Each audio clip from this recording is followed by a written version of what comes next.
I believe now it's getting split between Frenzy and Risky between these two teams. Going to be dope to watch. Who else is there, Boa?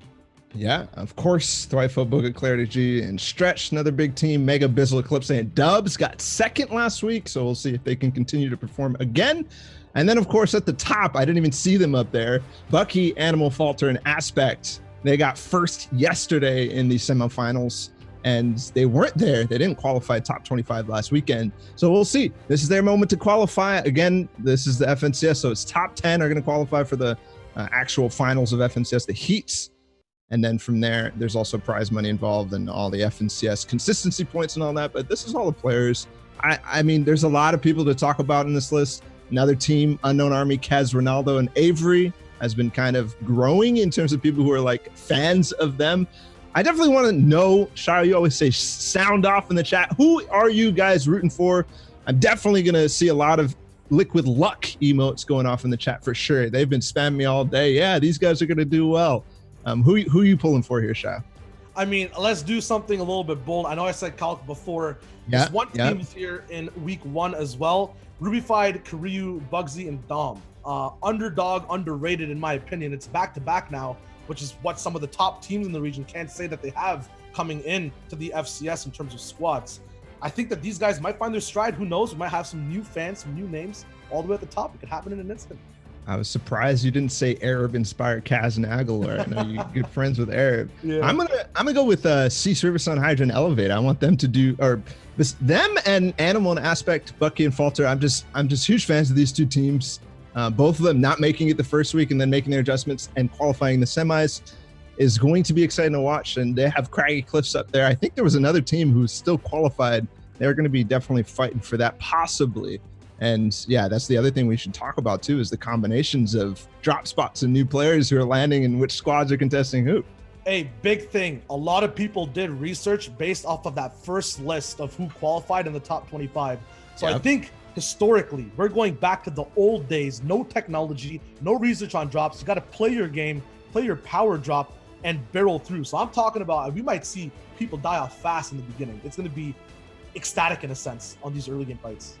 Yeah, that's for sure. And we definitely should not shy a wager away from the issues that we had yesterday, because there was a lot of them. And of course, you talked about the preparation going into this, but also the mindset for a lot of these people who didn't even know that they were qualifying now today and playing all of a sudden. They might have made plans. They might have been like, okay, well, let's go back to the drawing board, start ripping up our strats, ripping up our drop spots and going to new stuff. But here they are, and they're going to be playing now. Yep, one big thing too to mention is, you know, the kind of, I'm not sure what the word is, not viscosity, but there's this kind of thing with Fortnite teams right now where if one bad week, even with high profile people, they can argue based on a bad placement, split up. If that potentially happened, if there was a big beef moment, and now you kind of have to put the sandwich back together and play, how is that going to work out? What's the dynamic going to be like in these games? I'm curious to see. I went to sleep thinking about that, you know, Fortnite on my mind. It's going to be crazy. We have the format up though as well to walk through just as a refresher. We can jump over there real quick, talk about what we're talking about. So right now we're gonna have the classic, well, this is not really classic, just to put it out there for everyone. 7th to 8th place 3 points, 5th to 6th place is 6 points, third to fourth in placement is 9 points, and then second place is 12. The victory royale giving you the total of 15, so about 3 points of placement per, and then obviously that elim point. How has this type of format kind of gone into squads, do you think? Is it good to have such high-end placements? Usually we have 15th or top 25 in solos, in terms of duels and solos. How does that kind of work, squads to duels and solos? Well, it kind of just goes slightly, like, it just the placement thresholds are always slightly harder to get in each, as you add a player, each teams. We like look at this, because in solos, you don't have these guys running around as solos or duos in a squad. They can kind of just run around forever. So we're kind of seeing these placement thresholds come a lot later, even though technically, like if you think about it, 8th place is equivalent to top 25, right? Like in solos, just based on the amount of teams there are actually total, you just divide that. So the format is basically the same as trios with the added extra placement threshold from solos. But yeah, it's just harder to get placement points just because it's squats. That's it. That's the only difference. The consistency is also like so different too. Like analytics done in the background apparently after the top 10 happens in terms of the game, in terms of people left alive, squads wise, that's where the majority of elims come through with the people who are there playing in the actual games themselves. There's so many mid-game fights that might happen solos, duos wise, but in squads, the congestion, 6K max all the way to the very end, it gets crazy. Yeah, that it does. It definitely gets crazy. I see a lot of people wondering how we're going to be doing this. We're going to be using the replay system, so we're going to be slightly behind. You might see us stall a little bit as these games get underway. They're going to be slightly behind for sure, but we actually get to see all the different perspectives. We're not just stuck on one individual stream. We're not stuck on one individual player. And we don't have to be at the mercy of their quality or anything like that. So we're going to have high quality all the way through, but it's definitely going to be slightly delayed. So you're going to have to bear with us there, but we'll have the whole picture, which is great. Yep, we have a bunch of observers in the background as well. I think up to 25 from the get-go. Our boy Nikolai's on top of the production. Connor's helping him out. At the same time as well, when we're switching over from POV to POV, there might be a 3 to 5 second delay. It'll be a consistent pattern though, so we can play around it. I'm not going to say bear with us. I still think it's going to be high quality. It's going to be very interesting to watch. One thing I would recommend, try to stay away from spoilers as to how fights have been going in the chat. Let's just have a good experience on this channel. Bala's Minds, Clay's, I believe, as well. It'll be a good time. And thank you all for coming out to this. It's going to be a huge day. Once again, NA East, NA West, fully broadcasted, leaderboard updates. It's going to be cool.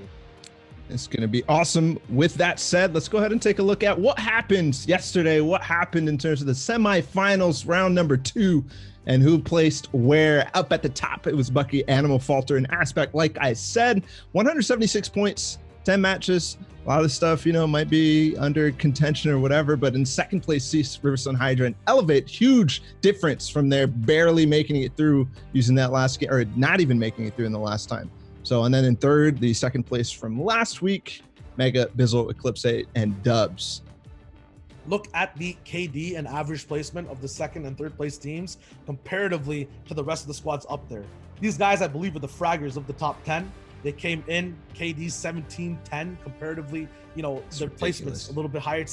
I'm not sure if they could pull that off or have the room to pull that off, right? You talk about the difference of playing in an open format against different teams all the time. It's the same 25 now. That's going to be the major difference. I think they can do it based off momentum. It's just all about, we talked about the psyche as to everything that developed yesterday. Are people on focus, right? I don't think the top 10 were affected too much. It's their game in a sense. Yep.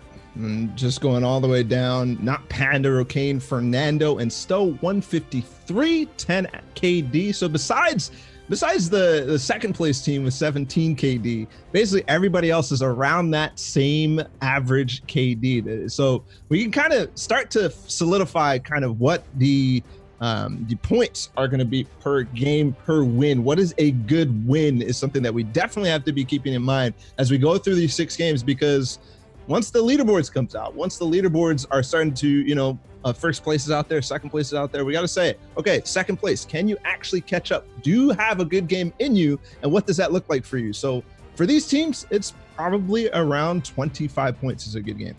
Yep, but it's all in the same barrel. I keep mentioning that once again.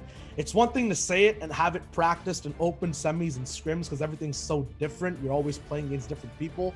The same 25, you might have that page up, but the game is just structured so differently when everyone's learning from the same information at the same time. Moving down the list a little bit more as well, we have Arab, Inspire, Kaz, Agalor. You touched on it. One of my, you know, pocket squads, favorite squads, watch them a lot in terms of how they play. They have that 2-2 structure. We talk about the way elims and placements handed out in terms of meta. I think all these squads are developing exactly roles as to who is the IGL, who helps, and who frags out. Controllers have been such a big point of discussion in Fortnite as to are they useful. A lot of hate for them in the earlier seasons. Now, one of the best assets to get you up to those elim points. All right, before we hop off this screen, Shayo, let's make some predictions. I know you are a fan of making predictions. I won't put you directly on the spot. I'll go first, okay? In EU, we saw second place take first this time, so I'm just going to go with that, even though that makes no sense, just a completely arbitrary prediction. But Mega, Bizzle, Eclipse, and Dubs are looking good from their last week. They got third yesterday. I think this is a team that as time goes on, they will get better and better. Okay, all right. respect it. That's not from the heart, that's from the mind, all right? That's from what you've seen before. I'm gonna go from the mind a little bit, but the heart as well. I swear I'm gonna go from the heart. No, just the mind a little my bit. Heart's telling classic me Shioism. my heart's telling me Arab, but there's no meteor anymore. There's no weird thing in the sky stopping Bucky animal aspect from landing. And right now these guys are unleashed. I'm telling you, that's the reason no, not Arab. I'm saying Bucky's gonna be the number one. Okay. Yeah. All right. I want to say Arab just because that's what my heart tells me. My mind is saying Bucky because there's no, weird thing that's in the game that stops them from even playing. If their drop is simple, secured, they run off with the whole thing. I believe. I actually don't know exactly where they're landing. Don't want to grief their whole overall thing for anyone that's watching, but I think they have a solid drop spot. I think that they can pop off and come in with it, and they have that winner's mentality right now. So number one, I think will stay number one. That doesn't usually happen, but I'm calling it here first. All right. Well, while we do wait for these games to get underway, we're going to come back to our faces because we are beautiful. But like I said, we are casting off the replays. So these guys are getting in queue in about 1 minute. They're going to start queuing up for the game. And then 5 minutes or so after that, 5 to 10 minutes, we'll, play by ear. We'll be getting that replay file, getting into the game and bringing you guys the action. So with that said, we're going to go ahead and go to break. And when we come back, we'll get into game number 1 of the FNCS Sunday Finals.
All right, the observers are ready. I believe we are ready too. This is the unofficial broadcast / coverage for week 2 of the squad's FNCS. My name is Shia Wager. I'm a little bit laggy. That's Balla TW. What is up, Balla? Are we ready to hop in? Yes, sir. I got my blanket on the Sunday night. It's nice and cold. Get to cozy up in my computer and watch some good old Fortnite. I cannot wait. It's going to be a good time. Shia, can't wait. Like literally, I've said it so many times. This is the pinnacle of competitive Fortnite, literally the pinnacle of it. We're going to be hopping in with the bus drops and see where everybody loads up into in game 1, see what's uncontested, see what's contested, and have a good old time. Yep, it's 25 teams. Only the top 10, as NA East is a major region, can move along to the grand finals, stage 2 of the competition. And it looks like the map is evenly spread out, perfectly buttered toast in a sense. It'd be cool to see who's dropping in. We're tuning in here with, I can't see it myself. We're gonna have to look at it on the other side. It's Booga. It's Booga, and I can see their names up in the left. We can't see the bottom. It's blocked off by a nice watermark, but that's all good. Dwifo, Booga, Stretch, and Clarity G. Already some eliminations going down in the feed as well. Macwood getting knocked out. Young Calculators in the top. And that action feed is going to have to get fixed on the stream. We'll do that when we can. But uncontested retail row, I believe, again, I think they're spotting Aspect, Falter, Bucky, and Animal over in Lazy Lakes. Yep, this spot or the dynamic between these two POIs, when you rotate, because that's what everyone does once they're done with their drop spot, you have to fight for ownership of all these small lake, unnamed POIs, the metal around the cars that are around these POIs. Lazy Lake and Retail Row kind of share a relationship, siblings in drop spots in a sense. Whoever can loot faster, be more efficient, be more focused, should be able to come out on top and kind of block off the efficient loot path for the other team. And just like you said, these guys trying to get their efficient loot path as best as possible. They have a nice, huge split on Retail Row, and something that I don't see this team do too much is go any further than Retail Row. Sometimes they might, venture off down to the lake house, but only before looting Retail Row. They never do the same thing that we saw Satan and them do in the first game, where they go to a POI and split it with 2 of their other members because they know that they're going to get it uncontested, and for good reason, right? Who would contest these guys? You gotta have a big chip on your shoulder to kind of shake up the competition that way. Some people can't really make it to a certain point in the game. Now tuning in here, I believe this is Slurpy Swamp. Not actually sure as we skip ahead. Going to be some shots being taken, but not completely finished. I believe this observer needs to press HH. Ball, you got to tell me who this is right now. This is Stretch. We're back over with Stretch. Nice. Awesome. This should be a fun I think time. we saw the remnant of Zexro's team getting chased down. It looked like a guy had no weapon. But anyways, replay mode. We're going to, mess with this system a little bit. And everybody's learning. Everybody's figuring out how to work this. Just for your information, this is literally 25 volunteer observers who are hopping in replay mode and syncing up to each other so that we can watch this game. Now we're watching, I believe this is Mega, Bizzle, Dubs, and Eclipse over in the Misty Meadows. They look like they're in a fight too.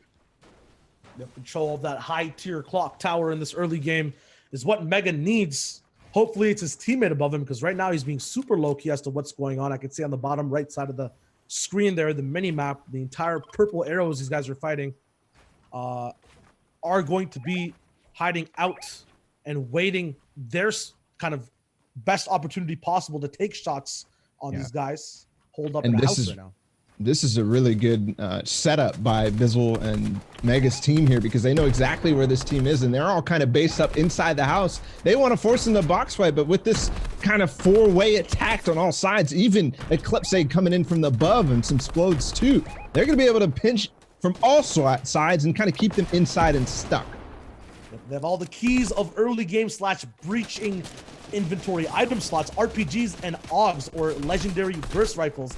Mats do not actually have a say in the damage these things can provide or the chaos they can go forward with in terms of taking over mats. Right now, it looks like Mega has a entire pressure put down on this individual's box in this game 1 early game in Misty Meadows. Pyramid goes down. Tac shotguns follow up, not to take any damage off that though. That kill wasn't free there. Finally goes down. That'll be a advantage for the squad moving into the rest of these elims. It's a full wipe on. Zimio goes down.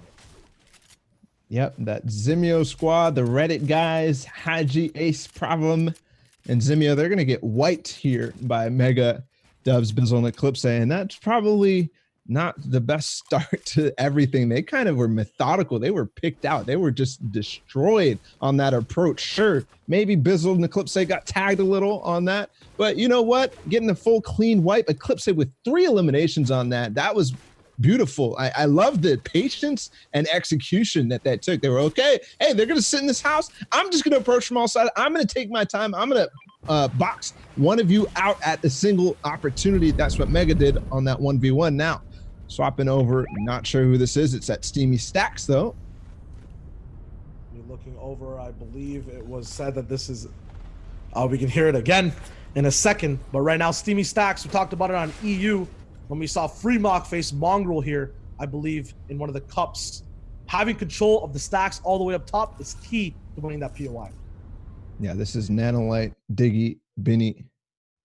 And there is a HUD bug, so we're not going to be able to spot their HP and all that, but you can see in the bottom left, at least, that there is teammates. That's okay, though. Up with the sniper. We'll see if he's going to be able to catch anything. Diggy, such a methodical. Fighting Jacob Aki, I believe, on the other side. And right now it's going to be all calm vibes. The mood is purple, as the stacks are purple too. Nice view to look at. I recently got lights in my room, Bella. We were talking about it before. I think that, you know, what's on your screen, the vibe kind of, this whole hopefully rendered distance on Epic is what these guys are looking at. Kind of calms you down, puts you in a perspective, lets you know. What, the storm coming in? This just makes me nervous, man. I mean, like, here's the thing that's going on right now. There's a team down in Steamy Stacks. They're trying to wait out Biggie or Binny, Diggy, and them to leave. They want them to leave first so that they can go ahead and push for the stacks. Now, they finally do leave. They were holding, trying to get any tags they could possibly get before moving towards zone. They are going to get in and get quite a distance with the stacks. And hopefully rotate freely down to this zone so they don't have to worry about it at all. But that other team could be coming from behind. Bizzle did get knocked in the feed, looks like, which is interesting because we just saw them coming out in Misty Meadows pretty well. But because they were low, because of that engagement with Zimio problem in them, that was an issue, but possibly, you know, some res tricks going on. You know what POI is close to Misty? Lazy Lake. You know who came #1 yesterday? Bucky, Animal Aspect, and Falter. Could be a possibility of revving those engines up, putting gas in the tank, getting those elims down, and all that loot from the POI. You have to remember, when you get these early or / mid-game fights and you eliminate a whole squad, that is a whole accelerated, you know, kind of loot treasure box from POI that's yours now. Usually squads own up to a whole POI. Now we're looking at Slacks move around. His inventory is rainbow-fied in a sense. Has the nades, has the minis, has a, I believe, purple sniper as well as the AUG, which is the second team I see who has this power weapon that can just beam through builds in the late game. Yeah, using that motorboat to rotate quickly. 2 people on his team going one way, and the other of his team maybe has a motorboat as well, or they're just going to, you know, use their own loot path and try to loot up as best they can. Now swapping over, I believe we're looking at Mega again or Eclipse. This is Falter. Falter. Okay. Falter moving up. It looks like they're approaching towards the lake. They want to get over towards that center, maybe fight for this position. Possibly got a knock. Just like you called, they are looking over towards Misty Meadows, so that could possibly be Bizzle, who they're pushing. They're trying to get the elimination for that point. Yeah, I'm not sure what the game plan of these guys is personally in terms of moving up. Getting those many points ahead of the competition, though, in semis makes it so that that must be unique. Maybe the early pushes, knowing that you're in such a central POI that doesn't take that long to loot. You can just go have a say in another fight, potentially third party, even if you're fast enough, if you're uncontested, which they were this game. I believe we know that. It could be a possibility that having these early pushes is what kind of sets them apart from the entire competition. Right now, though, it looks like they finally got a full elim on someone, so many extra guns on the ground, as well as some fishes. Big power weapons, actually. I think that Bizzle completely got eliminated here, completely.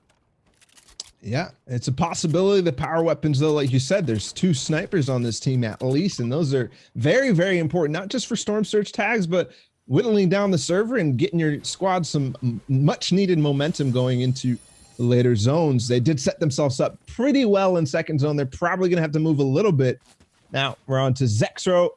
Looks to be, is he by himself? Yes, he is by himself, getting tagged up in the back. He wanted to go for the supply drop, and that might cost him the game. Remember, there are only 6 games. You cannot play any more than the 6 games. So once you get knocked out, that's it. It's not, there's no W key games. There's nothing. This is your only chance. So now that he has his full squad wipe, it's not looking good for the 1X boys. Yeah, I don't think that Zextro has that potential right now to actually get anything done in this game. But that being said, being a solo against a squad, you have a free POI. One thing kind of realized in terms of drop spots in this game, pre-planning wise, Weeping Woods is completely free, and we can see that here. Free care packages, chests, loot drops on the ground as well. He basically gets a revival and a choice as to what to take as a solo player. Gets his mats all the way up. He has the metal to move along with as well. It's the biggest thing you can't get in Weeping Woods. Potential for a clutch, but does he have the clutch factor is the question. Zexro absolutely has the clutch factor. We've seen it time and time again, not only in the biggest of biggest competitions, but throughout the entire history of competitive Fortnite. Zexro has been clutch all the way from Winter Royale when he really had his, well, actually Fall Skirmish, that week 1 where he won with, I believe it was Vape Jesus. Just absolutely dominated everybody. And time again, you see not only clutch end games, but clutch games overall. He's probably the person with the most potential to have something, you know, crazy where he overtakes a first place. We saw him, I believe, in those trio finals. People asking him, or Sundown specifically asking him to pop a bandage. But he's got his own game plan moving forward with a shotgun out. And having that tack now as kind of the topic of discussion, the star of every single meta, in a sense, or every single fight, in a sense, in this season. You can just go on a rampage late game before you're kind of limited by that pump shotgun. But right now, with the tack up, Zexro up as well, if he gets to that end game somehow with 1,500 mats, not only will I be impressed, but he will be online in the spot that he performs the most. Right now, not exactly sure who we're looking at specifically. This is Ronaldo, Unknown Army, and them. Oh, nice. Talk about him a little bit, yeah. They have a little bit of a reputation right now. I think this is the first time we've kind of seen such a drastic comparison between people who rely on eliminations and people who rely on placement. An Unknown Army, the #1 Elim individual. Zexro just got an Elim in the feed. He took out to K, which, remember, Zexro's by himself. That might spell disaster for him, but at least he's going out with 1 elimination. Casker gets the finish on him. Also, Posick picking up 1 as well, a full finish. Now we're watching Bizzle, who did get picked back up, so that wasn't him. That Aspect got the elimination on. They do have to rotate. You can see on the mini-map the Aspect, Bucky faltering them. Looks like they split from the island and inside of Misty Meadows itself. So they've got a rotation on deck over towards the third zone. Not too far, though. Yeah, we just touched on Zexro's Elim and Post's follow-up as well. Looks like they got a full squad wipe on Tab's Cadric and crew. Unfortunate, they'll be closing out now. 21 people left alive, 72 players in total, 19 squads, excuse me, and no Storm Surge in the first game. Looks like there's 69 people. There might have been actual Storm Surge on the side, but third zone just locked in. I don't think people are coming through. Once again, don't have a lot of the UI elements. Hard to keep track with. We will get used to it. But people are going down left and right. Looks like Posick also finally got eliminated back through. There's a huge fight going down somewhere on the map. Leafer finally getting eliminated too, as we keep tabs with Bizzle now moving up. Look at the powerful position of, or the powerful kind of zone these guys have had at Misty. They haven't had to leave the POI at all. Now they're finally moving out of it into that 4th zone, hopefully getting a proper position. Yeah, now we're on to Thwifo, who has an elimination right now. I believe Clarity G also at least maybe finished Thwifo's Elim. They edge their way in, and now they pretty much get silenced. I definitely want to look at whoever on this team has the sniper, because it could either be Thwifo, it could either actually any one of these guys. The sniper in their hand is deadly. Meanwhile, they're basing up. That's the position. Not that great. Third zone, you really want to be a little bit more centered, but look at the congestion coming in south from Lazy Lakes The entire server seems to be, occupied on that side. 72 Hours picks up Nanolite. There's a little overview. Nice production here in the background. Our observer's doing an amazing job.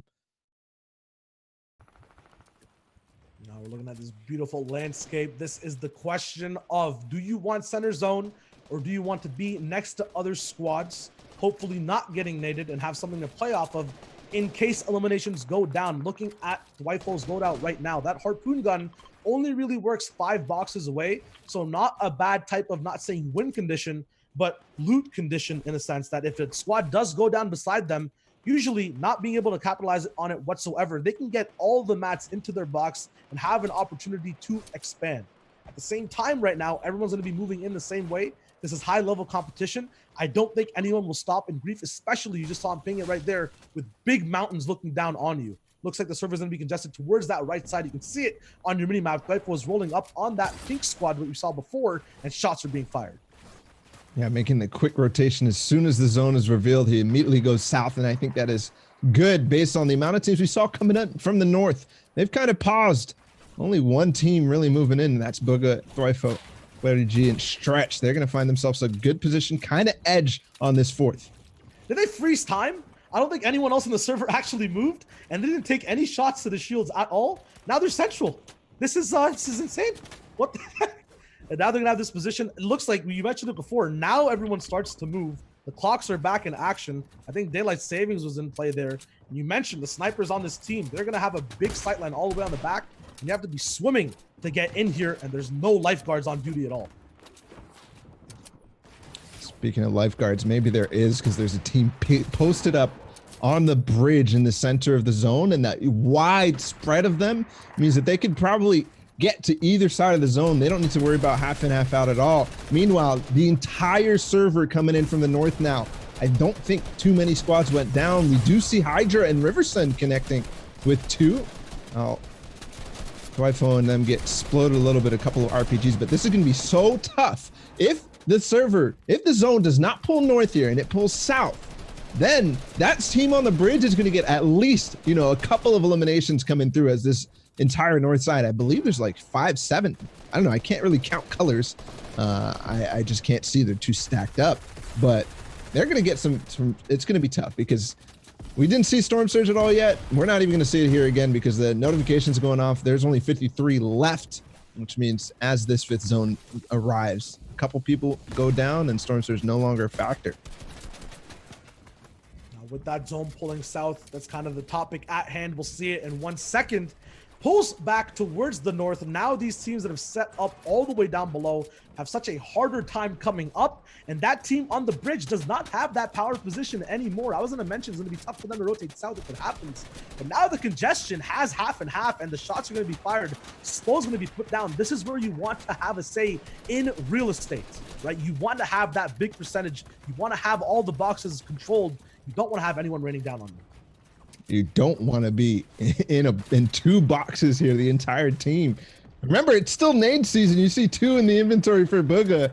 They did get zone. They are marketable, so hopefully that marketableness still comes into play and they don't get naded, because I'm worried for them. Meanwhile, we saw Chap just get an elimination, and just based on where they drop, I'm sure they have a good position here up in the north. They are very, very good at finding the best spot. We are now tuning in with them, and they do have a base with a lot of peak box and a huge metal base. This is the difference between the Booga squad, where they were kind of all in basically one box. Here, they're kind of big metal. They're chilling. Now they're going to go down, rotate into half and half. I thought they had it, but they don't. They're going to slightly move in, but a cheap rotate. Cheap rotate indeed, but it's going to be done in metal, doubled up top and bottom, which might be the correct decision in terms of getting rained down on and blocking off information, but they won't have those 4 to 5 boxes available for their very end tarp. Not saying it might be the thing that kind of stops everything from going forward, but being edge zone on half and half, risky position, in position ultimately though. And right now it looks like there might be a few more box claims happening. There's another squad, it looks like, over to the side there that wants to control it. Look at the split down the middle of the map. I was just about to mention that the split, teams opting to stay on the left side and the right side just to stay for opportunity to get this 6th zone. But We don't get to catch the mini map there. There is a team on high ground. We do know who it is. We're going to go ahead and swap to them probably, but that split, so important because knowing where the 6 zone goes, you can already see people tunneling towards that high ground. That means zone did pull that direction. And that means that team on high ground has a huge opportunity here to possibly win the game. Catching the 6 zone, so key. Everybody making their way over right now, though.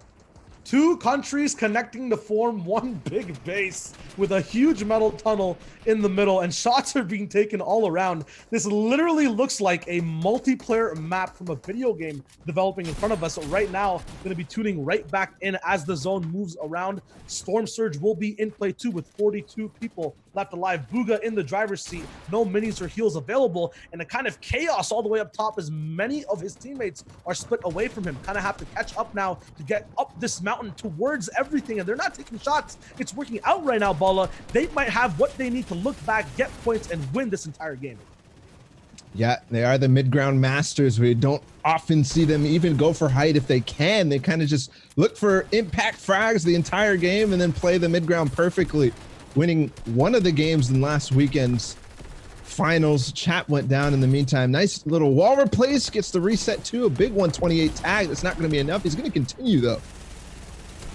Shots are still being rained down, kind of premeditated, aiming into that individual. Had no idea what was hitting him. It was 128 pump shotgun shot. Looks like these guys aren't even going for edits, but complete control right now with these cone replaces. The zone bounces back, not diagonally completely towards where they came from, but curving towards the north as well. Remember, we saw in half and half, a bunch of teams came from this north side, which means there might be bases still available, but the more north you go from a mountain over a lake, the big fall off there is from height all the way to low ground. Not sure if Bugha knows that looking down to so many builds below him, but if anyone has an RPG, if height keeps raining down, look at that big height drop off difference. It's going to be huge in terms of fall damage if you can't connect.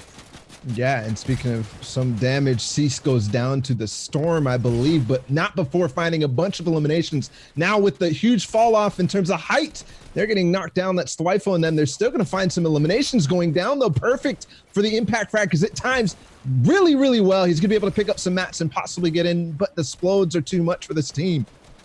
They might have to take a dive all the way down in the river, but it's so hard to connect when there's so many people on low ground. Harpoon gun also being utilized to get that loot below you.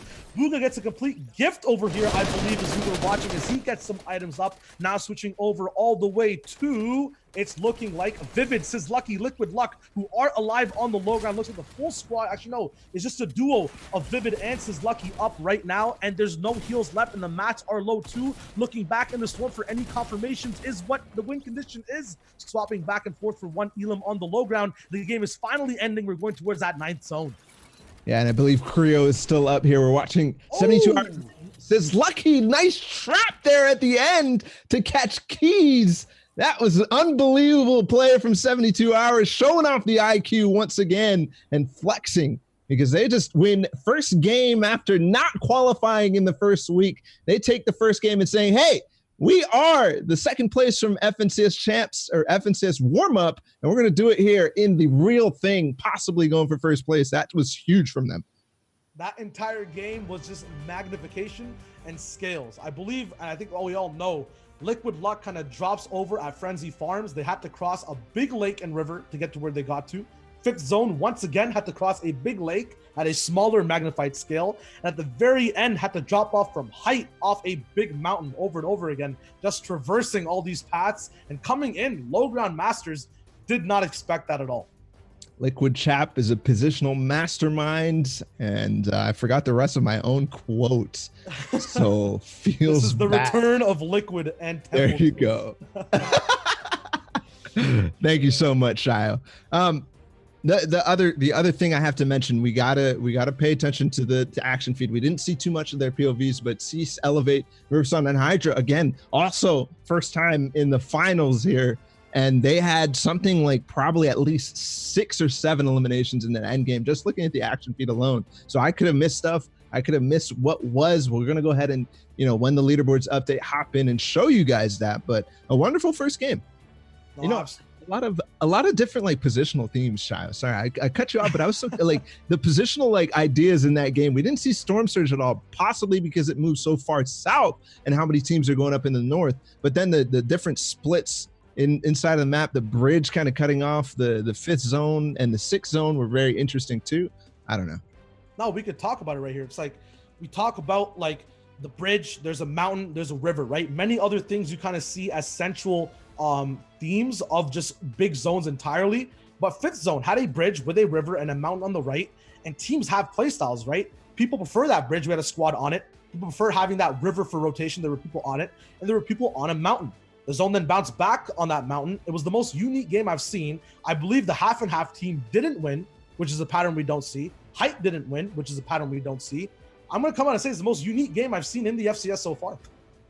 Okay, well, we do have the leaderboards. We're going to hop right over to them. Hopefully they're, fully updated. This is, I think, from Fortnite Tracker, which is awesome. There's Creo, Zypha, Cloud Keys at the top with 26 points, 14 eliminations from them. So they are the true victors out of this game. Creo, Zypha, Cloud Keys at the top.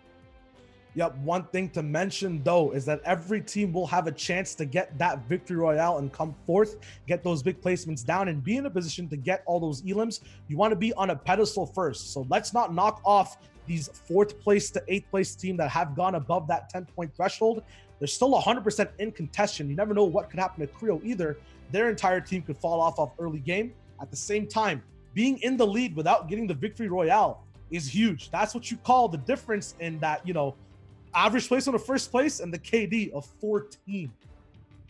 And something interesting about this is that Creo, Zypha, Cloud Keys, they were actually dropping at Frenzy Farm last week, which is, people were talking about how this is going to shape up with Lucky, Savitr, Shap, and Vivid usually landing there. Another team was Clicks in them, but I don't believe they made it to today, which is really, really weird. I don't know where Creo, Zypha, and Cloud are dropping, but maybe Frenzy Farm is a key. Who knows where they're dropping right now? I doubt that they're actually contesting them because Frenzy Farm, I think, probably relies significantly on not fully being contested just based on the splits in that way and the weird fighting conditions. But good first game from two teams that we are keeping an eye out for sure.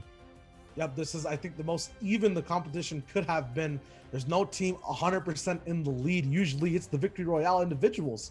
But in second place, they have the tiebreaker slot. I think we talked about themes all the way back in an EU Cup cast as well. Game 1 is 100% it's looking like uniqueness, right? This entire week is just in terms of unique, new things happening. Leaderboard control as well. People can't stay and be comfortable right now, and that's huge. Yeah, I do want to, we didn't mention it too much, but just talk about who was, third was Slacks, Innocent, Casker, and Assaults, who have been slowly improving and getting more and more heavily towards placement. 4th place was Hornet, Defy, Tickers, and Jacob. Huge, really, really, really good players. And then 5th place, Bucky, Animal, Falter, and Aspects. So we kind of show who gets a little bit more of the placement pie and who are moving up the leaderboard. So regardless, that'll be interesting. This is shaking up. We got 5 more games to play. Shia, you can, I don't know if you got any thoughts for the rest of these 5 games because it's going to be awesome. I think it's all just about that zone. It's all about what's going to happen in half and half. Are we going to have a big jungle fiesta, or is it going to be a clean, low ground, no elevation, no rivers whatsoever? I believe we have a replay actually of how things went down last game in that big jungle fiesta. So let's check it out. Let's see exactly how these guys won. Hop right to it. The victors, or game 1, but in second place right now. We see some beams coming over in the back on that 4th zone right now off the tarp. It's going to be. This is Hydra, who got a couple of beams moving in. 1 elimination on Nolan and getting to finish in the feed. Awesome stuff from them. They got 7 eliminations total in that game to put them. Let me check real quick where they're at. They are in 9th place. So not a huge, they didn't get basically any placements, only 7 eliminations. They got 11th place in that game. So kind of rough, but the elims, at least they're going to keep them up and in top 10, which is the key. Top 10 is what you want to be. No, it's literally a pedestal game. At the same time, we talk about, okay, ultimately we're in game 2. Let's break it down. Doesn't matter now what the analysis was from game 1. Looking at the previous game in relation, though, the bus did go from the south to the north, and then the zone hopped back to the south. Now we have west to east, coast to coast. Mr. Worldwide is on this bus, it's looking like. And the whole server, once again, spread out the middle of the map being the most uncontested. It's looking like everyone wants to come in there after rotation. And I'm looking at the map to see exactly what's happening at Frenzy Farms. Definitely that blue team right now dropping and clearing that out. That yellow team has the possibility, and I think this is what's actually the reality, is they're splitting the north side and south side of Craggy Cliffs. Now watching the drop at Lazy Lakes. I believe this is Aspect Animal Falter in them. Yeah, just for a quick update in terms of anyone tuning in or new to the cast, in terms of what we see when we're looking at this, the player name and the squad names are sometimes blocked when we've completely switched over off of our feeds. I know you guys can see them, but we do update them ourselves in the middle of that play-by-play breakdown as soon as it's available on the second monitor on the real stream live. It takes about 3 or 4 seconds. So apologies for that late game if it comes into play. At the same time, these guys have no trouble in what they're doing. Once again, it looks like, I was going to say uncontested, but it looks like they're contested this time at Lazy Lakes. They're going to have to fight it out over here. Yeah, they're going to have to duke it out. They do cover, I believe they have the east side of the map and the center, which is good. The center is very, very important to control. No, sorry. Yeah. If you have the center, you can kind of go up on the top and contain the other team and keep them kind of posted. The issue is that center building, not the greatest for loot. Now swapping on over to Tendons, Sicko, Nolan Lowell, and Leafer. We have a big split on probably a couple of these army bases. Or what is this split? This is actually kind of crazy. And from what it looks like, Sicko is not in the game. Not sure exactly what happened there. Looks like he got elimed early game. These guys moved out towards that army base. You mentioned it as well, kind of a weird split. I don't think anyone actually lands there or has it as a plan that early in their split. Probably just a runoff. Now over here looking at this spot, looks like a mini junction. Rest in peace, the season 1 map. I still miss it a little bit sometimes as POIs we don't get to see anymore. But, you know, Misty Meadows plays kind of like Happy Hamlet. You still have some of those gameplay aspects coming in. At the same time, Dubs is on a clock because we know Bucky, Animal, Aspect, Falter do rotate into here. It's all about finishing out this game. Once again, they're contested, which is something I wouldn't expect after that steamroll we saw in game 1. Well, it looks like that team did get pushed out right away. I believe I saw Problem go down in the feed, not elimination for anybody on this side. So maybe they didn't get the full knock or the full finish. Regardless, they pushed them out of Misty Meadows.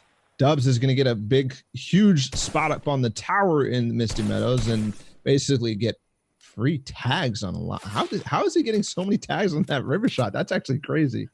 One thing Dubs has been doing on his off time is playing many other games that require that big recoil control and aim. I believe CSGO has been one of them, 10 mans daily all the time. And it's looking like that aim practice is playing off, and all these aim trainers, all these big aim dependent games, these one-shot attacks coming in. Obviously Mega there as well. The duo coming through and through, owning that clock tower once again. His whole team's kind of moved out. He's just staying behind, making sure everything's clean and farmed up before they leave. His teammates left anything, but the big thing was that he was zoning enough to keep his teammates basically just watching and holding and looting as much as possible.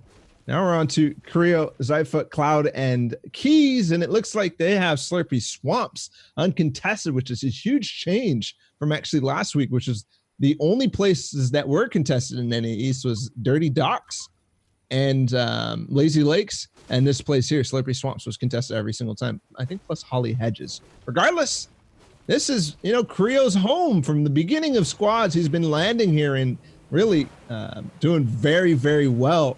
So it's not surprising to see him with his new squad do well as soon as they came out of Slurpy Swamps. Now, one big thing to know about Slurpy, about all these drops from game 1 to game 2. First thing that we saw immediately, I think even out of the battle bus, the first drop down, is 2 squads being fully eliminated in game 1. Now in game 2, Creo's kind of figured out, hey, no one's contesting us Slurpy, as you said, Bala. Great. All the other teams too have kind of adjusted. Only 10 individuals have been eliminated, and we only have 2 squads total that have gone out a more traditional game once again compared to other games that we've seen in the past. So right now it's going to be, I believe, another Storm Surge stat game coming in. End game is going to be hopefully the same thing that we see all the time as well in terms of big pressure. And we have Zypha right now as the boat master, the Uber driver in a sense, getting everyone to where they need to go. Trolling a little bit is classic Zypha does. A little send Zypha. Regardless, also some zoning going on here by Creo. He's going to get tagged as he peeks just barely. That's the signal for him to kind of back off and say, well, let me get a different spot here and heal up with the slurp barrels. Possibly group up with Creo or Keys and Zypha, the boat master. They don't have too far to go on the zone. Is he still spinning? Looks like he's like defusing a bomb in one another game mode. It's a little celebratory control stick move, but he's on PC. I think my man is just drifting around so he doesn't get shot in. Going back over to Leifer. Man down, but not completely out of the game. This is actually the coolest iteration of juggling I've ever seen with a harpoon gun. Okay. And I believe the harpoon gun can carry a lot of items at the same time as well, so you can juggle many things together. He might be setting that up. And remember, it doesn't take a charge when you pull things over. So he's gonna have those nades coming with them. A 6 inventory loadout in a sense, if possible. Possibly exposing himself too much though. He is going to start getting shot a little bit as a player notices that he's juggling with the harpoon.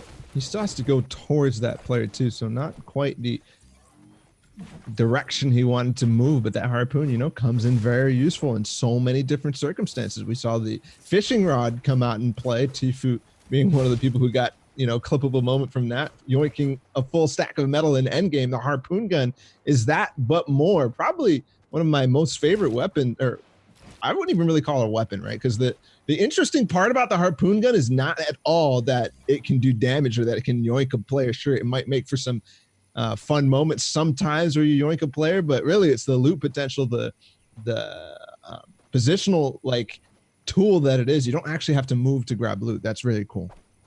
Yeah, one big thing we saw in game 1 as well is at the very end game, pulling down players towards your squad from the storm to actually get their mats and get going, usually not having that option whatsoever. So once again, yeah, it's not like a power sniper weapon in the sense. It's not going to get you like a huge sway compared to an RPG, but it does so much on the fly, gets you to places you wouldn't have gone before, kind of like a vehicle in a sense in your loadout, giving you so much. Now moving towards the second zone closure, 90 players still left alive. The server has not moved. It's statue gameplay right now in terms of the player count. And this 3-man squadron is in. Leifer, Tendons, Nolan. Once again, we saw Nolan holding out, getting a few elims on the Hydra. That looked like, and more shots are being taken. As people know, Storm Surge is a big thing. Not only does it make it so that you're more prone to take shots, it slows down everyone's builds and reduces their mat count as you have to build and refarm over and over again. And catch up on speed though in the middle island with these big bouncy corrupted zone blocks. They're going to be able to bounce on through, taking a pause on the side there. They did let the team who was ahead of them kind of go really, really far ahead. They don't have to worry too much what's up ahead of them right now. They got to make their way through Salty though, just ahead, because a couple of brick houses there. There are some teams taking the opportunity to take a break, refarm of materials and go forward. They're going to do the same thing, but I think that spells trouble for them making their way into Salty. Are they going to be able to get through? That's the question. They're already a man down. On paper, looking at job spots from before, Salty was uncontested, so we might have a Weeping Woods type of thing. A team has taken it over, it looks like, in the mid-game, or adjusted after the game 1 to not be in contention with someone else and have a free job spot. No basements anymore, though, in Chapter 2. I have a feeling that a lot of people are discovering that, playing arena grinding for champs, landing at spots they don't usually land at. So the loot is a little bit less, but because of that, you have a faster time on rotation. You can get around towards Risky, towards other sides of the map that don't have a name on it. Switching over to another side of the map, though, the Weeping Woods side, we have triple nades being set up here by Dubs. All the way from Misty Meadows, all the way downtown. They try to connect. No knocks yet. They do have one tag, though, off of that. One tag, and that means the pressure is actually going to be on here from Bizzle. I'm surprised to see him race forward. A couple more grenades going in from Dubs. Not going to find any tags. They're just going to start spraying their AR. Maybe they found a solo or something. Regardless, they're putting the pressure on. They're putting the heat on. They're center zone. They got plenty of time to make this work. They've just got to be careful, though, on the other end. They do have 90 above Storm Surge, so maybe that was all it was. It was just maybe pressure this team, find some opportunity, find some, you know, mistake just ahead of Storm Surge because there's a whole zone to go before that. That number could change drastically. Obviously, they're all kind of used to these server conditions and the people they're playing with. That's one of the nice things about this custom stage is that you start to get these feelings. You start to get these numbers. Okay, average, Storm Surge. If I'm 70 above, I'm probably good. There's not going to be a 70 average swing before third zone. Patterns are absolutely identified by every player. The big thing to note, though, is the amount of noise these decisions make.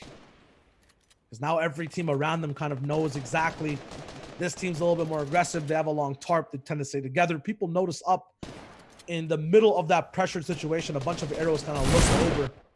Other people could have nades as well. Jamie's getting a few elims in that feed. 79 people now left alive as people get crazy to put some damage on. I'm looking at a huge build fight here. It looks like there are a few stories up at least of Brick being kind of shot through by that pistol. The TAC SMG's grandson in a sense. And this is Sofa, Jammies, Brecht, and Tristan Hip. They had pretty good performance, solid performance in, I believe, both the warm-up cup and last week. I don't think they qualified straight up, but they put themselves in a great position consistency point-wise, and kind of a surprising team to not only have formed, but to be doing so well. Kind of a throwback Sofa from the original days, the summer skirmish days. Actually, all these guys, Tristan Hip was one of, the players inside of the original circles of, I believe, Vivid and company. Now, this fight's still ongoing. They did find some loot. I'm not sure whether exactly they want to continue or they're just going to build up and stay for zone, but he's continuing to pressure forward. They're on the box right now, moving forward on multiple angles. I'm not sure if a snipe came through or a big shotgun shot off of rotation on that, but they get the full elim down in quick fashion in game 2, and they have the edge of the next circle as well in this fight. 35 seconds till that zone moves to close in. Have to make these decisions fast and move forward. We see a lot of other teams right in the way of them. A few arrows actually looking back and keeping tabs on this orange arrowed squad on the bottom right. Moving in will be tough, but the fight ended quick. There's a lot more centered of a zone compared to game number 1. It is going to be more congested up in the northeast, as that's where most people are coming from, but we can already tell the numbers of players who are up. Storm Surge is not actually going to take into effect, as I guess a number of teams decide, hey, this is the moment that I actually want to push for some elims. Jakiski getting a nice little knock there onto Tickers and the full elim now. Sofa and company to find a place to rotate out. Yeah, moving forward on the bottom, we're moving downward on the bottom side of the map. You mentioned the congestion on the southeast. I think these guys know that. They're moving, or the northeast, they're moving towards the southwest. Slowly and surely right now, getting out of that east side whatsoever. Big confirmation elimination there on a Tickers, it looks like, from Jakieski. The squad fight is still going down, though. Once again, I'm going to mention it. You nailed it right on the coffin. Northeast is where this fight is going down. This is where all the teams can meet. And 1 minute before the fight kind of has to stop, and these guys have to move in. Every point matters right now, though.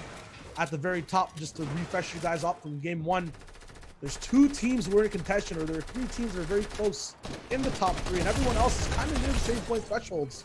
So each and every elim matters so much. The game is not far by any means. It's very, very close overall in the leaderboards. Teams to look out for, of course, are Semi to our Chaps is lucky.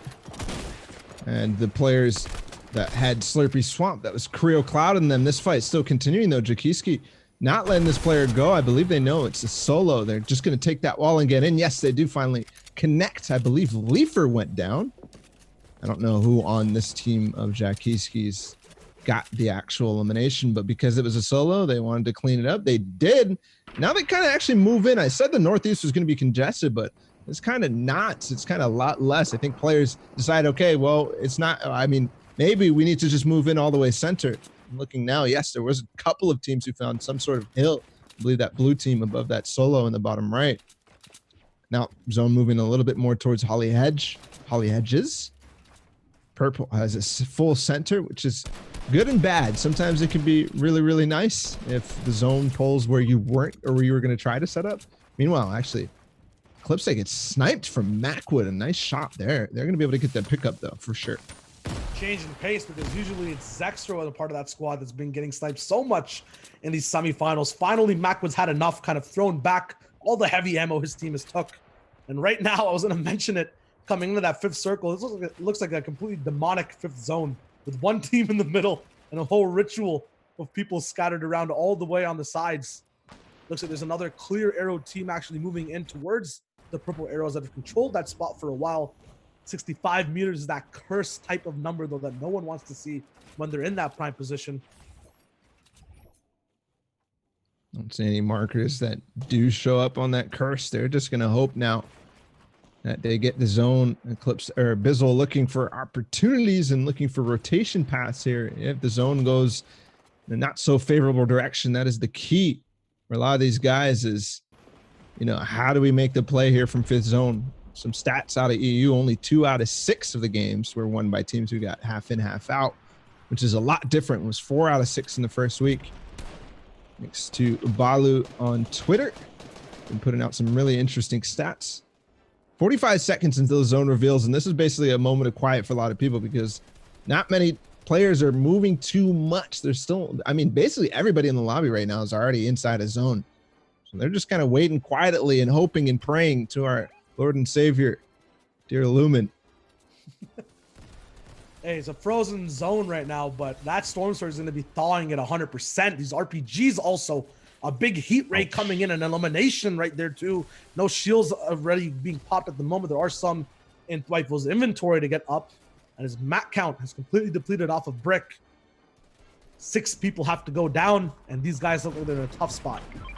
There's the half in, half out. It actually is going to favor, I think it was Bizzle and them who are over there, which is huge.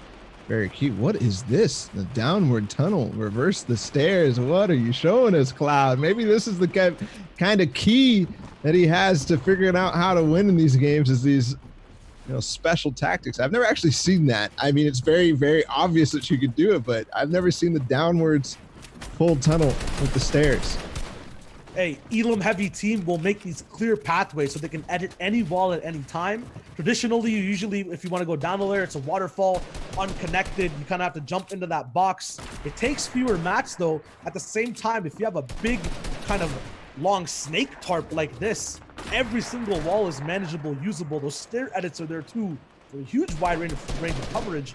And it's so hard to track from anyone else on the map as well as to where you are completely. Yeah, the other important thing to note too is that you use those reverse stairs. You're going forward. You're always moving in. You're never having double coverage with the box, which is a wasteful actually practice. You want to have as much space as possible. They didn't move all the way into zone yet, which is very, very interesting.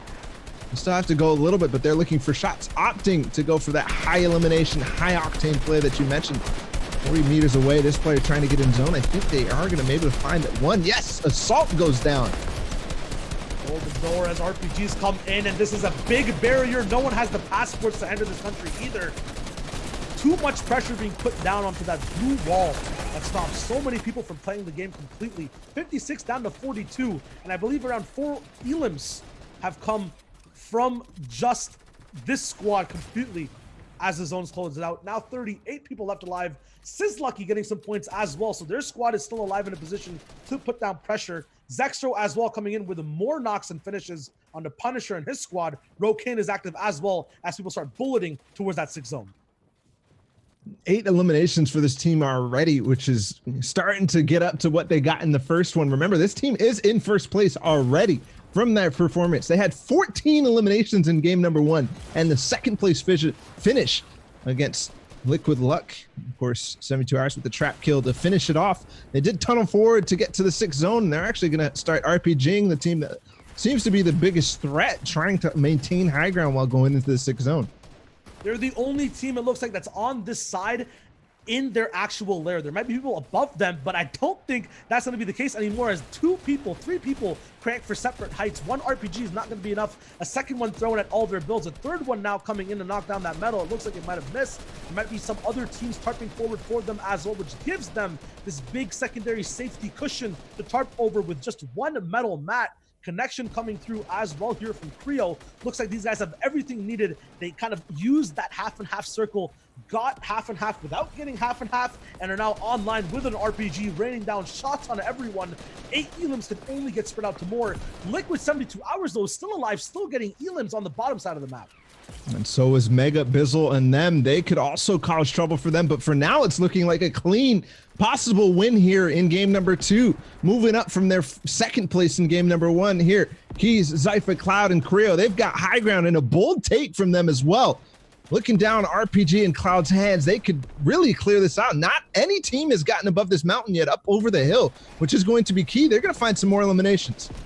Yep, it's still being rained down, but right now the builds are getting in the way. Creo has to find, or no, it's Keys right now we're looking at, has to find a way to look down. There'll be many tarps coming over in the 7th zone.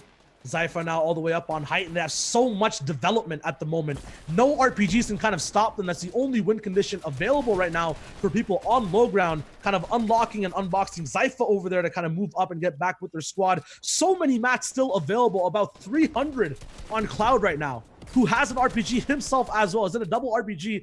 I'm not sure. These guys are all have a big power weapon and heal game available as well.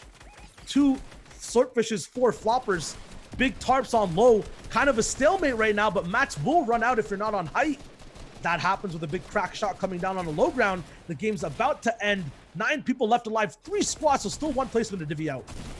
Yeah, but they've spotted both, I believe, the squads there. It does take out Bucky on that team and then finishes off. There was only 2 players out of this. It was Mega who takes the second place, but Cloud cleaning up 2 of the last 3 eliminations. That was a quick win for Creo and them, and improving on their second place from game number 1. Huge. And like I said, a bold high ground take leads to the win. No, it's all about having that side themselves. No RPGs can stop them if there's 4 separate people making height. I believe that was a 16 kill win. So we said game 1, no one's kind of taken the game and ran away with it, but these guys put their game into a car and sped away on a racetrack, and no one can keep up at all.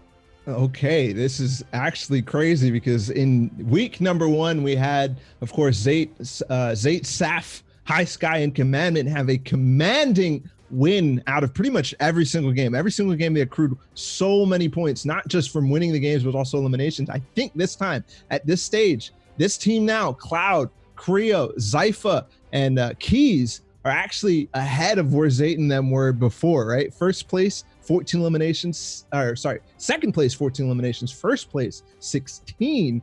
That is huge. We'll go ahead and get the standings updates when we can.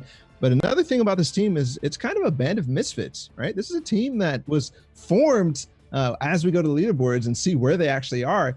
This is a team that was formed out of their other teams breaking up 57 points at this stage in the tournament. It's already looking like a repeat, but no, look at that. Second place, Sis Lucky 72 Hours, Chap, and Vivid are staying close. They've upped their KD to 19. What is that? Yep, they won the last game now, have an average placement of 3rd. KD on first is 30 though, and I think it can only go higher. Bucky, Animal Falter, Aspect with 28 points, still in contention. They've got normal placements, but normal kind of looks like completely subsidiary to what's up at the top. We have 20, it's the competition is still fine from 3rd place all the way down to 9th to 10th. Talk about Ronaldo, he's here too. Hornet, Roat, Sofa, Slacks, Mega. They're all kind of even, but at the very tippy top, it's a duel of fates in a sense. With Creo 57 points surviving late game high ground once again, and then Sis Lucky, Liquid, Chap, and Vivid all up on that low ground zone, still popping off in elims and still surviving all the way to the very end. Yeah, we definitely are not. I was pretty sure we were going to see a runaway actually win here already in game number 2 from Creo, Zypha, Cloud, and Keys, but Liquid Luck still hot in their tails. They're only 17 points behind. This could be a good one. We are in for a treat here in NA East. I can't wait to see the rest of these games. We got 4 more to go, 6 games total. We'll go ahead and continue to wait for these queues to pop in, and we'll hop into the next games as they come ready. Yep, at the moment, just to go back over what's up, we'll get an update as to how long from production and our ears the next games are going forward as we talk about some of the things we saw in that game. Much more traditional. A big Yes. zone towards the middle. No crazy things going on, and Storm Surge in all aspects.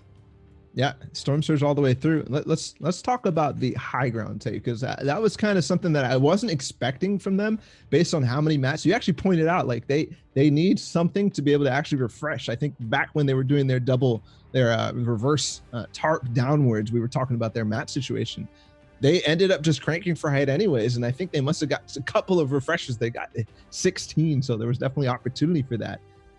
But sixth zone, they didn't even get sixth zone. Remember, they didn't get fifth zone and they didn't get sixth zone. They actually had to tunnel pretty much across the entire way to get towards sixth zone. But as soon as that happened, as soon as people started moving, they got their eyes. They noticed there was nobody in sixth zone who was up on height, who was cranking. They got their eyes on the team that was coming across. They said, no. I'm gonna Matumbo. You get out of here. I block you with the RPGs, and they go up from multiple sides and just crank, like you said. Yeah, horizontally, it sounds weird, but they kind of had high ground, right? The rest of the server, no. Like the rest of the server had to deal with so much congestion, especially height. They were double tarping, looking downwards. If you kind of flip the game on its side, there were just two teams kind of tarp battling each other. They sent one RPG above them. They got height in all aspects on the very side of the map where the next zone bounced, and vertically as well. They just sent more RPGs backwards, and they had like a four-pronged approach upwards as well. It was I'm not saying unprecedented, but very, very clean at least. Absolutely clean, the multi-prong kind of approach. And yeah, I think you're touching on something that a lot of these really in squads in this positional meta, you have to be visually or position. I don't even know what the term to be. Spatially, you have to be spatially aware of like literally everything around you and how it's forming. Players like Booga, you just listen to him. It's like, how does he know that this is a good layer?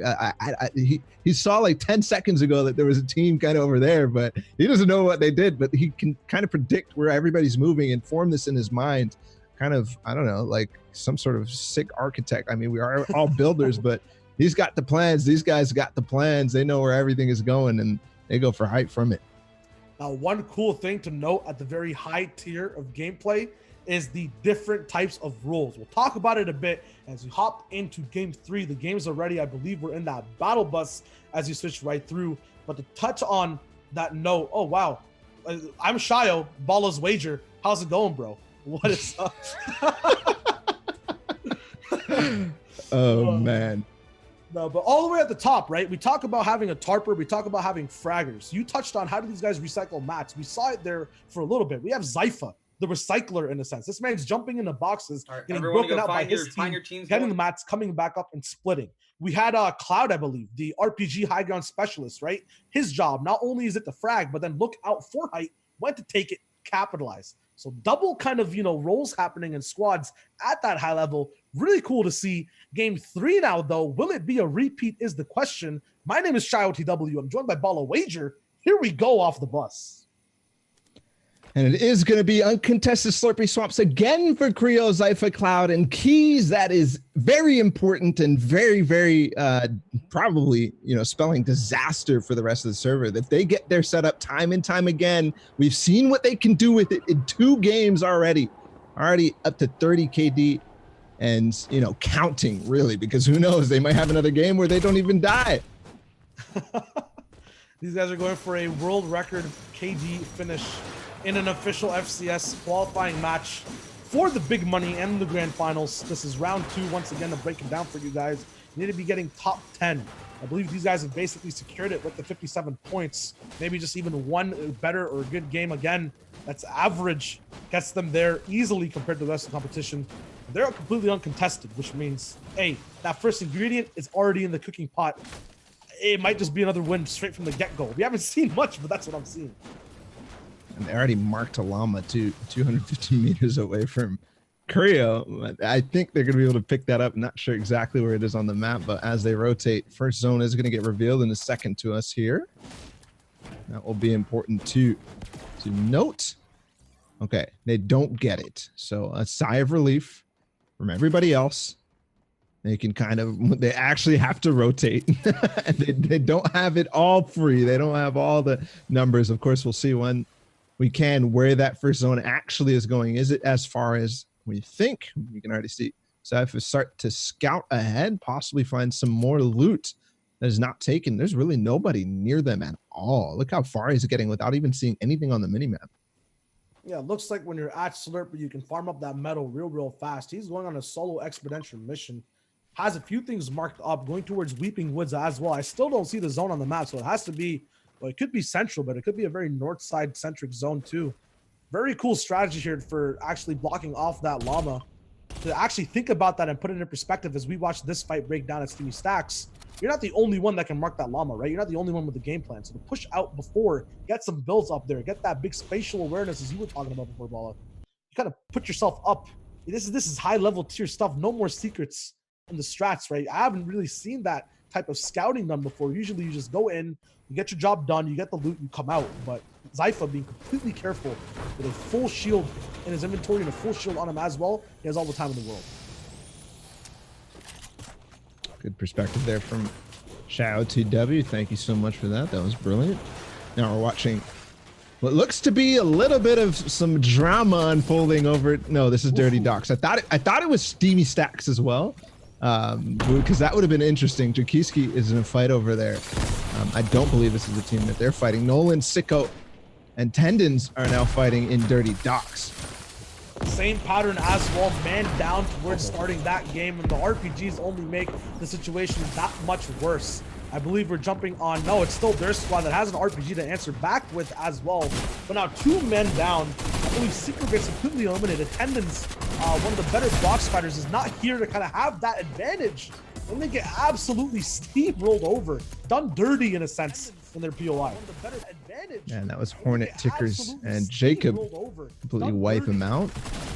This little graphic there, and then we're catching the tail end here of Jakiski, Diggy, Binny going out. It was Blasta that ends up finishing that one. Another squad eliminated. Okay, I like it. Here's the perspective on the other side.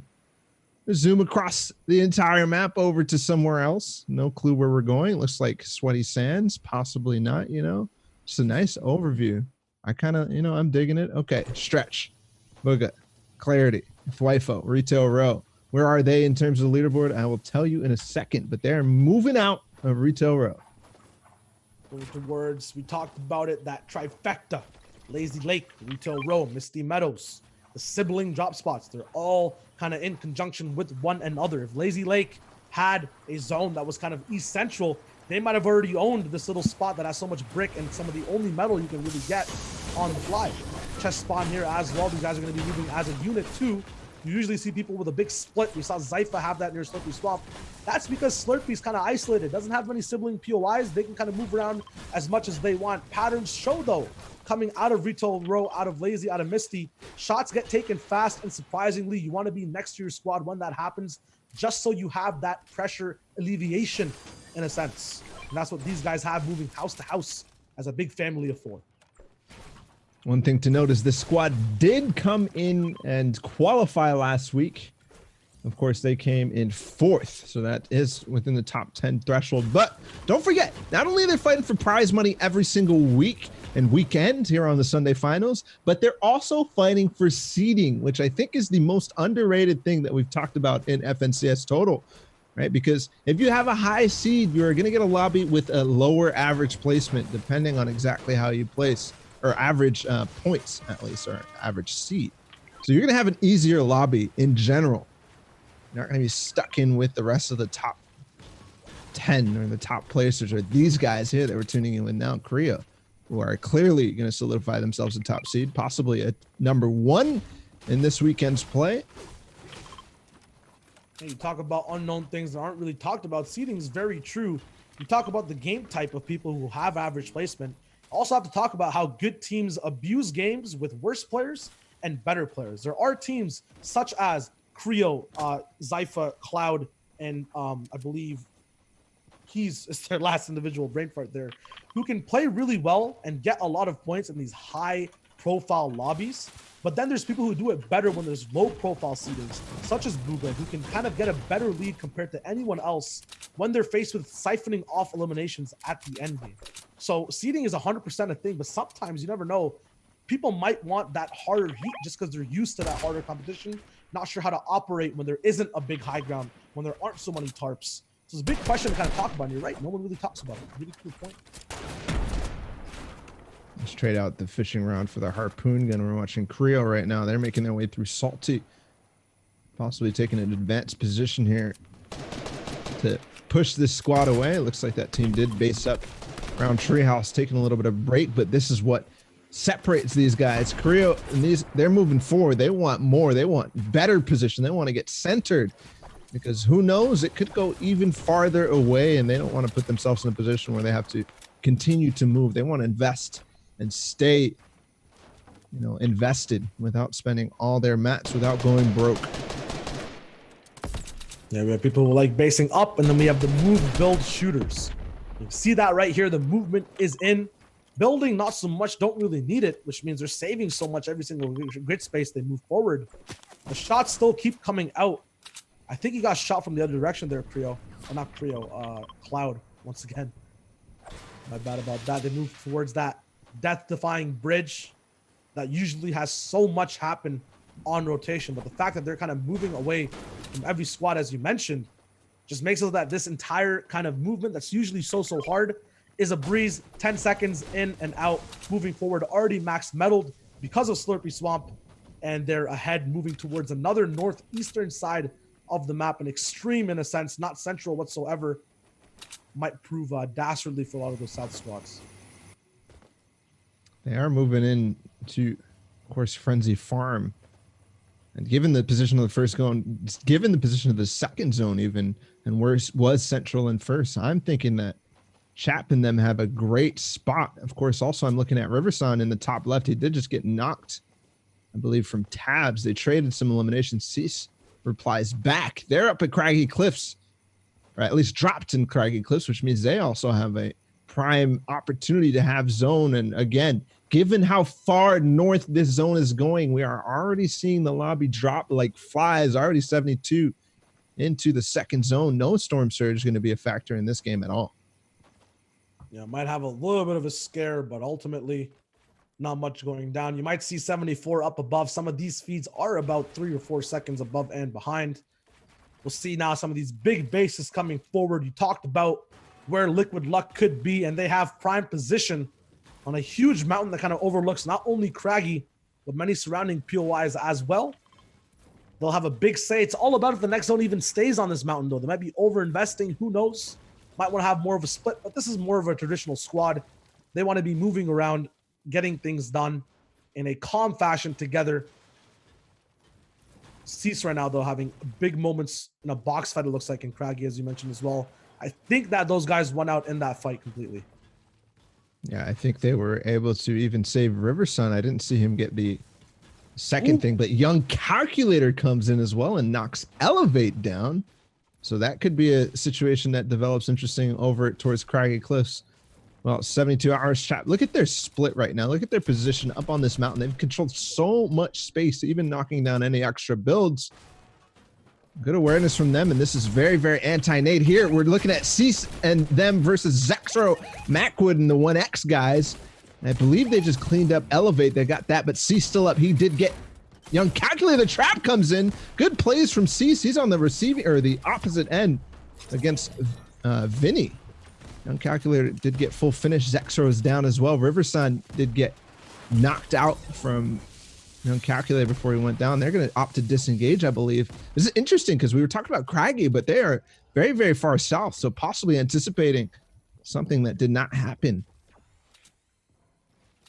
And now the surprise is going to be even harder to anticipate and move around in. The cool thing about this squad is that they're two big duos that have a lot of synergy working with each other. And right now, one duo partner from each duo is kind of eliminated. It's Macwood and Vinny, who we don't really see together too often in a sense.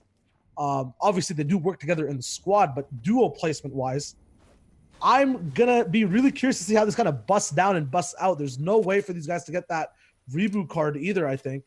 Huge build fight to kind of distract and move around in, which is cool. But so many squads that have to move through this, and I guarantee the zone will pull even more north or away from this build fight. So they're going to be in a little bit of trouble. Now moving in early to get away, but there's nowhere to move. There's so many people around just waiting in these builds, even bushes potentially. Yeah, just choosing to cut their losses. There's the zone you were talking about moving away. And He's going to go ahead and base up with his teammate Vinny, who's still up. An interesting note about that fight was actually those teams were 15th and 16th in terms of placement. So kind of near the middle of the pack in terms of squads, in terms of the standings. And now with the trade that they have, they're kind of both possibly going to stay in the middle of the pack. They both were moving up in the average placements and are only sitting at 7 points after 2 games. See how this plays out for these two, because these are big teams, that big names that we both mentioned had the possibility to even take the week. But right now, neither of them, and maybe this engagement is going to be cause for neither of them to even qualify. So outside the top 10 now. Only 2 more weeks left. It's so much faster than trios before. At the same time, so much tighter for a lot of teams as well. A lot of people got a lot more experience. Trio FCS being the top 100. Now we're only in top 25. So the team does kind of sneak their head in to get to play round 3 of stage 1, these finals on Sundays. Inexperienced, in a sense, is the only word I can describe a lot of them, even the top teams in the meta game of playing in this 25-man lobby. You mentioned Buga's team, who I believe is already qualified, gets to play these games with a different type of pressure in mind, more informational and learning perspective and approach coming through, kind of absorbing everything. Whereas teams that haven't qualified, even at the top, who aren't used to being in these finals in week 2 compared to the teams who are already qualified in week 1, has a different storyline coming in and different expectations and things on their mind as they rotate, especially when you have 2 men down. You mentioned it, very hard to see these guys qualifying or even doing well in this game specifically. I'm trying to spot as these guys make their way, and this is Hornet Tickers and company. I'm trying to spot that mountain that Liquid Luck was on top of. I believe they still have that split up in the northwest of the zone. So a lot of coverage there, a lot of motion or movement still available in position to choose from. I believe they're the purple arrows that we see on that mini map, dead center all together, not moving at the very tippy top of that mountain. So they have the position. It's all about how they move from it when that zone switches. Now looking back all the way towards the north side of the map, the most northern team is actually them. They're not the purple team. Okay, never mind. Analytics. They just stuck with their split, and you can see that whitish team moving up north. They're trying to hold them out because they know they still have to move in. Zone is going to push you guys in. And I have 2 players that can start taking shots at you. So 2 hours getting something done. This split from them is massive. I don't think there's anything that this team can do besides waste a lot of their mats. They still have zones, so they can just kind of sit pretty and wait. They don't have to move at all. Remember the investment. They don't want to over-invest and make something that they aren't going to actually have to use. Nice block there from 72 Hours. When he builds out of wood to move out of his base too, it didn't actually work out too well in this situation, but the idea is to kind of, make the RPG blow up the stuff ahead and not do any damage at all to your own base. Now, you do get to move out okay. The colors are confusing me a little bit. I think that's kind of messed up a little bit there. They are that green team as we thought. He's going to move down. They did not get zoned, but moving off of this mountain is going to be pretty easy for them. The only issue is going to be what comes after that. They have one small barrier of that purple team who still seem to not even move or react to the zone. They want to hold that height as much as possible, maybe even grief these 2 teams in the back. We saw Nolan do that in a tarp towards the 5th circle. Looking at control of a care package right now in a big metal tarp, and a bunch of teams. We saw it before when we tuned in with Mac and Vinny. We're on that bottom west side of the map and all have to move in to the slow-moving, congested side of the south in the 4th zone, meaning that there's going to be so many teams side by side and so many teams a little bit far away. Might have the same split as game 1 without the river, but potential for nades. We saw 72 Hours with 6 in his inventory. I haven't seen many triple nade explosions done just yet. 4th zone is usually where you have the position and distance to make them happen, and many teams can go down immediately together. The nades start to come now towards that west side. They're so prone to damage. And he's going to get tagged because of it, but quickly med back up. Hopefully that team doesn't decide to drop any more pressure. They do have that supply drop up ahead. I believe that is free. They don't know that though. We just see that based on the mini map. For us, it is going to get overrun by the zone too. So if they don't make it for it right now, I think that is gone and dusted until maybe that fifth zone reveals. But let's talk about fifth zone for a second, because there's a lot of opportunities. Remember, the north side base that the Liquid Luck team had, they have a lot of room up there that they know exists and they can build off of for height. Here it comes, 1 second. And it is going to go south. So that spells disaster for Liquid Luck, in my opinion. They have a path, mind you, off of that mountain. But whether they decide to choose to go down in this direction where Unknown Army is, I believe, is probably the best path, just based on the amount of congestion and builds that are already there. They're already working way in, and a lot of people can go from the Aguilar takes out Vivid in the meantime. Here's Stretch. Look at Clarity G. And Twyfo. Talk about positions, Bala. It's no man's land right now in the middle. Every team has to cross that big field to get in the zone from the north all the way to the south. You mentioned it too. Vivid's absolutely gone down and more shots are being taken. Team by teams kind of drizzling in. But the team we were looking at before, Unknown Army, not known for actually getting too many placement points in a sense. They usually get all their points in that rotation from the 4th to 5th to 6th zone and ultimately end up getting eliminated in that 7th zone. We'll see if that pattern continues. Says luckily just went down in the feed. Another thing to note, we see Clarity G Booga and them with zone in 5th and on high. That means they could choose to go for it depending on where 6th zone is. But don't forget where Creo and company came from. They were all the way down in Slurpy Swamps and they moved their way up. We haven't gotten an update for them in a while. Meanwhile, Chap gets an elimination on Arab. But that position for Creo, they could also have this 5th zone. They could be starting to make their play in for that high ground take, but this is going to get very connected. It all depends on the 6th zone here for Booga and company if they decide to stay up or go for their patented mid ground. A patented mid ground, a high ground hold they can do as well, but you mentioned it as well. Creo's there and RPG's there as well. From Stretch, the big explosion. At the same time, we have Creo, the mid ground master, who can just get that height all the way back up with RPGs. They're in their own win condition together. They know the counters. The RPGs are coming through. Both teams fighting for height. And a note on an update on the Liquid guys. They're actually fighting Aguilar and Arab squad. 72 hours just knocked 2 of them out. I believe there's only 1 player left. Aguilar on that squad. In terms of zone, it did go far away across from Twyfo and company, and this is still, depending on where Creo and them are, they could be moving forward, but no, we're sticking still with the mid-ground masters, giving up that height and trying to make their way into 6th zone. Whew. A little bit of scuff edits there almost cost a lot of shield pool. At the same time, right now, one thing to note is every elimination is going to be so much more drastic in this server. It's top 12. Usually we see top 16, top 18 once that zone starts to move. And now these guys are on the forefront of it. They're going to be taking a big barrage down on their metal tarp layer. Isn't going to be enough to block, though, if they blow it up and you pick the speed up on this rotation. Yeah, they did get far ahead. Nice RPG backwards. That might be somebody very important. I'm not sure exactly. I did see 72 hours is still up, fragging out. Meanwhile, Creo and them, they're way ahead of zone. He's actually going to chuck some grenades back and possibly cause chaos for any low ground team. Now moving in, though. This is game number 3, and they've done so well in the first 2 games. I'm still looking for the Liquid guys to see if any of them are still up. We're now on to Ronaldo, all the way down to low ground with Unknown Army, Avery, and Kez. This is a team that has the potential to do big things in the elimination feed. Yep, they're not usually operating in this capacity, though, of being alive all the way in the late game and getting elims. A lot of those elims, once again, are done pre-zone 7. So it's going to be curious to see if they make zone 9, if they get all those beams down. Going to be coming in with a lot as a team, though, about 4 elims, which means they can only rack things up, but they are mid-ground. On height, we can see exactly how this snake looks from the outside perspective, as shots are being rained down, but hard mats are still in play. It's only zone 7.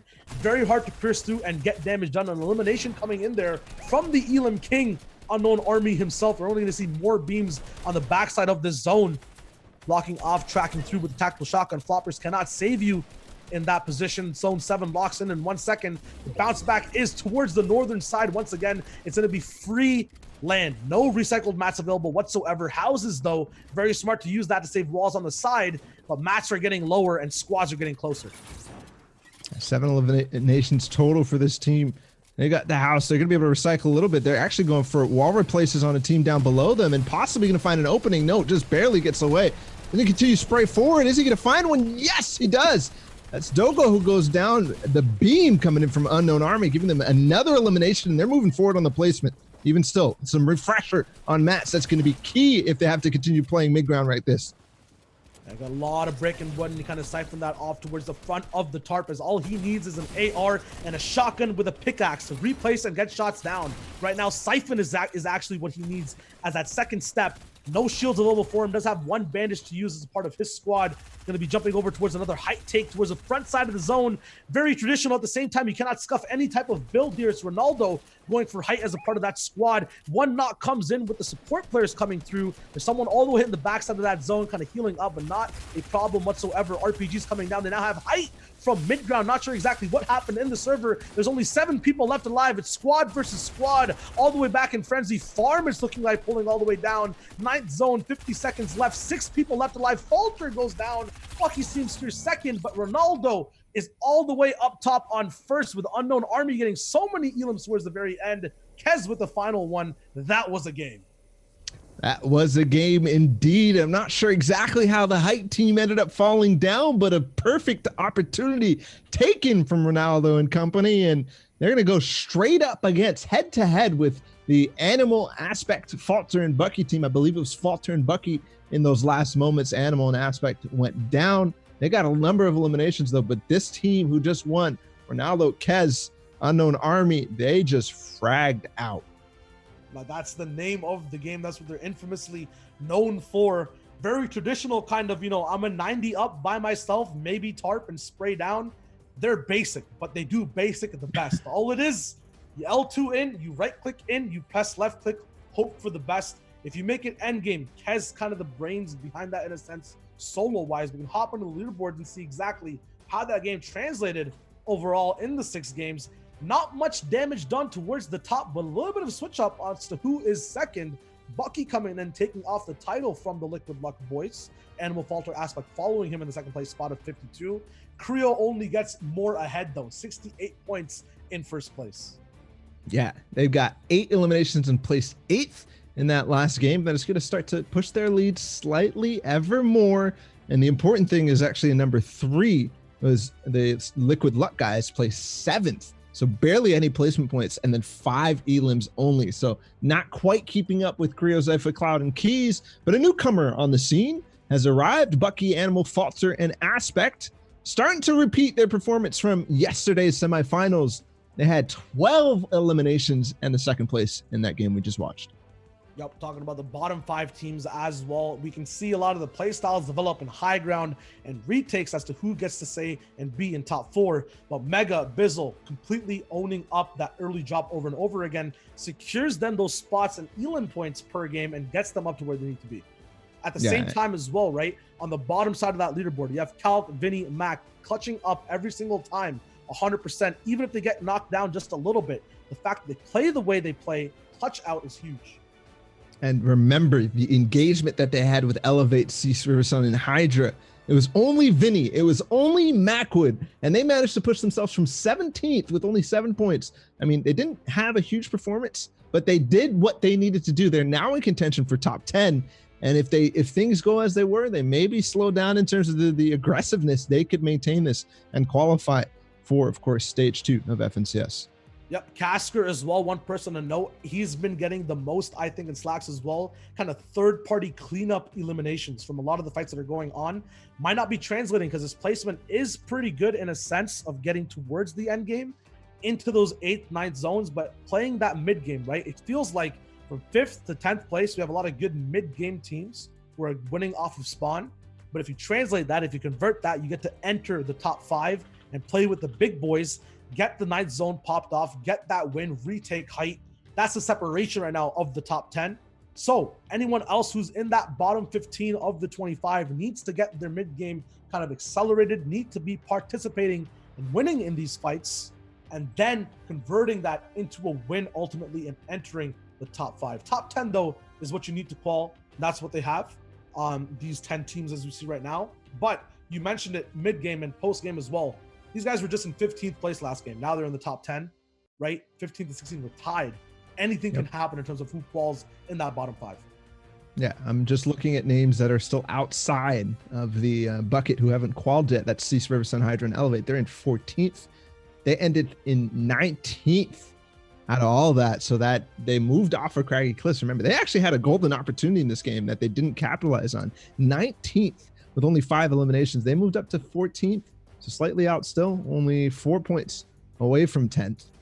And I think next game, 10th is going to start to solidify itself away from any opportunities, because right now it's really just a big game away from qualifying. But once we get to that 6th game, it's going to start, not being there.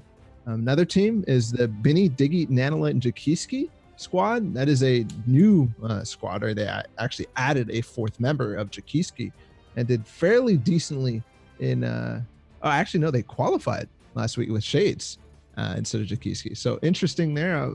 That's going to be weird because I'm pretty sure they can't play stage 2 without dropping that qualification completely, but who knows? Who knows? Hey, people said Snake season. I thought it stopped, right? Because we're in motions now. No, man. But it never stops. Snakes don't sleep. No, man. Snakes don't sleep. They just hatch more plots. It's over for everybody. I mean, I've heard of so many different teams who've broken up and swapped their 4th and all that. But you also got to remember, man, sitting up at the top is a team that pretty much is a result of snaking season from other players, right? They're like, well, I got snaked.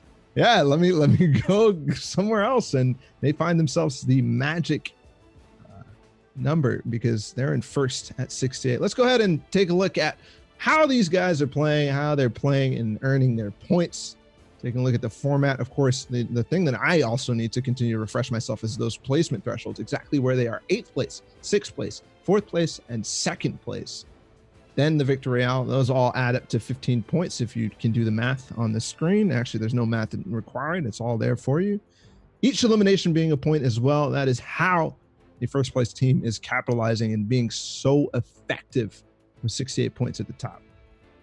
Yeah, one big thing to note as well is how fast these placements come in. You might have seen the graphics early game, but to put them down late game would just be a barrage of explosions and epilepsy on your screen in a sense. So many squads gonna just get eliminated at the same time from the 7th to the 9th zone. It happens so fast. Usually in solos, you can keep track, top 25, the numbers right there. But in squads as a player, even if you see 4 people left alive, that could be a top 4 situation. That is 9 points available in placement to be handed out completely at the very end of the game. So it's a very game by game thing you have to take into account. It's never over. You can't be safe. Yeah. And we got to pay attention to these moments too, in the final moments, because it could be squad v squad. We just saw a squad v squad end game between Ronaldo and the Sentinel guys, Aspect Animal, Falter, and Bucky. I guess Sentinel slash I'm not sure which team Falter's on, but then Bucky on Envy. FlyQuest, yes, exactly. Okay, now tuning in with Avery, Ronaldo, Kaz, and Unknown Army, who won that game previous. Swapping up their drop. This is somewhere I don't necessarily see them always drop. I think they were dropping in Holly Hedges last week. So now doing a nice split over above Pleasant Park. Not sure where the rest of his team is, but did take a couple of pot shots onto, I believe, what would be Cease and Elevate over at Craggy Cliffs. Gonna have a couple of houses to loot up and then possibly rejoin his team. A lot here for free. I don't see anything in Pleasant either, so possibly a full Pleasant split. I mean, no squad off that bus has been completely eliminated either. Not sure what that says for the north side. His ball's touching on it, right? If you do land Pleasant, you land up here. It's so sparsely kind of thrown out as to where loot is concentration-wise and POIs. There's only Pleasant, Craggy, and then I believe Steamy Stacks on that north side. A few islands around as well, but if people don't go down, if you want to switch out, go to another place to loot, might not be possible. And with 25 squads still left alive while the zone is still shown, I'm not sure where people are going to be getting their loot, as every spot looks like it's going to be taken right now. Elims are coming in now and then, but no one is kind of finishing out whatsoever. Yeah, these engagements tend to drag a little bit. A lot of different teams getting some full eliminations now. Jacobiki goes down the feed. There's definitely a couple engagements happening, and this is kind of key because, well, not key, but this is the pattern that we've been noticing is Storm Surge not really being a factor Not necessarily that these full squads are going down. We do finally have a full squad going out, but at least players are going down. And that's why we're seeing, less than 70 in that third zone, which is a huge shift, dramatic shift from what we actually saw in week number 1. Week 1 was kind of more of a W key centric fiesta in a sense of how aggressive people played. I think once people saw such a big lead being taken, they had to take, matters into their own account. At the same time, as well, as we said, immediately the server just kind of cracks. Was holding over with about 90 to 95 people, but immediately dipping down to 79 as teams finally set to all in. Mat counts kind of down. You guys watch box fights as much as everyone else on Twitch. You know exactly what happens when people run out of mats and still have AR left over and the will to push.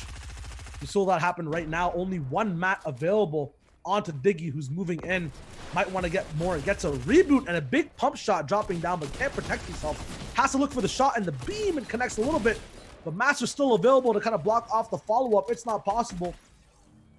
Elam gets picked up by multiple people. There's trades going on all around this POI. I'm not sure if the fight is fully done right now. Benny still has to pick up Diggy. And Nanolite up. He's still engaging though, getting a couple tack shots, and they are going to finish the pinch coming in.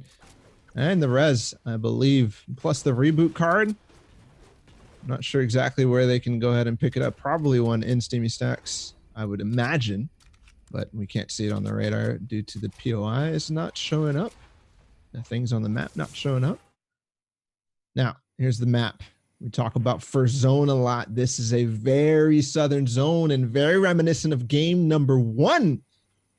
Now, looking at a couple teams where they're moving right now, I do see, the Liquid guys. They're sitting in Frenzy Farm right now. They do have the orange team in their way.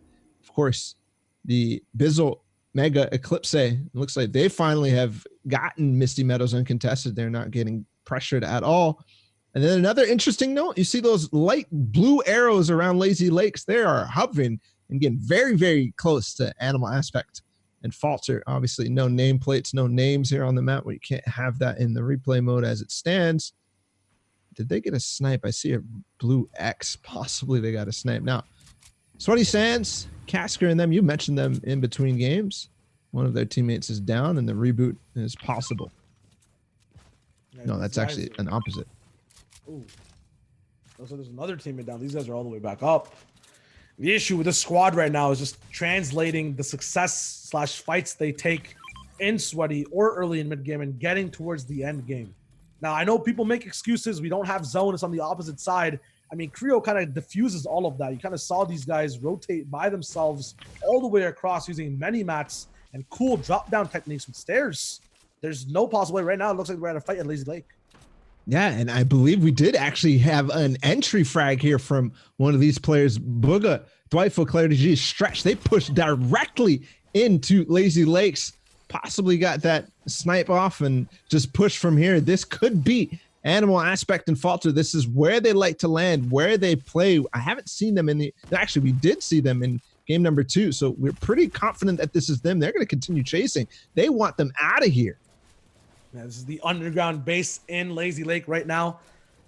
We're saying Lazy Lake over and over again. Is this Lazy Lake in a sense? Yeah. It's 100% Lazy. Okay, for some reason, in my mind, I don't know why, it seemed like that wasn't the name for that POI. The big bunch down comes in from the bottom. My mind's kind of crazy, and their Elam count is crazy in the early game as well. These guys are moving in on the northern side. We talked about sister POIs over and over again, from Retail to Lazy to Misty, all at the same time, now finally getting introduced and abused. 17 squads left alive. We saw it half and half last game. There were only 12, so a 5 extra difference. And these games are dwindling down aggressively in the early portions. And a very, very uncharacteristic push here from Stretch, Booga, Thwiphone, Clarity G. They're going to go ahead and possibly get I think it is already a full wipe. They only got 3 eliminations though, so possibly it's still a player lurking. They're going to move out now. First zone about to close. They have still plenty of freedom. You don't often see some of the best teams, we talked about last game, start to base up in this stage of the game. No, they actually just want to wait for this next zone to go and possibly farm up or loot as much as they can. Try to find anything that's not taken or not looted.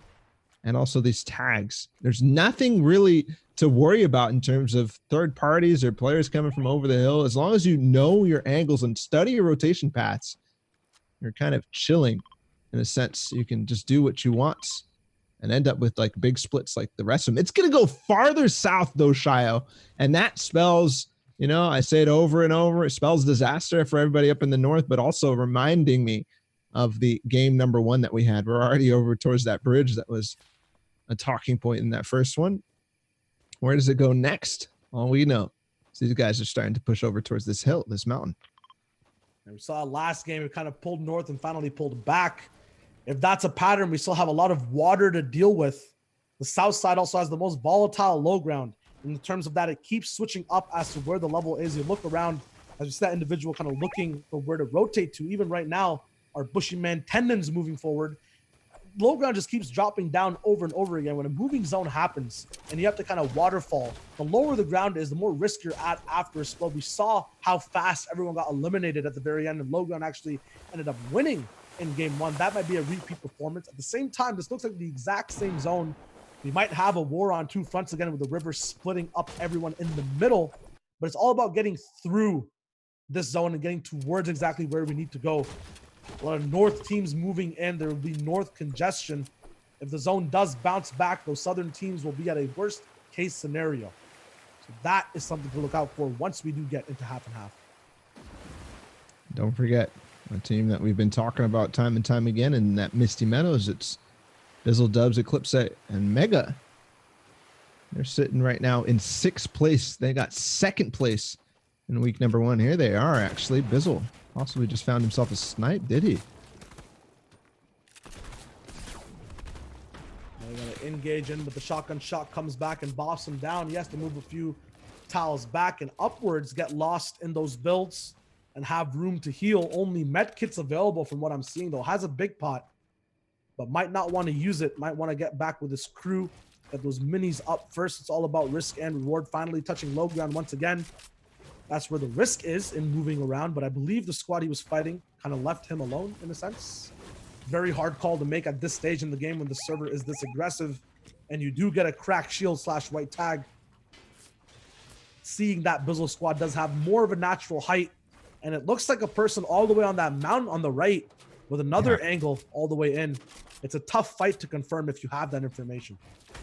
That's what I would have liked out of this squad right here, is definitely possibly push farther south towards these hills. These are treacherous mountains that you don't want to be caught on the bottom of. If you are, it's going to be almost impossible to kind of recover from. You can see the height from Bizzle's perspective right now on those mountains. It is a tough spot, and the amount of possibilities you get from snipes, it is so difficult to actually hit any shots back up on that mountain just based on the grade of the angle of the mountain is so difficult.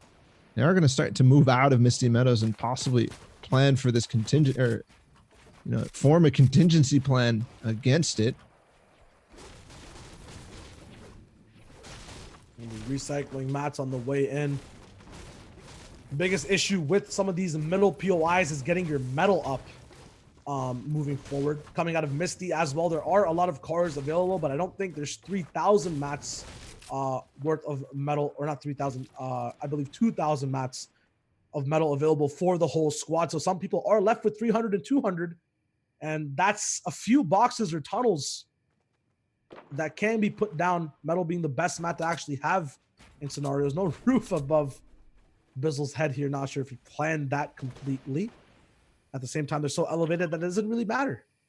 And I like what this team is doing right now. They're actually moving up while Bizzle continues to zone. You can see a little bit of height on Eclipse, Mega, and Dubs. And they're up on top of the mountain. Bizzle just keeping tabs, making sure nobody's pushing up, and also maintaining space. They did this brilliantly in week number 1 on a couple of different hills over towards the east, or the western side of the map. Now repeating it again, but this time south. We didn't really see too many southern zones in week number 1. We saw a lot more towards Frenzy Farm, a lot more away from that, and this could be, more keys to success here for Bizzle and them, is catching more of these southern zones and having the recipe for something good. is starting to go, but there's so many teams already based up on this hill. So many teams based up and also split apart in the center portion of the zone as well. Plus, there's a huge split happening 2-2 with those yellow arrows, and then we have those pinkish arrows on the side as a box fight kind of develops. A wall not placed makes Mega use all of his shields up or lose all of his shields up moving forward. Brick has to be put down, and a lot of teams are finally moving in around this big snowy mountain. Be a huge factor in those moving zones, or even in half and half if it moves towards or up on it. We could see a faster ending to a game or a more visceral slew of elims happen over and over again before moving zones even start. Old Man Mountain's possibly in play to take a lot right now. We're at 64 players alive. No Storm Surge going to be a factor at all. We're still in that third zone where it would be ticking off. Now, Mega possibly going to get in. Yes, he is going to go for it. He's going to go right through without actually taking. It's Riverson who goes down. Takes him out. Nice play. And actually Zypha, who is in the middle of this mix. I'm not sure how all this unfolded, but maybe this congestion is causing people to be so close to each other they get lost in the sauce. Zypha going down is huge. I'm not sure if it was a full elimination right away or whether Creo and them are still up. But that does mean one member of their squad is down. And so far, we haven't seen them really play or perform with, a member of their squad down. But we obviously know that they can. More possible opportunities for Mega. No, he's not going to take them. And that squad might be left in the same position Macwood and Vinny were in the last game. Still a potential to get those points up, but as you mentioned, the clutch key factors of the win conditions, holding the RPGs, knowing those advanced roles. I think we have a team nade that comes in off the dubs, flows things up. Nade still coming down, pressuring, congesting. Sometimes you might not have the moment, or you might not have the intention of being next to a team, but having a team remotely in the vicinity next to you, they can push you into, away, or towards your direction. And that's exactly what Mega has been doing this whole time. Dubs now tuning in as well, following up with as many nades as possible. And this team's only operating on wood right now as they have such a huge mountain / extra builds left over from the Creo Zypha squad that they can play around. And the zone kind of locks in on the fourth zone with the mountain in play and the lowest form of low ground, I believe, as well. The RPG comes in, but a quick re-edit block, it looks like. No one takes any damage. That was split-second resetting and saves the whole squad a ton of pressure and shields. Very, very key going forward, because you can see in Mega's inventory only 3 minis.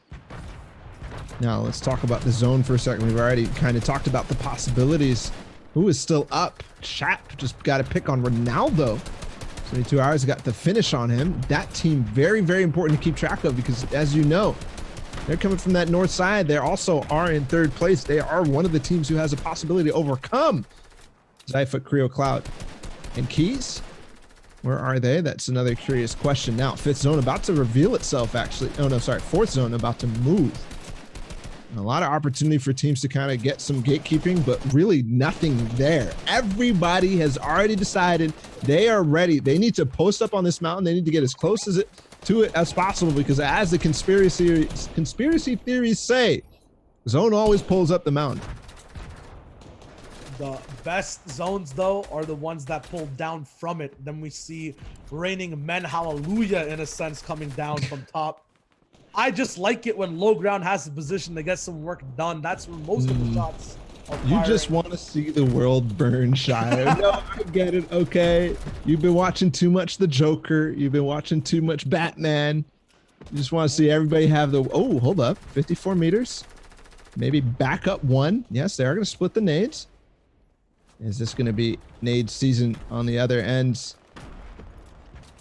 Is it still vivid? Actually, don't tell me they're getting naded. No, they're actually up on the northeast of the map. Some nades of their own. I think they're pointed at Bizzle and them. They're going to go for something too. And they don't necessarily need to, but they already got one elimination. If they can find anything else, here it is. Ooh, raining fireworks down from above. Anything? No, nothing. No tags, but it looks like that team actually got thrown all the way downwards. I was talking about the disrespect, or wanted to talk about the disrespect that Mega and Dubs were kind of tossing on the whole server. Wood base being multiply edited and taking shots of everyone coming in and around, switching over, going for nades, peeking through pyramids. I think they're making a little bit too much noise. They get pushed down now on metal. I have to believe this must be their squad because it's the same position, just a little bit lower on the mountain. The zone even pulls up even more north. Yeah, and look at the southwest or southeast of the map. All those players there down in the bottom. We're kind of looking slightly at it from, of course, Vivid's perspective. There's a nice find onto Tristan Hip, who actually converts to a full elimination, so good for them. He is looking down on that chaos that is about to unfold. Honestly, I'm kind of like, if I'm Vivid, all those guys are going to die anyways. Those guys are all dying no matter what. They've got a full path already into zone. I just, have one person go stay in the back and, just die for the team, but get all these tags exactly like Vivid's doing. Great job from him to find him. He even has nades to keep him down and out. Let's see how this rest of the zone plays out, because what it is I think about 30 people are about to die. This is absolutely free real estate, and I believe that whole lobby will die as well.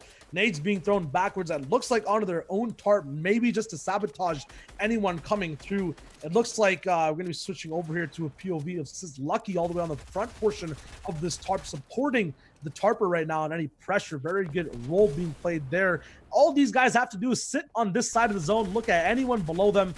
If they're on metal double tarp, no one from above should be putting down any pressure whatsoever and leaving this backside open. A big RPG coming through, but a self RPG or another RPG coming up from the bottom side. Pressure being traded. Diggy actually going down as a result, I believe, to the storm. Doesn't find a way back up. It's very tight. No walls actually even being placed towards the east side of the circle. It's full rain and full pressure. And 6 zone about to reveal. It does cut back, so a sigh of relief for everybody who is getting actually pressured right now by 72 hours. And Liquid Luck, they're raining down the RPGs. The tunnel is still there from prior zone for these guys, so they can just make their way back. One important thing, they were in a great position to capitalize on everybody on the side of the mountain, but the 5th zone kind of cut around the mountain. There was a lot of space down on low ground that was still available. And we're now going to move way, way, way away from this. So anybody who was up on that mountain has to come down. They're starting to make the climb, but not too big of an elevation change for 72 hours and Liquid Luck. You said it's very good for everyone on the 5th side, but I don't see anyone with these guys on any of the layers. All those RPGs came down looking at height now. What is this super ramp 90 build fight rush going all the way up top? That's an investment of thousands of mats. Someone's still coming in from zone. Hello, guys. You got to drop down now. It's waterfall season coming through. Amazon rainforest being saved right now, but everyone kind of stuck on this pyramid. People are raining downwards. But there's still a tarp going up from up top. If anyone looks up with an RPG, it's over right now. It's completely ended. I'm looking at the overview. They're building in bricks, so it wasn't that team on the mid ground. Nice shot from 72 hours, finding a headshot, but not the RPG. Just got to move forward now, though. There's still a lot of teams with them in this game. There was a lot up above. The double edit on this player from both sides. They're going to be able to pick that up. That's Vivid onto Arab. And now moving forward, they've got the RPG. They have the possibility for anything more. Looking up, nothing yet to find. They're actually going to continue the waterfall season downwards. And now they're very close to low ground. No need to worry about it at all. Yep, 72 might have actually overthrown and gone towards, or lower. Vivid actually might have gone lower than he expected. Now they're dropping all the way down, building back up for the support, finding their way back to each other. I was going to mention the non-tarpers of the team still have 500 and hundreds of mats available to them. They're still moving forward on their own tarped base. 23 people still left alive. It's a top 8 scenario. First placement getting handed out. Everyone's still operating as a squad. Yeah, I still see Boogie's team up, Bizzle's team up as well, but no sign at all for Creo and company. And with 7 eliminations so far on Liquid Luck, this could be the opportunity they needed to kind of take away the lead from Creo and them. Nice shot on the Clarity G. Beautiful play from Vivid. He's going to get himself in a little bit of trouble, but he doesn't have to take any storm damage. And there's still a player here. Did he get? No, you're good. Meanwhile, 72 hours got a pick, and they're going down. They know what's going on. Slacks goes down, and again, he's just popping off down the low ground. That's actually Bizzle's team who goes out. Vivid still gets another one. There's only 4 teams remaining, 12 players total. And a nice split down below from the Liquid Luck. They're just reigning supreme and taking everybody out.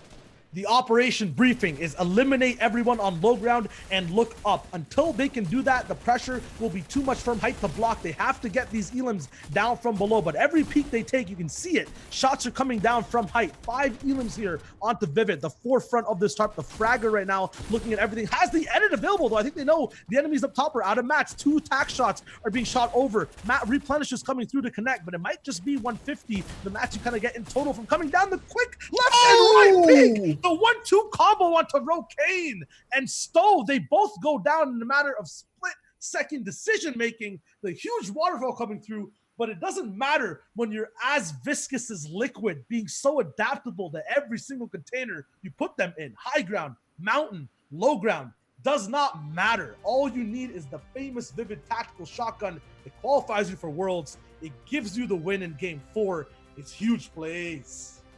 2 wins, 2 victory royales out of Liquid Luck, and some magic there from Vivid and everybody else on that squad to take the win. I love what he did there at the final moments when there was a team above directly on top of his base. He just edits that instead of like, you know, building out, fighting for height or anything, placing a wall. He just jumps up, takes those low ground peaks and does work with them.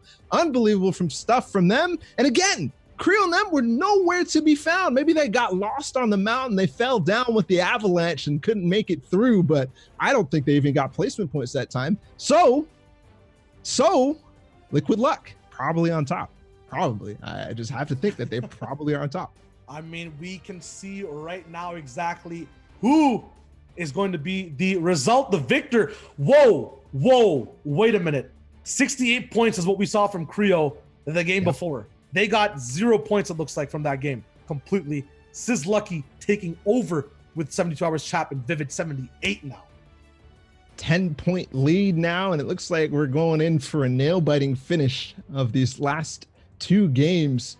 Of course, don't forget the rest of these guys, Bucky, Animal, Falter, and Aspected, push up themselves 4 eliminations. Not too many points, but really not much movement besides Liquid Luck and Bizzle and company. Bizzle and those guys, remember, they got Misty Meadows. They were able to get up on the mountain. They ended up having to make that weird rotate around the side as well, but they still got 4th place with 7 eliminations. I'm looking for the team who won last time. No, they got knocked out early in 13th, so they're completely irrelevant there in 5th place. Yeah, Unknown Army kind of sitting there. Did I think probably get a few elims. Looking at 9th and 10th now, new people that we've seen. Jacobic, I believe, as well. Unless that's Jacob, who's someone else. It might be. But I believe these it's guys, somebody else. Yeah. It's somebody else. Okay, there we go. These guys, it's kind of volatile as to, I'm curious to see what the point thresholds are below 10th place to qualify in, because there's only 2 more games left.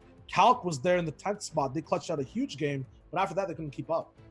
Yeah, they only got 2 eliminations in the last game. That puts them down to 13th place. Right now, 11th place is 19. That's Arab, Inspire, Kaz, and Aguilar. So if they want that, you know, that instant qualification out of top 10, they've got to maintain, or actually no, they have to push 6 points to push from 11th to 10th, which is, you know, again, we always say it's only 1 game, but remember that is just going to extend between 10th place and everybody else. That is just going to get wider and wider.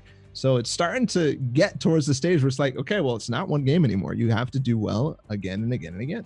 I want my heart and my mind to succeed. All these guys would need is 1 half and half zone to kind of just play off of, but to get to that point and put yourself in a position to move there is just so hard, especially, you know, fighting off of risky reels in the middle at the same time. We saw it in the last game, right? Mega in the middle, adjusting and kind of putting down pressure on so many teams. Vivid, the winners. Creo actually getting taken down by Mega. These top 5 individuals have been seeing each other in late game over and over again, even before zone starts moving. They're having a direct say on each other. It's not like there's a random 25th place or 25th place team coming in and griefing everything up. This is top strats against top strats. And right now it looks like Liquid is on the very tippy top of that mountain or not. And don't forget too, we've only seen really 1 frenzy ending. We just had the kind of repeat of the southern side first zone, where it kind of pushes more and more south. This was the farthest south we've seen, which is favoring Creo and them. But so far, the Frenzy Farm guys, the Frenzy Farm, have come through and actually been the people who are winning out now. They're above. I thought that I was gonna say, oh, you know, they're challenging for it, but no, they're winning out in first place right now. Hey, Central Zone, the entire POI itself is, I think, the biggest one in terms of area size. You can affect the orchard as well. If you have enough pressure, you'll affect risky reels too. I believe we have a replay to go to. Not sure if Frenzy will be the topic of it. I think it'll be the final games of that game that we just saw, or the final moments of the game we just saw. So we'll hop right to it and see exactly how it played out. Once again, I believe Vivid in that driver's seat, taking the most effective and efficient shots, and has, one mat that didn't have a pyramid up on top of it, gave him such an easy way to edit up with the floor undetected for 2 shots. Then just said, listen, we have one guy cracked, I have another guy put down with pressure. If everyone else is distracting, if I can just get up, my own wall, dude, oh my God. Left, right side, I don't even know how he hit Rocane. I don't understand how, but he did for 33. Like a heck of a flick. A little flick of the wrist from Vivid, and showing off the classic good old summer skirmish Vivid. And really, like, throughout, he's just been back. He's been back since trios, since World Cup even, man. This guy, everyone's saying he's gone. Everybody's saying, Vivid's not the best anymore. He's not the best. But I guess, today we're seeing Liquid and Vivid are showing up big. No, that was the clutch play. We'll see if Frenzy Farm is the flavor of the month, in a sense, of this FCS to perform and move forward with. I believe even Zayt week 1, they land risky reels, which takes in the pressure from Frenzy Farm, which is just like a subsidiary drop in a sense. So teams might, talked about trios. Retail Row was the big thing that made everyone win, get those point leads. Are people going to start contesting? Will Parpy come back to NA and start dropping? Who knows? Is the big question. That's for sure. Yeah. The thing is, I mean, we all know it's a positional meta. We all know the importance of figuring out exactly where to go. I think the Retail Row of Chapter 2 so far is center map. But we are into game number 5. So let's hop right over to it. We got 2 more left. And we do have the map showing where everybody's dropping. Really, nothing relevant has changed, right? We haven't seen a team in the top 5 really get contested. If anything, the teams in the top 5 have pushed their players away. We looked at Misty Meadows early on, Bizzle and them, who are in 4th right now. They pushed off the Zimio and his team. I believe they're not even landing Misty Meadows anymore.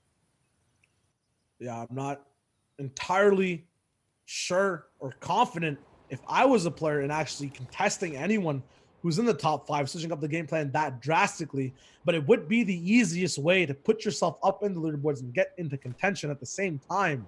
If you're, eliminating top teams that land there first from the get-go, how will a random team coming in have any more of an effect is the big question. Now landing Retail uncontested once again is Abuga moving forward.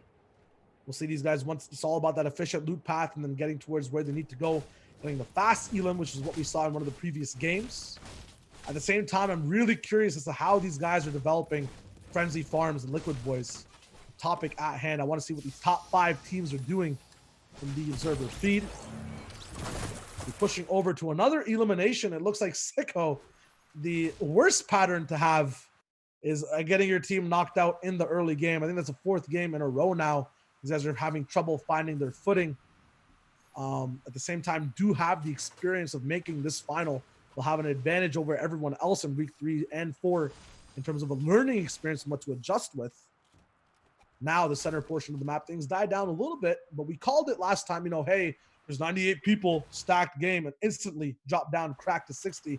I believe that'll happen immediately again.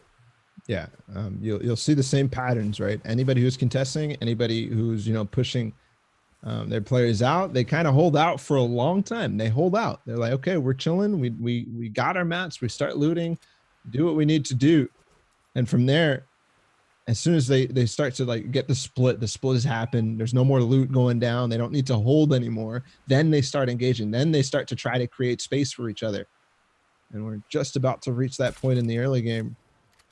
They're now still on this loop path using the... okay. Taking a peek at the early game of Sizlucky and the rest of the Liquid guys at Frenzy Farm. We do have that first zone reveal that isn't on top of them. which is, kind of something you would expect from Central. But we've been seeing kind of the zones pull to one of the four corners in pretty much all different scenarios, except for game number 3, I believe it was. The zones are a big thing to worry about towards the end times. At the same time, getting there requires one thing, which is a full mat cap on every single person, or surviving those zones requires a full mat cap. The one thing not available at Frenzy and Block right now, from what I see in the mini map, is metal.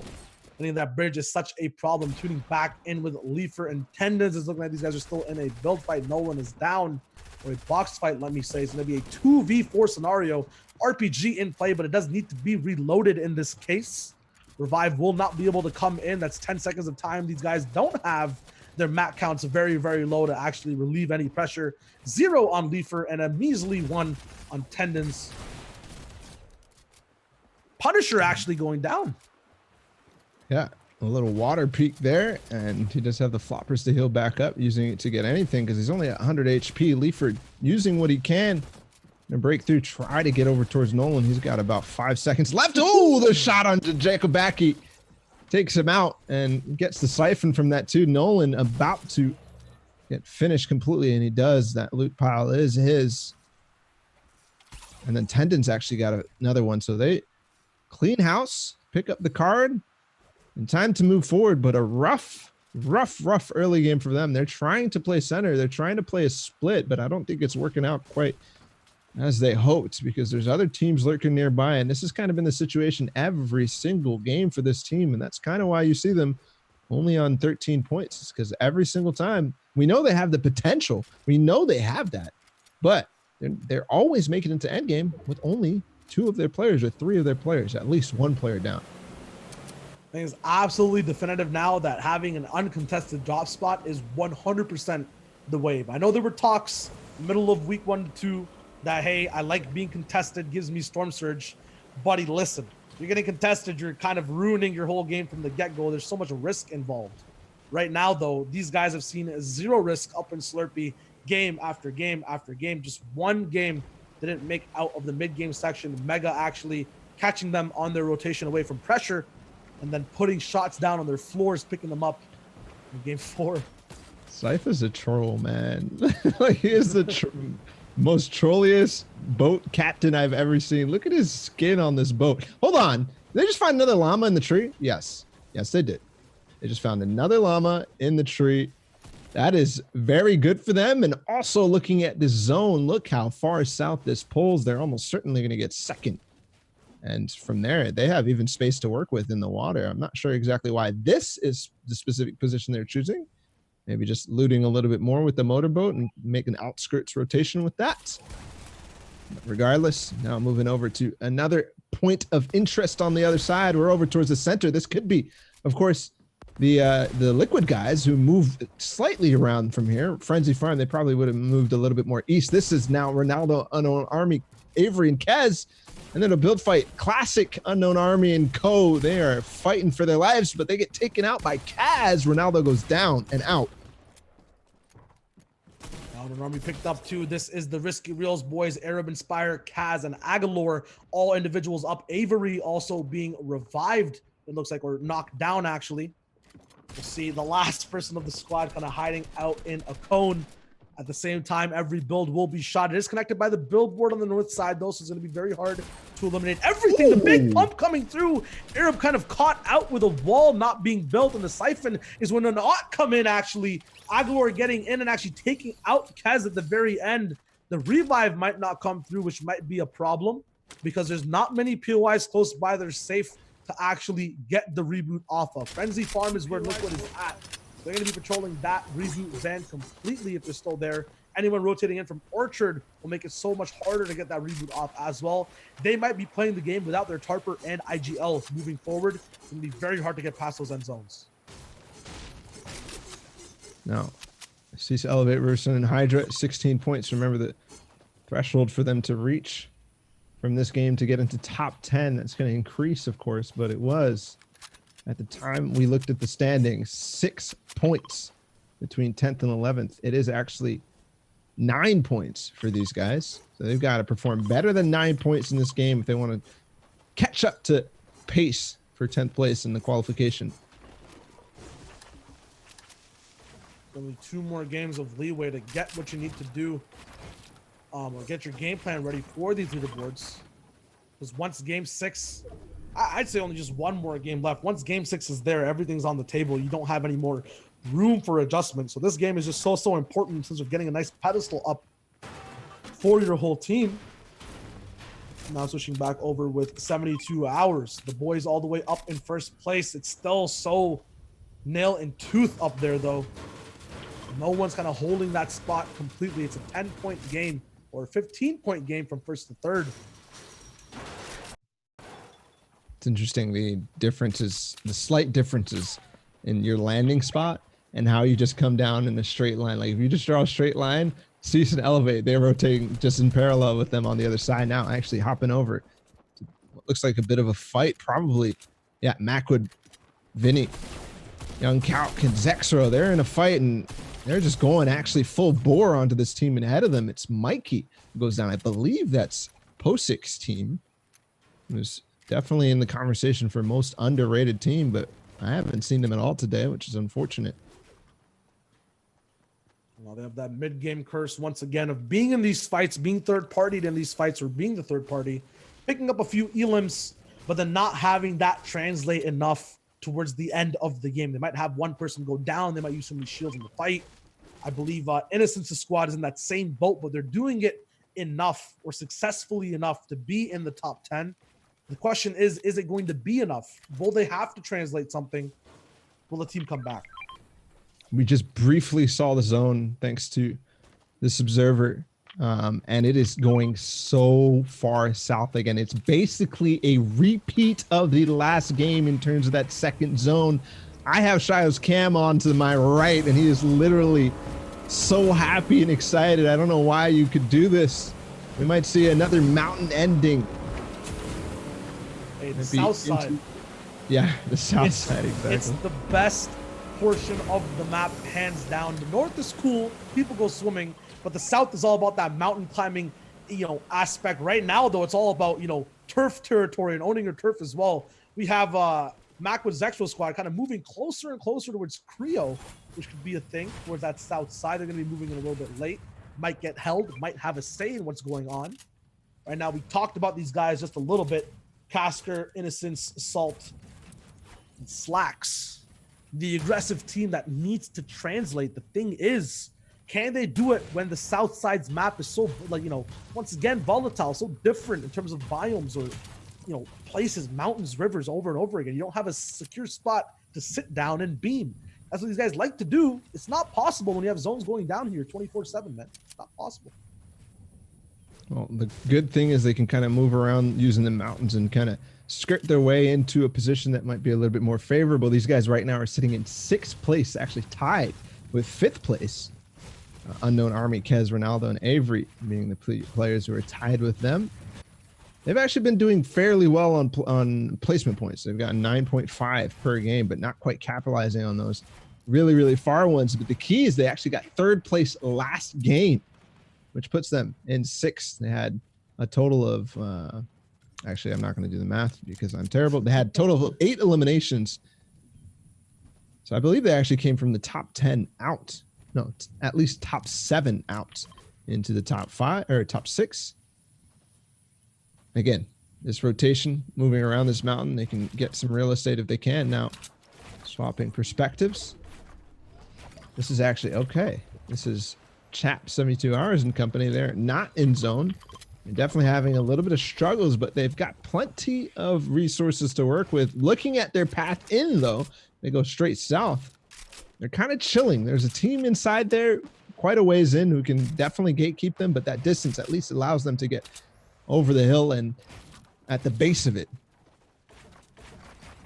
Now, as long as more teams are in front of them, so they do have free reign to move at the same time. The resources, I was really curious, as you said, how did they get in this position to use all these heals? What team was kind of holding them because they're not here anymore? Doesn't make sense to me, but when does the game ever, as these guys move in? See people swimming in as well, a team holding back at, I believe, That's lazy. Not sure exactly what that POI is on the left over there. Misty. They aren't moving. Oh, it's okay. Misty. There we go. On the east side of it, not sure if they're being held or if they're doing something, a late rotation perhaps. Might not be the super best decision. These guys also have to get in, but are still taking their due time, making sure they get and milk out as many elims as possible. On the other side of the map, southwest, we have a team almost in storm, but we're almost in zone, the assault team, but has so much to kind of move forward into. There's a team holding, they're right behind them as well.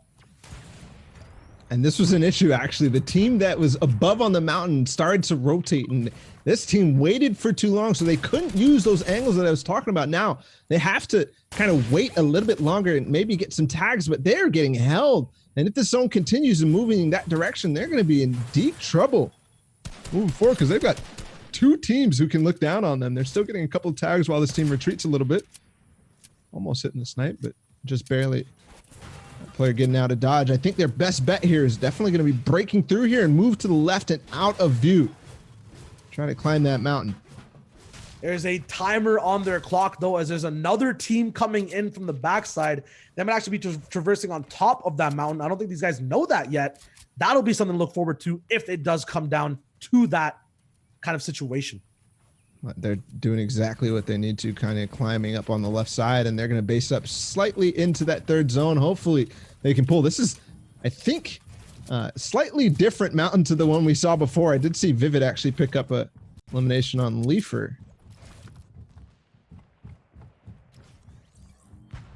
Look at the mountain dwellers, though, all the way up top. There's a bunch of squads just ready for that mountain to be the place to be, and a bunch of squads trying to cozy in towards the side and the walls of that mountain just so they don't get pressured. Teams getting risky. Like, this is a decision. On the bottom left, this is huge. A whole squad moving in, just swimming, but they're going to be on the cove side of the island. There's no easy way up. There has to be a mat investment. And at the same time, the zone bounces back in the next 3 seconds in a bad way. Their game is basically over. The zone does bounce on the mountain halfway in, halfway out, and it's not even half and half yet. They're going to be met with, at the very bottom, I'm just looking at the mini-map right now because this team's just scouting up. They're going to be met with a Coast Guard over there, not letting them up. There's a box fight developing down there, and now the mountain, half of the teams on that mountain are not in the zone either. They're going to be boxed out as well. It's going to be box fight central on all sides. These guys might have a free rotate in because of all the chaos around them. They're going to make the move right now. And I'm worried the more and more this goes to the mountain, the more difficult it becomes for any of those north side teams. Up to this point, I was literally worried that this was the same game. Like, this was the same zone. I don't know what was going on. Finally, the zone kind of diverges a little bit. And we don't see all that huge congestion inside of the zone that we saw in the last time and centered on top of the mountain. Here. Says lucky in them, they're taking a gamble here. They're not going for the mountain. They've got plenty of space to work with. They're staying centered in fourth zone. Also a lot of wood here. Here, they're gonna set up for nade play. Last time they did this as well. It didn't quite work out. Didn't find anything. Don't think he did find it. Oh, he did get some tags though. Nades being thrown. Cool thing to note. Storm Surge is up now, so ooh. Dwifo actually going down from some of the nades. Not sure if there were any other tags brought down. I think TK also got knocked over there. Completely different squad, one on top of another. Finally getting meshed up as well in their own box fight with more pressure being put down. You mentioned this spot in specific. We're looking at the overview of the whole map. Being on that mountain is a huge risk and investment. It would take so many more mats to travel down and then TARP once again, kind of fighting off all the pressure from teams like Lucky and the Liquid Boys, kind of ARing you from their mid-ground position. Mid-ground is a place to kind of be in. At the same time, if your TARP layer gets knocked down, you'll see this situation. RPGs, so many people trying to, box your box into others. You're being on zone line right now, that's a big risk too. You want to be central, you want to be mid-ground, but it's all about this zone locking in. 8 seconds till we figure out how this mountain actually plays into this whole game. I'm just waiting, holding my breath. Already teams coming down. I believe that observer perspective is slightly ahead, so we could see that zone was going to pull down the mountain. Nice shot there from this player that we're watching. It is Bucky from Animal Aspect. They actually found 2 eliminations, which is huge for them. They're actually sitting already on 5 total. This is slightly behind. Actually, I would say very behind in terms of zone. as the fourth zone hasn't been revealed for them. But hey, we're getting a little bit of a replay, which I like. I appreciate that. Yeah, we get to see the arcade game these guys were playing, just duck hunting everyone coming in from the storm. Perfect sight line from Bucky, something he's really used to doing in solos. But now we get to see their actual treacherous climb or descension from the mountain down to exactly where they need to go. At the same time, Bala, if this zone bounces back towards the south, you'll see moments like this again where teams are falling right beside each other, but going the opposite way, vertically upwards. And that's so much harder and so much more chaotic to kind of be as a squad together, move up, tarp vertically. It's literally impossible. Usually you need to do individual 90s. Now it's just all about where the 6th zone is going. Oh, it did find some white tags while they started to pressure the team who was building up above them, which is interesting decision. So player in that cone next to them, we can see the player outlines. Obviously, they're going to go for the wall, and they do get it just by holding. More spam coming in. I think that's going to be a disengage. Animal did find one elimination there, so good find from him. Actually, then no, it was a full elim. Mega still up in the feed. He's finding himself a couple. Eclipse as well, so that's key. I think more players are dying on this zone than the other one, which is interesting because it's coming downwards rather than kind of like around and up. There's so many teams still left to come in the zone. 30 seconds left. People kind of being straggled and left behind. A whole squad all the way on south, or a clutch player over there. Not sure where he's caught out. It's a duo, it looks like. And still, on the south side, it's going to be so congested. If tarps start there, the low ground only gets lower when you're moving forward in the 6th zone. 14 squads left right now. We're starting to approach those placement thresholds. We're probably going to start seeing it in that 6th zone, which is about to reveal itself. Remember, as Bizzle picks up another one, he is actually in contention, so good to note as well. Bucky and them are in 3rd place right now, and if they have a huge game, and depending on how Liquid Luck is doing, who right now they probably are in zone, they could also overtake. They could also push themselves above Creo and them. I'm not sure about Lucky and them because they've already got 3 eliminations and pushing towards zone. This is exactly where they love to play, and if they are here, they get placement points at least pretty much every single time. It's a metal tarp on the side of the entire map. Basically a mountain of bills, an RPG coming in, actually freezing up the Spec clan over there. Now Lucky kind of thrown all the way down away from his team. It's going to be a 2-2 split. I feel like half of his team is still up exactly where they are. Keys actually just took out Vivid. Keys, who's on the Creo team, who is in 2nd place, who just lost it to Lucky and them. We might be actually seeing these 2 squads go head to head in this end game and actually, fight tit for tat, possibly retake the lead. Now they're all the way on low ground though, and I think that's what they need to do because 72 hours is out. It's only Chapman Lucky.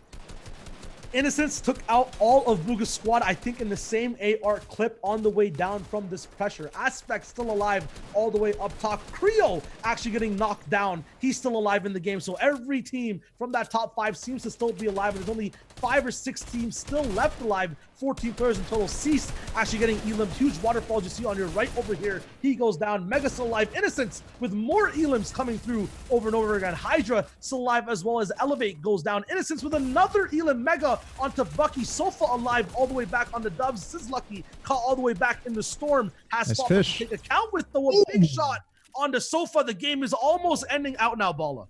He has 2 fish. He's staying his way out in the zone, and he's got to actually wait for these placements. There's no bandage bazooka here to hold yourself. You've got to just find some eliminations. They're all fighting. Hold on, Lucky. Are you going to clutch at the last second? Can you find it? Yes! What did I just watch? Staying in zone with the fish. He's watched 4 squads go out, all in the pool at the end in the water. They all started fighting on low ground. They thought it was the final moments. There was no builds in sight. Lucky stays out and clutches the 3rd win of the day for Liquid Luck. What did I just watch? You watched a solo man on a mission to win the game, and nothing can stop him once he visits the supermarket and gets the fish in his inventory. This man stayed there in the low ground, cooked up some tuna, just waited and watched. When that gun didn't shoot the first time, I thought it was over, but he got that reload at the very last second. Double 30 tags coming through, big clutch all the way at the very end. We talk about clutch factors a little bit. Lucky, even last season, big highlights with Chap from height always in zone or manipulating zone, getting elims. The big thing though, not to take away from that amazing win, is the amount of elims that we saw from top 10 teams onto each other. Where replacements handed out, there is still a prize pool in, play for the finals themselves in round 3. How are the top 10 looking? Where's Innocence? Leaderboards are ready. Let's dive in. And at the top, they hold steady, of course, with the win from Lucky, the clutch play, probably one of the most clutch plays we've seen so far in squads. Again, he actually wins the game, puts him at 102 points. That's going to be hard to beat. Actually, pretty much impossible based on what we've been seeing so far in terms of good games and good performances. But in second place, it is Bucky, Animal, Falter, and Aspect, who overtake Creo, Zypha, Cloud, and Keys, like we did discuss slightly in that game. They overtake him with 4 points. What they did, they ended up in second, 10 eliminations for them. You have been mentioning Slacks, Innocence, Casker, and Assault. What did they do? They survived to the end of the game. They got frags down from the top down.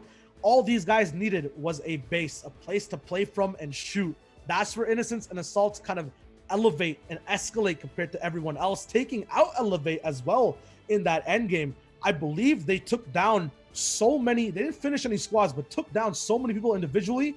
That's how Lucky was kind of allowed to win that game. That's why there was a free-for-all, right? So that point right there, huge. There was 2 teams who were fragging out and thought that they had the game in the bag and thought they understood what was going on, but they didn't. They didn't at all. Lucky was the only person who realized, okay, there's 2 teams fragging out. Guess what?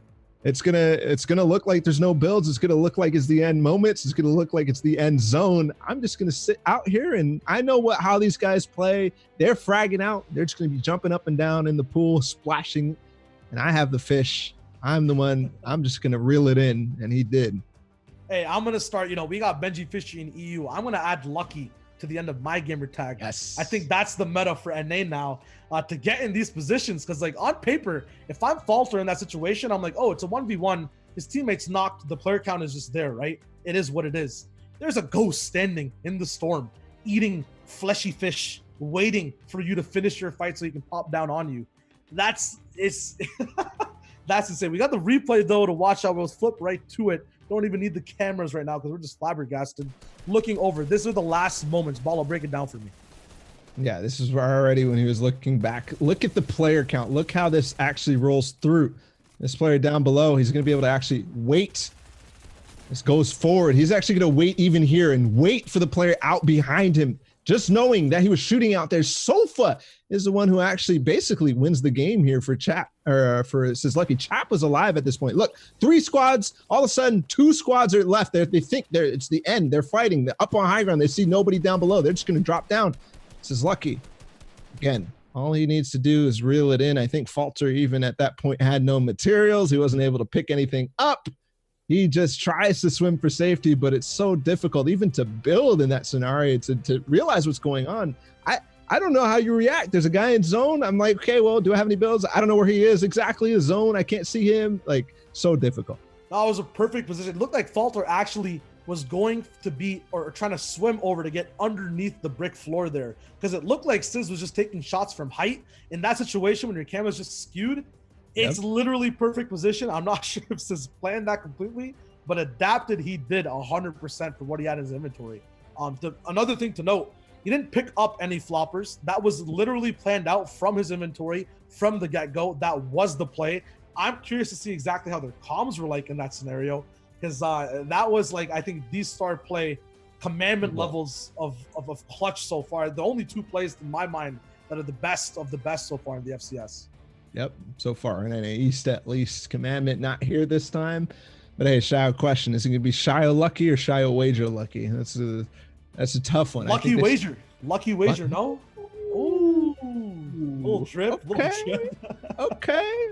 Well, we do have 1 game left. And based on what we just saw from Lucky, I think they just solidified themselves first place, but still a lot on the line for everybody else. Obviously, there's still a chance. You never know. Maybe they go out for some reason on an early rotate, and Aspect, Animal, Falter, and Bucky have the opportunity to come back. Actually, Creo even. They're not that far away from even Bucky. but they are far away from Liquid. So not far from Lucky, but far from lucky is what you're trying to say, right? Yeah. Big thing. I don't want to put a caster's curse on it, but it's the question that is in my mind. Are things going too good? Because it seemed like they're going too good. When does it stop in your 6-game run? I'm not saying the luck in a sense or the playmaking, right? Do they have what it takes, or do they have the fuel in the tank to make these plays game after game? 4 wins in a squad's final, that's kind of nuts. And the question is, if they can't do it, three. or no, in total, right? They have a chance for a 4th one now. Oh yes, is the question. Like that's a little bit, that's uncharacterized in a sense. So there's a chance for another team, if it's going too good, to still take things away if they have that caliber of victory available to them. So it's not solidified, which is really cool, because usually by game 5. This is important. Hey, when you're winning this hard, you got to kind of just compare against everybody else.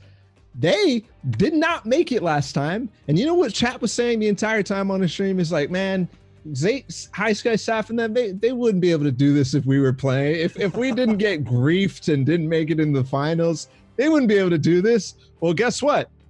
This time they're not here. They're not able to contest directly against you, but you guys are repeating basically their performance. I mean, 5 matches, 3 wins.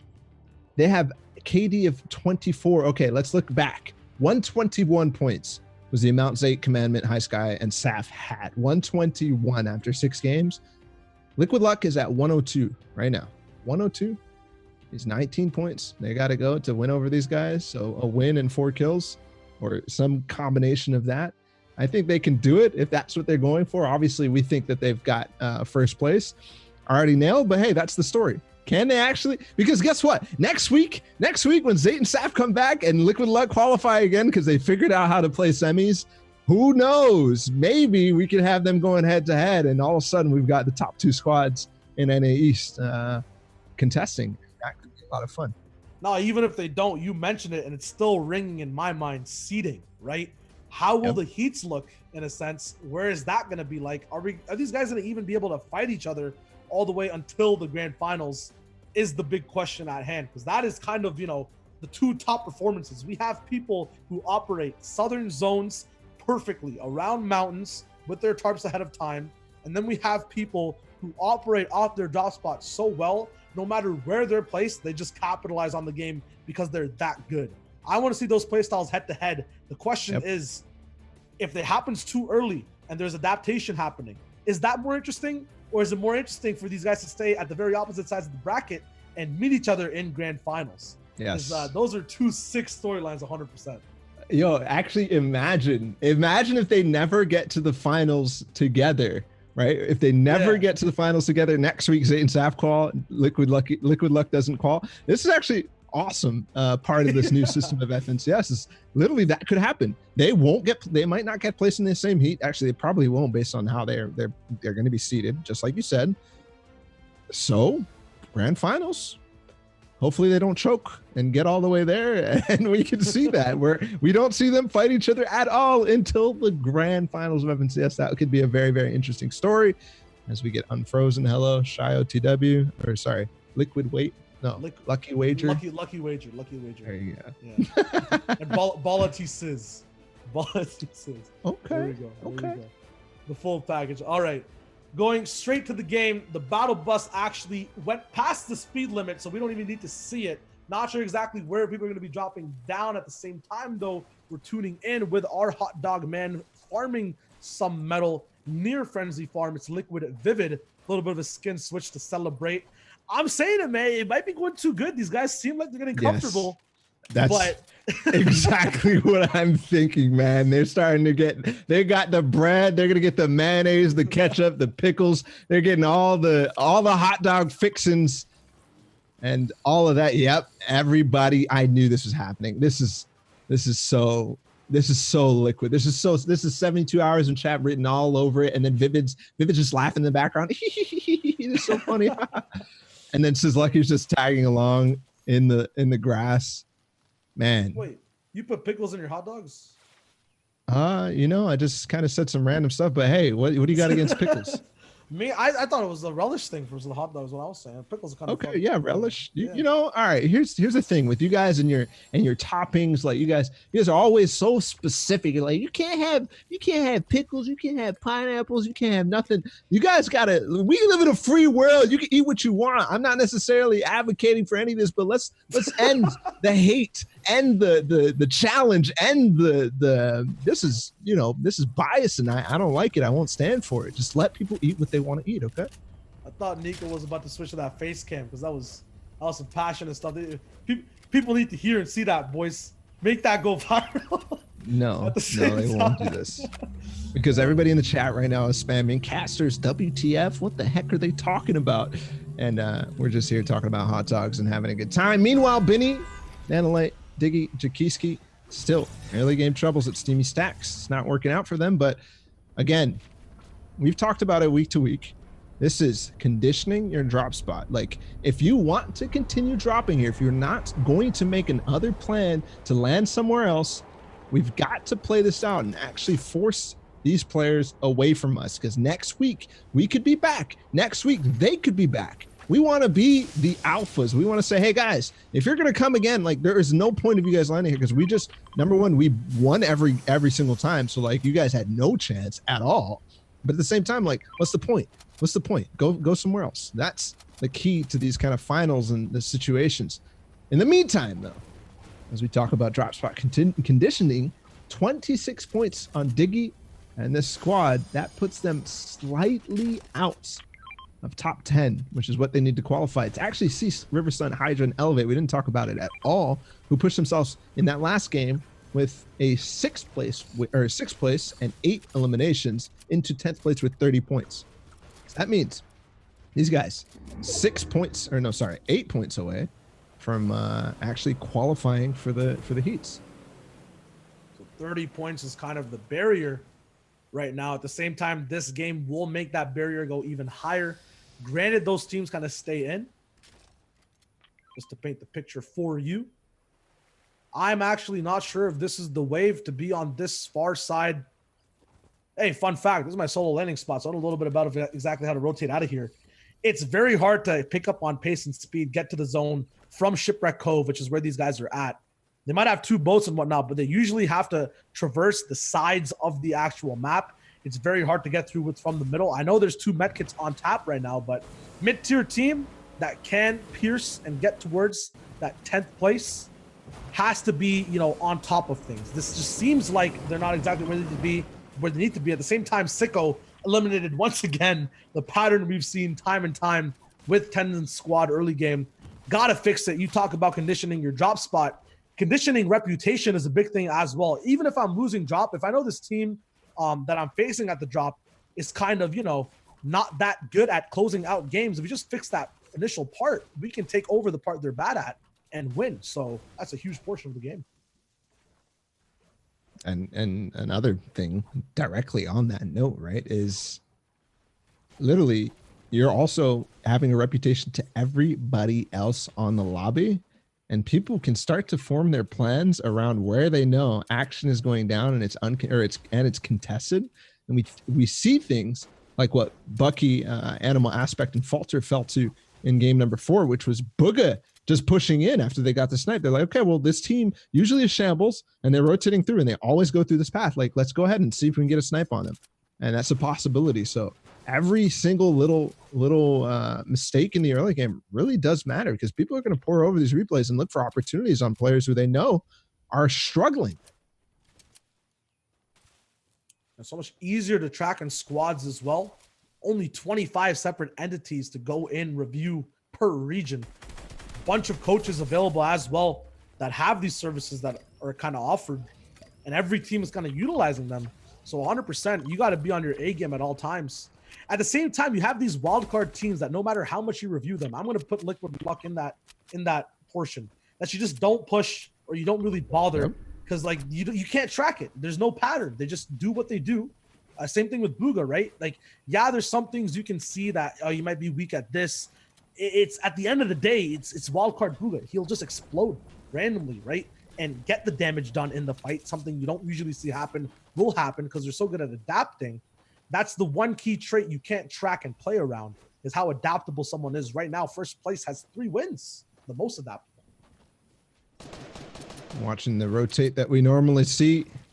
Zexro, Macwood, Calc, them. They're rotating through Wailing or Weeping Woods.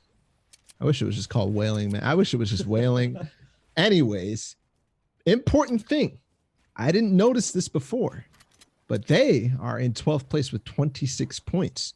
Remember that engagement that they had with Cease Elevate and them before? Now they're 4 points behind. They are the FNCS reigning champions. Like, we can't really say that because it was trios, but that team is comprised of the same combination that won trios. And the fact that they have not qualified yet is quite shocking, and they still haven't, and they are on pace not to qualify if they don't perform in this last game. Yeah, I can't touch on the major differences in terms of team play and mentality from trios to squads, but meta-wise, not even looking at drop spots, no mobility, right? Because these guys were so good at using those shockwaves last season, capitalizing on the right timing. Now it's kind of just about pre-timing, pre-planning, and pre-positioning. Macwood, one of the biggest brains, I think, in the world at the game, has to kind of put stuff on his back, in a sense, in terms of pre-planning. I think the issue, because they have that kind of solidified, is things like this, where people, look back, snipe at you, and force fights. How do you plan around that? How do you adapt, in a sense, when you're at a drop that isn't central, right? You're not at Frenzy Farm. You're not at Risky Reels. You don't have all the time in the world. You have to have your plans set in motion, and you have to react. It's a big ask. I think that they have what it takes to do it, but it's the last game now. You can believe as much as you want. Results need to come through. Right now, back with Cease, the other half of the coin of Macwood, Calc, Zex, he gets the big shot off onto Rocane, I believe.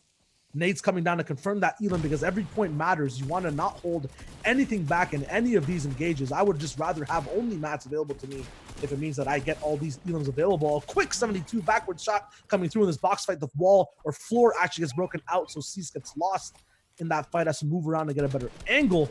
Finishing this fight is huge for these guys. Only even extends their lead. They're going to force it in the storm. They're going to force in the storm. The nice pinch onto Stowe. He takes him out. He's actually going to be able to get 2 full eliminations here. And now I think they wiped it. Yes, they do. The fact that they're running around with their pickaxes seems to show me that. So good fight for them. That puts them at 33. They're pushing that lead on 10th place, but they've got people looming. Don't forget Macwood, Zexro, and them are still in the game. This is kind of, these two teams are basically the 2 big names who are outside barely a little bit. Hold on, this fight's not over yet. There's still one more player, and he's getting way away. They've got to get out of here because the zone is not favoring them at all, unless they're just, I don't know, tiebreakers matter or something. I was going to mention that, but it's really not a meme at this point because they're on the heels of literally every single person behind them past 10th place. Getting this Elam worth a lot, but only siphons up one of the individuals on this team. I believe once the zone hits, that 2-tick starts is going to be a lot harder to get into zone without any problems. These guys are still based up. Not sure if this is the wave. Losing floppers out of the very late game. I said maybe I only like to have mats at the same time. You saw what Sizz can do. You saw what a good player can do at the very end with these tools. This next zone is actually very close by, so they do actually double down and go for this fight, but the health is ticking so much more so now. Panda finally gets eliminated to the storm by Cease. While this was going on, though, I did see Thwifo get knocked, maybe full eliminated on the other side of the map. We'll have to tune in and see exactly how every other team transpired after that storm fight. And some very, very, very actually important considerations for top 10 right now. We're looking at Mega Bizzle and Eclipse, who are in 4th place with 61, but when you actually look at the leaderboard, I'm just going to name some numbers off right now. You guys have to stay with me. Wait a minute. A huge squad wipe coming in from the first place team right now, and Booga's here as well. Sizz Lucky taking out Tendons and the rest of his squad. Animal and Bucky are involved as well. Animal actually going down to Kaz. Arabs fighting them, and these guys land, close to the central part of the map. It looks like these 3 top teams are very close to each other in this fight. Aspect getting full eliminated. Chap actually getting that elimination. Yeah, I think you got the Elam and the knock on that. Wiping probably are actually doing a lot against these hot dogs. Are just rolling through and just roasting everybody. It's a barbecue because they just take out I think Booga's team and Aspect and Animal's team, Aspect and them, they're in second place. Booga and them, they're in ninth. Guess what? I was just talking about this. Booga and them are in ninth place with 36 right now. 36 is not that far away from even 10th place. Cease and Elevate were at 33 when we last left them. And behind them, they had Hornet, Defy, Tickers, and Jacob directly on their tail. They're only 6 points away. So all this could show. Obviously, Booga and them have already qualified, so we got to be careful. We got to think about it in that way. But this top 10 is not yet solidified. I'd say basically top 6 has a possibility of falling out here if these teams down below perform better. Yeah, if you guys were in a time machine for the past few months and you're just used to the World Cup format of, hey, there's a qualified team that took 8th place or 9th place, the placement trickles down. That is not the case in the FNCS. There are cumulative points or cumulative placement spots for the grand finals. If a team such as Booga comes in the top 10, they basically steal away a hard placement spot in a sense of that round. It goes all the way back towards cumulative. So it's still very important, even though it's qualified. It makes the games that much more intense. They have a say as to who can play with them in the grand finals week to week. So to explain that a little bit more, if you are top 10, you qualify. If you aren't top 10, you don't qualify. It's as simple as that. There's no fall down. There's no waterfall from any of the qualified players. If you're not top 10, you don't qualify. What it does mean is there's an extra slot now available for the FNCS consistency point. So if you consistently are placing, and of course, these guys who have qualified already are placing in top 10, those spots go to the consistency points, not the actual individual week. So another thing in kind of de-incentivizing snake season and forming and sticking with your own squads, you got to do it. I think after this week, we'll see definitely a little bit less snaking. Now, watching Arab, Kaz, and them, they're at 24 points. Another team who has a possibility to rise up the ranks and push themselves in the top 10. But right now, right on the edge of zone, a lot of congestion down south, which is interesting to me because this is a southward zone. A lot of the teams starting to realize and, kind of use the knowledge of the zone pulling in whatever direction and going towards the side away from the biggest part of the map. No, this is all about just the way this entire season's map has been spread out. So many more teams will be landing south. So when it is a south zone, anyone central in the map has so much more of a say because they get to move around the most, get a lot of information, and then pick their spot. Even if you get zone in the south side, the fact you don't get to move, like we saw Creo in that sense, without moving for information. It looks like there might be a clash over here, which is tragic from Arab's crew. My man moonwalking will have those mats available if they come through immediately. That's going to be a big setback for these guys to move through and win the game, unless it's a visual bug. At the same time, moving over here with our ghoul zombies, or the soccer skins that are undead at the moment, it's Jammies, who I've seen take a lot of elims out in the early mid game of one of the earlier games that kind of, went backwards. Calc and Mac actually getting some elims in the feed. So that's going to be a huge play. Huge. Very important. We're now watching. We're keeping track of so many different teams that are outside that top 10. This being one of them. And their story in week number 1, they played exceptionally well. Probably overplayed from what we expect from this team, but they've been getting better and better, and everybody kind of knows they have that rotation in. They're going to be right on the side. Look at that congestion in the south. Even the Liquid team is getting in on it. But Jammies Brecht and Tristan Hip were so good in the first couple of games of last weekend's FNCS. They were so good in the warm-up cup, but now they are in 7th place and in possibility of not qualifying again week after week. After their first 2 games in week number 1, they fell off and didn't perform. They placed 14th, slightly out of the top 10. This time they're in 7th, but not far. They only have 38 points, which means they could still fall out. Yeah, they'll have extra added pressure in terms of not being able to qualify just off of the top 10 placements. But getting 14th twice does put a little bit of the load off of their shoulders. We mentioned it before. They will be a shoo-in for the cumulative points if they make that 3rd week next week as well and play really well. Once again, the top 25 get so many series points moving in. Shio, the zone, what? This is going to be awful for all these teams. They're already gutting their way. A lot of teams just like saying, nope, I don't want any part of this. I don't want this entire, structure, this hive mind of players up above me. Look how the migration is starting across the way. Macwood in the bush. This is actually beautiful play here. He gets nuts beams. Calc as well. They're going to just go back and rotate through. They didn't get any of them. Like what he does trying to take over the build as well. And Snake into this. He's just going right to the side. This is actually a free rotate straight across the middle. I believe that might be his team on the bottom, but now every team is on low ground. It's classic Fortnite. No Storm Surge available right now, and there's 49 people left alive, bulleting across no man's land to get that half and half. This is the same tunnel we just saw watched. It was the freest rotate in the world, and they're making it work for them. This is classic Chap making the call to just snake right through with the rest of this base. This team not even bothering at all to, go back and watch. But now they get stopped in their tracks. They've got to build their way in from here. I see one thing in their inventory on the very first individual. No, right there, you saw it again. I think these guys might have 2 RPGs available to them. Right now, though, caught off in edits and builds trying to get a free rotate. They take damage towards their shields, now getting into their enemy's tarp. This might spell disaster. Very low HP onto Vivid there. 72 getting his shield taken off immediately as well. These are trapped on the backside of the storm, not in all the way. Don't really have any white heals, at least in Chap's inventory.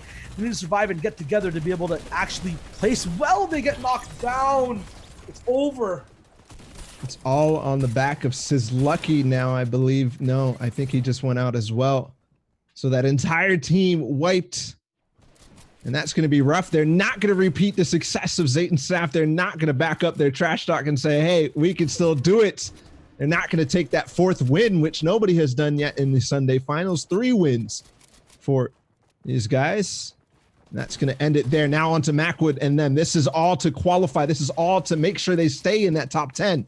Actually, no, reach the top 10. They're only at 29 points right now. Remember, at the start of this, it was 30, but it moved up to 33 with Cease Elevates and Riversun's Storm Fight.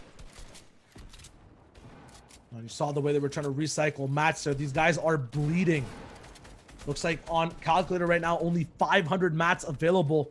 He's gonna be using his own mats, actually taking height here towards that 6th circle. No one actually battling for it whatsoever. They just kind of casually walked up and ramped while everyone else was bulleting.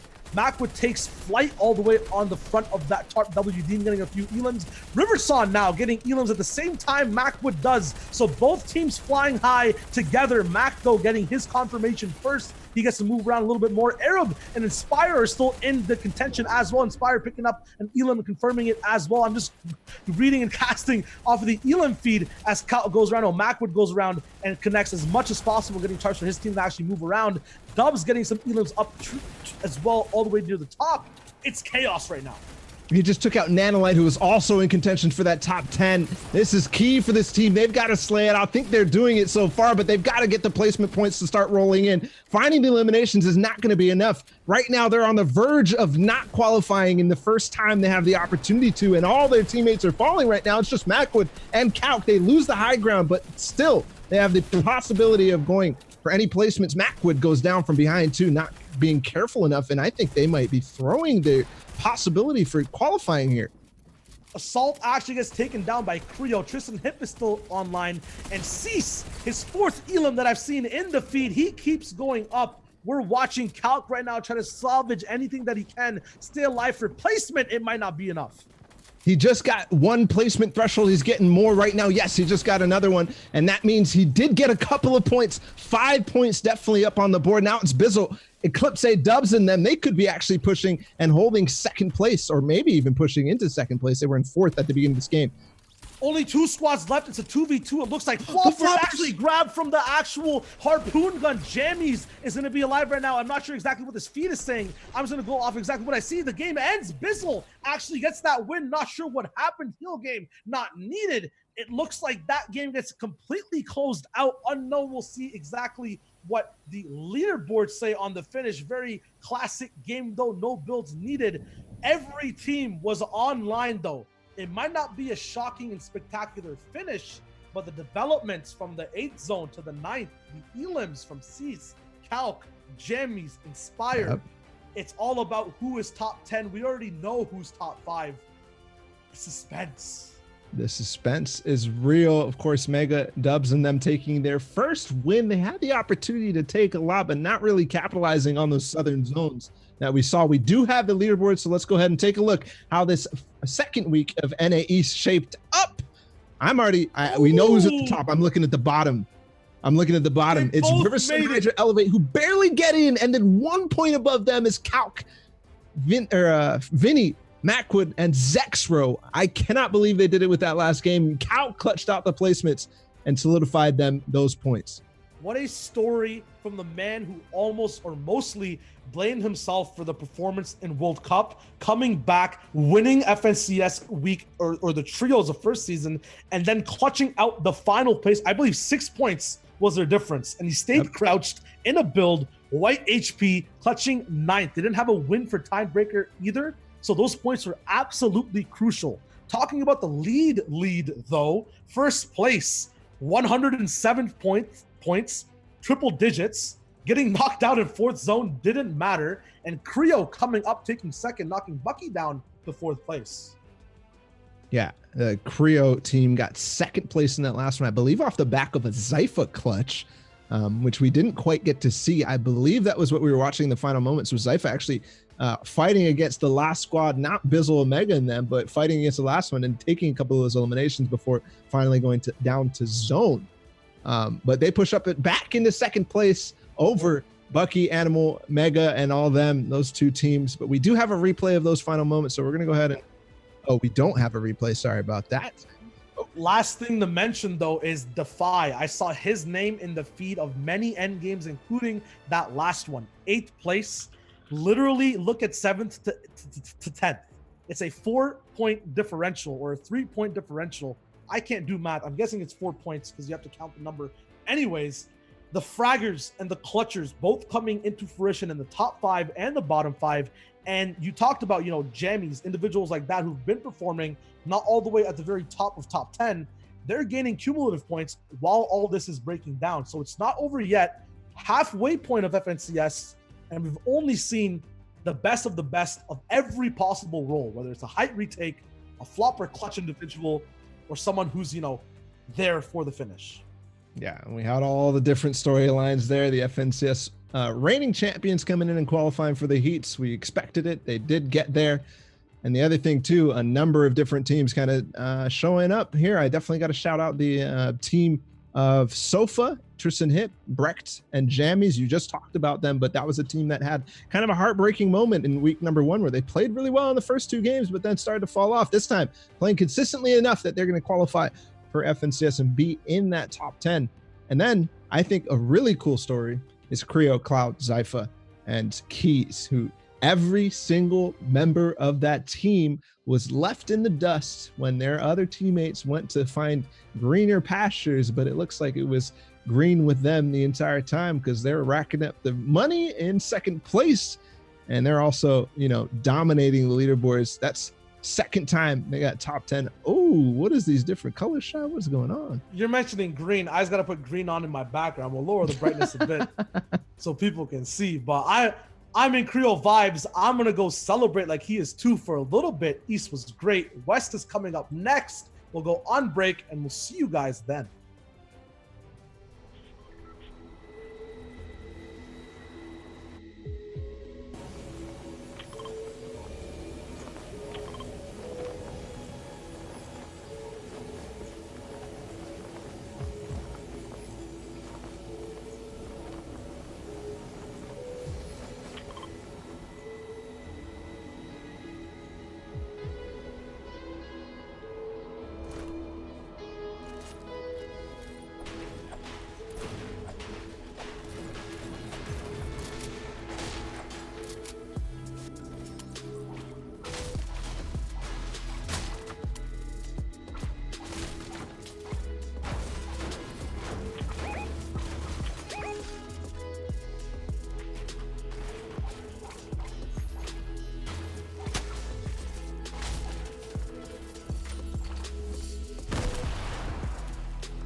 That was a nice 30-minute break from the NA East action we had before. My name is Shio Wager. To my left or right, depending on your monitor's reverse mirrored abilities, is Bala TW.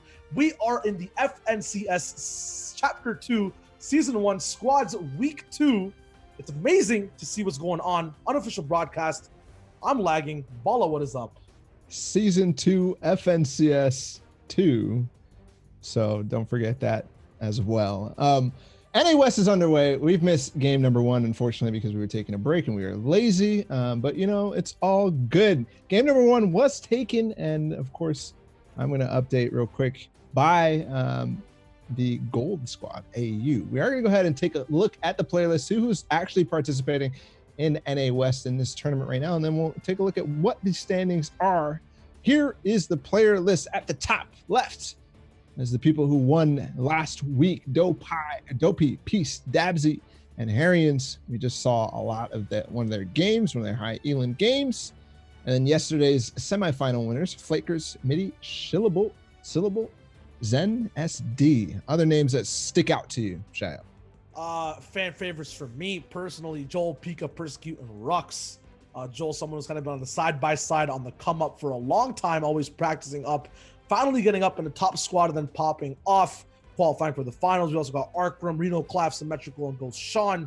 Everyone already knows these names. They already know what they're about. 40R Storm, Mackin, Frappan, and Thomas as well, or Frappi and Thomas are people that, once again, you know, these squads, the top of the top, meat of the meat stick, in a sense. My food reference there was kind of complete garbage. But meat of the crop. I thought you were meat of the crop. Meat of the drumstick is what I was trying to go for. But these guys are like, you know, not really fan favorites, but they've solidified exactly what they do, how they win, and how they play to every other team, right? We talked about reputation a bit in the NA East games we watched. These guys have them because of how they play. They play really well, solos, duos, trios, and squads. And now it's week 2. It's all about qualifying once again. And yeah, anyone else you think on this leaderboard that stands out to you? Yeah, absolutely. Little Leno, Parm, and Jay is one of those teams that's just like, what is their stack? They got second place last week, and I think are some of the best NA West players. I don't know if you mentioned Rex, Scented, Epic Whale, and Edgy in the bottom left there, but there's some people you have to keep in mind. But they didn't win FNCS and trios last week, even though they pretty much won every single online final or like qualifier final. And they're not doing too hot in the actual custom stage so far. Let's go ahead and swap over to the standings when we get a chance, because we do have obviously one game having been played already. I'm going to go ahead and see where people are standing right now. Standing. Okay, anyways. Zesty, Howdy, Dog, and Chris out of Team Gold or Team AU with 22 points in the first game. One, obviously the Victory Royale, and 7 elims to their name as well. And then second place, not too far behind, only 3 points. Now, one thing to note about West, which is kind of surprising, is the elim count on the very top teams is not the highest or the tippity top of all the other regions, aka EU and NA East. And I think that also has a trickle down effect on the rest of the teams that might not have a win, but still get that placement, because the average elims now are kind of higher across the board, since it's not a team that has such big elim counts, you know, 16 or 17 elim first game win. At the same time, Genji, Matty Sun, Tai Taiko, Bloob, and Ritsuma, Rama, Rexma in third place. Arkham, we mentioned before, fourth. The big boys, Scented, Epic Will, Edgy, Rex, who you mentioned weren't doing too hot, are now in fifth to have a little bit of a pedestal. But once again, it's only the first game. 10 points are on the board. Consistency is there for a few of these top teams that are all up here. Hanser and Prodigy all the way in 10th. It'll be cool to see how this develops out in game 2 and game 3. And the storylines we have then moving forward for qualifications in the top 10 and who gets to control top 5. Yeah, and obviously we also want to pay attention to Aiden's team. I believe they've gotten a couple points in their game. Yeah, that's Fulmer, J-Rose, Aiden, and Kytrex. They're in 12th right now. They have not qualified. That's definitely a fan favorite team. I believe Aiden is probably the biggest stream on NA West when these tournaments happen. So we'll keep an eye on him and see if he can push his way into the top 10. Some other names that I'm looking at outside of top 10 right now. You pointed them out right as we saw the player list. Rex, Persecute, Pika, and Joel, they've only got 1 point. They must have gone out early. They were 24th. So they got contested off spawn and died second out of all the squads they're playing tonight. A fire under the flames. I can only expect them to do even better in the next game. Predictions wise, though, this would be a cool time to actually make predictions, kind of unprecedented since one game has already broken down. Bala, I'm asking you first now, putting you in the hot seat like I always do. Who is winning out the number one spot after all these six games are over in NA West? Well, considering I didn't watch the first game, I'm just going based on points alone and looking at what happens, looking at the average placements, or just the placement in that first game. I see Rex and them only 6th place, 5 eliminations. That's something that they need to be capitalizing. So I'm not going to go with them. I think that's a very, very poor performance for that squad in particular. I'm actually very impressed by number 3 right now on the leaderboards that we have. 9 eliminations, 3rd in that game. But if they can keep that up, I think that's going to be difficult to see if they can do that over and over and over. There's 6 games total. Let's see. I'm going to go with Little. They're not even on the leaderboard right now, but I'm going with Little, Parm, and them, and Jay, because they popped off last week, got 2nd place. They're not on the leaderboard at all, but they actually placed 21st in the first game, so they are playing. They are here. What about you, man? I'm saying that old kings will become new kings and stay kings. Also, my man's birthday just passed a little bit, or a few days, maybe just a day ago. Maybe it's even today. I don't know what the sense of time is. Liquid Scented, Rex, Energy Epic Will, and Energy Edgy will take first. Happy birthday, or belated birthday to Scented as well. Yep, 100%. Happy birthday to Scented for sure, but I don't know, man. That first game, not good, bro. I have a feeling. I mean, who had a very good first 2 games? Everyone laughed at me about them having those 2 games. Mongrel in EU, right? Mm-hmm. What happened then? The games after that, Stomp Biako Chinkin picked it back up. Going to be the same thing here. I think that the boys kind of had a feeling of a loss, right? They have the potential for hope come through. There's going to be a heartwarming story, motion picture coming to you in 2026. Stay tuned. Steven Spielberg, my phone is live. It's open. It's on silent, but I don't think Steven Spielberg is going to buy into this movie, considering there is no twist at all here. There's no twist if they end up winning. It's not like, oh, what a surprise, Scented and Edgy won again. No, that's not going to happen. Of course, they haven't had the performance in the actual FNCS finals.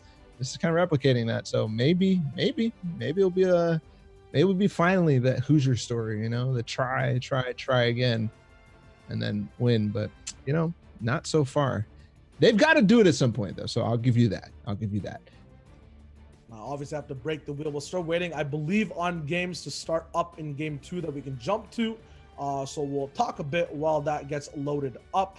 Big thing to note for West. How has the meta game kind of changed? The one thing I want to point out for West in particular is that they get to watch out the majority of other regions and how they play and then adapt their own strategies, which is why I think there's so much variety. You can see it in the first, straight up leaderboard. You can see why top kings don't stay kings usually in the very get-go of things.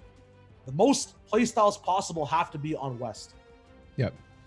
Yeah, I agree with that. They're so experimental. They're so ahead of the curve. I'm not sure if that's still the case. A lot of these guys, Epic Whale, Symmetrical, Little, Jay, all these guys have been so far ahead of the curve in terms of mechanics, in terms of strategies, in terms of positioning, in terms of all this stuff, just because they I think they have a very close-knit community on West, which is very fun to watch. The other thing though, the other thing that I want to mention about Epic Whale in them and Edgy, Scented, and Rex is that I think this is a bold statement, and I think they're a little overrated, man. I really do. I think they're a little overrated. I love all of them. They have individual skill unlike we've ever seen, but they were doing well in opens at a time when Retail Row was the strongest thing that we have ever seen in competitive Fortnite, and they were getting it so easily just because of, again, the variety of skill on NA West makes it so that if they had that, they were just exploding. But as soon as they were not really getting that, or it's not in the lobbies that you can capitalize with kind of loot that you got at Retail Row, you start to struggle. So I don't know. Overrated, maybe. I said to pause there so people could finish the clip right there that you're going to see possibly and most probably over social media. Okay, I see where you're coming from. 100% retail. The thing I've noticed about the team personally is that when they have a win condition, they're the team time and time again internationally that capitalize on it the most. The minigun, when it was the flavor of the town and multiple regions, I know it was kind of branded by EU, but it was moved the most and used the most by them. RPGs by them. They're on height. People complain. God damn it. They didn't even know who it was up there. If they're getting minigun, it's Rex again, man. This is so annoying. And I think that, the minigun. Yeah, if they find out, like Creo did, how to take height, we'll jump in the game to see exactly how they drop down first before we get to the end game portion. If they find out how to make the meta work for them, they find out the win condition that's just always there, get to the positions they need to get to, they'll become as rated as possible, 100%. As rated as possible, and none of those kind of key items or objects are meta at this point of the game. If you're just new to the stream, you haven't watched so far, you didn't watch our NA East coverage, we are using the replay mode for the time being, just because that gives us the best coverage possible. If you try to follow West with streams, you kind of struggle a little bit sometimes. Not too terrible right now, but regardless, gives us the best coverage. So we're slightly delayed in terms of the game starting. We are going to watch the entire game out all the way till the end. Just be careful if you're a Twitch chat user. There are some users who try to spoil it. Don't be those people. Be good. Let's have a good experience over on this stream. Now, we're in with Little Parm, Leno, and Jay. I believe they were contested, but I think the team got out of Dodge really fast. Just based on what I was looking at that first on the map, Simi Stacks is somewhere that is literally always contested. And don't mind the top right where it says game 6. This is game number 2. We'll get that fixed as soon as we can. Right now, looking at a little stacker, working on the graphics right before. This is the first time we're using the replay system for coverage. And usually the game number is on the bottom left. Just switching it over to the top right. Be a few mistakes. It's all good. At the same time, one thing to mention about West is the practice they're usually offered. This is, I know, they have a reputation of being really aggressive.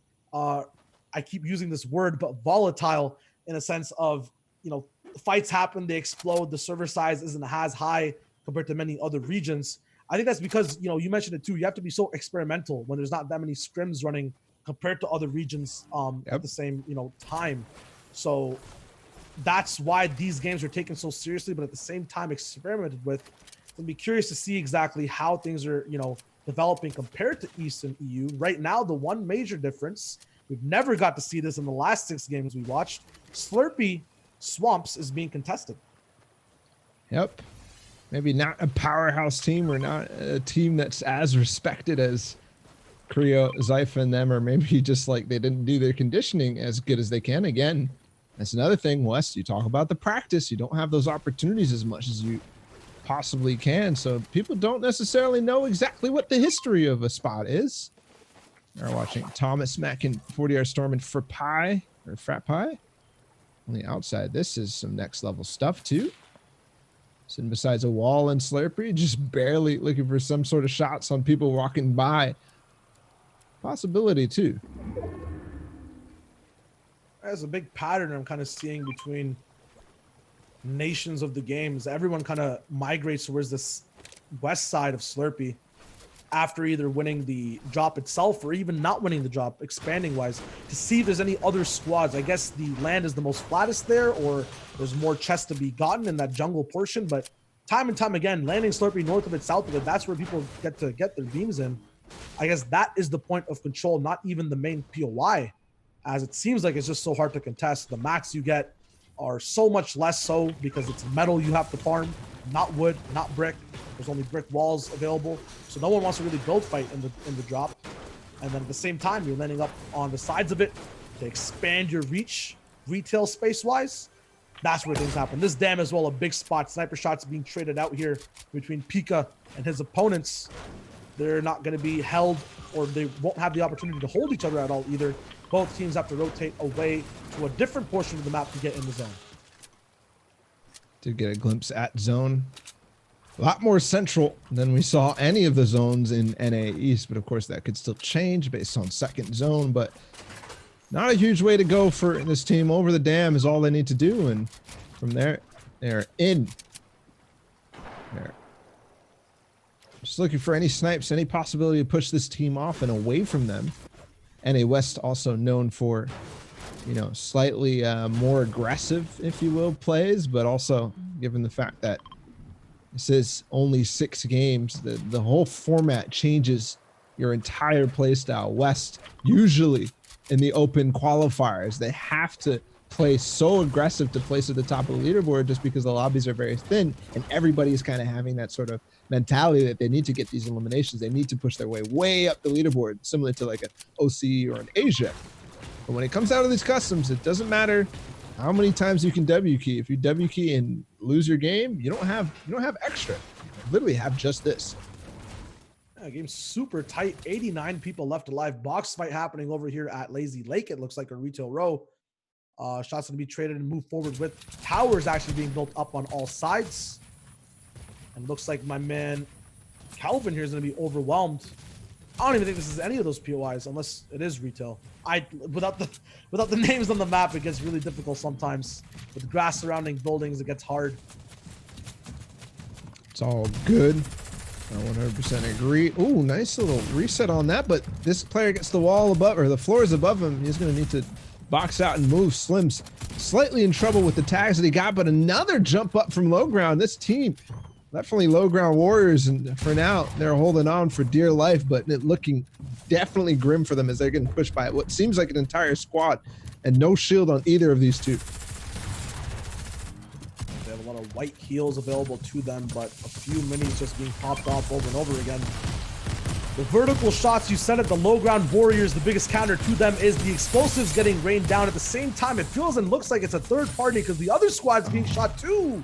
No wall available from Calvin at all, but a sneaky revive could be possible. A medkit being taken instead. Not sure if that'll be the right decision, but hey, sometimes you don't have to save Private Ryan. Ooh, the revive might be possible too. 20 seconds. Here we go. I think, and he's got a medkit on his own as well. That team has moved into the west side of Retail Row. They've kind of pushed away. You can see the third party coming in from the south side, and they're focused on that orange team. This revive, it's going to be good. They're going to be able to get out of dodge here too. 3 points for this team, and possibly now they're moving forward in the game. A lot less aggressive of a game so far overall than NA East was, but now we can definitely see 2 teams are pushing each other.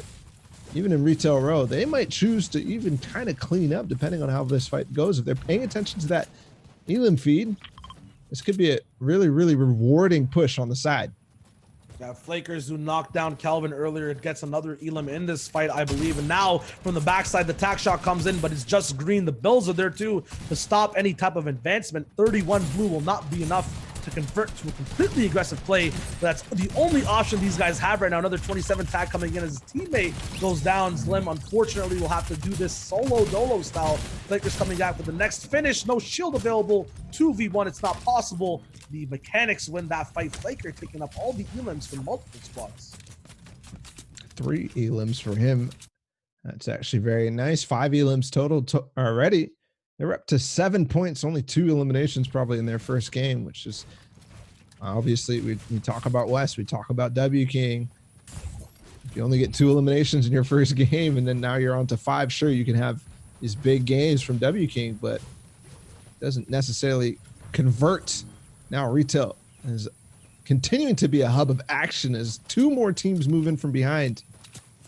And they're out of here. They've got to get out of here. They've got to build, and they've got to go towards center zone right now. Second zone is in the process of closing. We'll see where third zone goes, but a couple hills in the distance.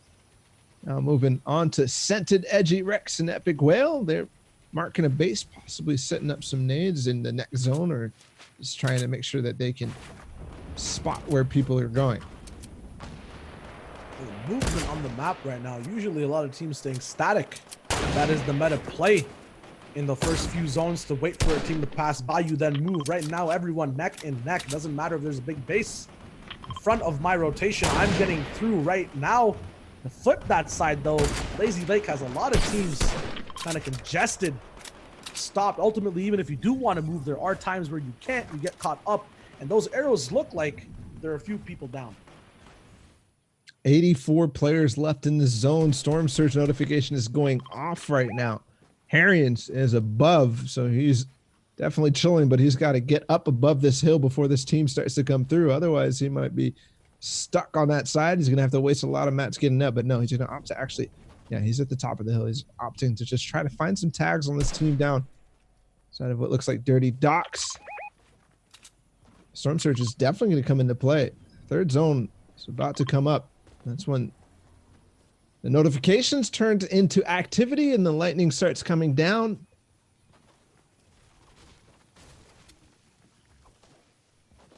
Looking back, these tags are very crucial. I think both teams know that. Not sure exactly what the yellow markers inside the zone have to heal up, but they must have something big. Unfortunately, the zone very close by, or the next zone, the fourth one, very close by, which means that this team can still hold out and box out as much as possible. Only 2 individuals have really gone down. 5 individuals from last we saw, and I believe they were all that Flakers team at Retail Row. Right now, the pressure is being divvied out in Lazy Lake as all the transgressions we saw before from the early game finally come to fruition. People are tired of waiting in boxes. They need to go through. And the shots are here to connect a big 73 white damage tag. No builds available from this guy either. It looks like it might have been a reboot, actually, that came forward. Looking for that shot. It goes down to July 2021. He's eliminated and finished. That's a lot of loot, actually. Not sure why he didn't have his gun out. Unfortunate there for him. Harpoon gun now used, and the mats are all the way up for this squad moving forward. All the way up, but they also have to move all the way up and over out of Lazy Lakes. And we saw the position of Scented Edgy in them. They're on the side. Storm Surge is causing a lot of players to go down. A lot of like, ooh, what a shot there onto Moni. From what we're watching right now, this is Aiden. He capitalizes, gets the thirst, gets the finish. He's got to move out of Lazy Lakes. And there's a lot of teams nearby. We saw basically the entirety of the city just explode into action as these teams start to move out. I was saying, Rex, Edgy, Scented, and Epic Whale are up on that hill, or were up on that hill, and had the possibility to kind of hold players in zone. Third is moving now. And Aiden doing Aiden things. His former teammates, what is that? Comes around the corner and takes out another player. Kuna 2-2-1 goes down. See, I thought bots were only available in non-competitive modes. But Hey, there's you're gonna do people them like that? Hey, I gotta do it. That's the second person I saw in a corner without his gun out. I don't know what's going on here, but come on, man. You gotta be stepped up to par. I know it's Aiden. I know it's scary. This is the closest thing to Tilted Towers you can get in this Chapter 2 POI. But my man is not stopping with beams coming through after shotgun shots on white health targets. Not sure exactly where all these shields went. A big throw coming in as well. Might have not been on purpose, but at the same time, that buy going down. Nate's still available, but the zone will turn into a 2-tick one soon if these guys are not fast enough to get onto position. This is brutal here. There are a couple of teams holding them, kind of still in zone in typical NA West fashion. Maybe the custom system isn't actually incentivizing them as much as possible, but this is also an issue for why this team is not doing as best as they possibly could. He just takes height over this team, ramps over them, but that's not going to be enough because there's so many different teams watching and seeing this crazy storm fight unfold. The trap comes in, doesn't catch him. He's going to slide down the hill, and unfortunately, I think Jay Rose, you're in trouble. It's all up to Kytrex now. It's literally a horse race. The lanes are the same. No one's kind of adjusting left and right. They're trying to speed forward as fast as possible because Lazy Lake took so much time out of all these squads. Things now calm down on the southern portion of the zone. Look at the developments on this big side up north. There's a huge base getting naded from one side, though. And I think there are more nades being set up here by Midi. He might be in range to kind of cause some havoc and chaos. They set up 65 meters away. This was the team we saw push through Retail Row and wipe 2 squads. Or actually third party and wipe the squads. Kind of a cleanup crew now. They're definitely looking for an opportunity to nade these guys, but also just being very, very careful about whether their shot's going to rain down on them. They are. They're going to start having to build. Interesting rotation here. They had to get around this team and up towards the mountain, but they were just trying to get their line of sight blocked from them before starting to move in.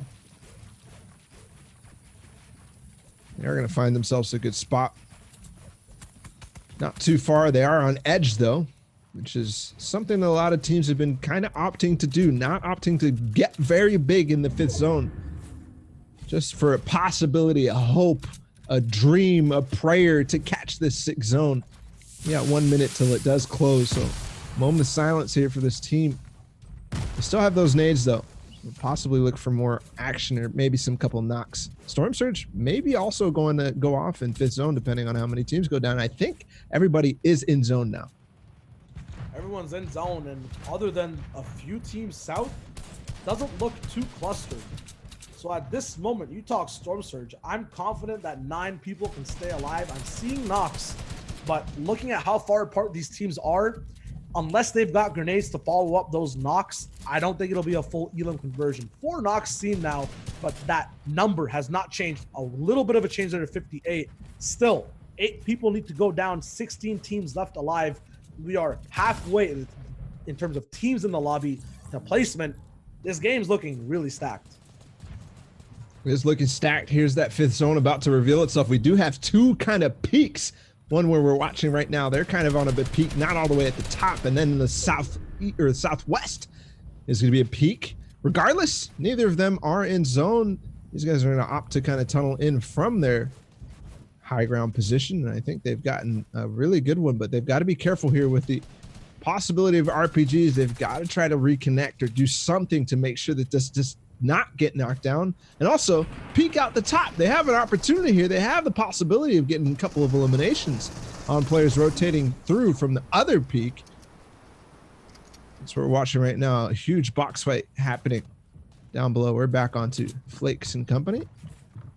Scented just picked up a Elim in the feed. He's still up. 2 Elims for him.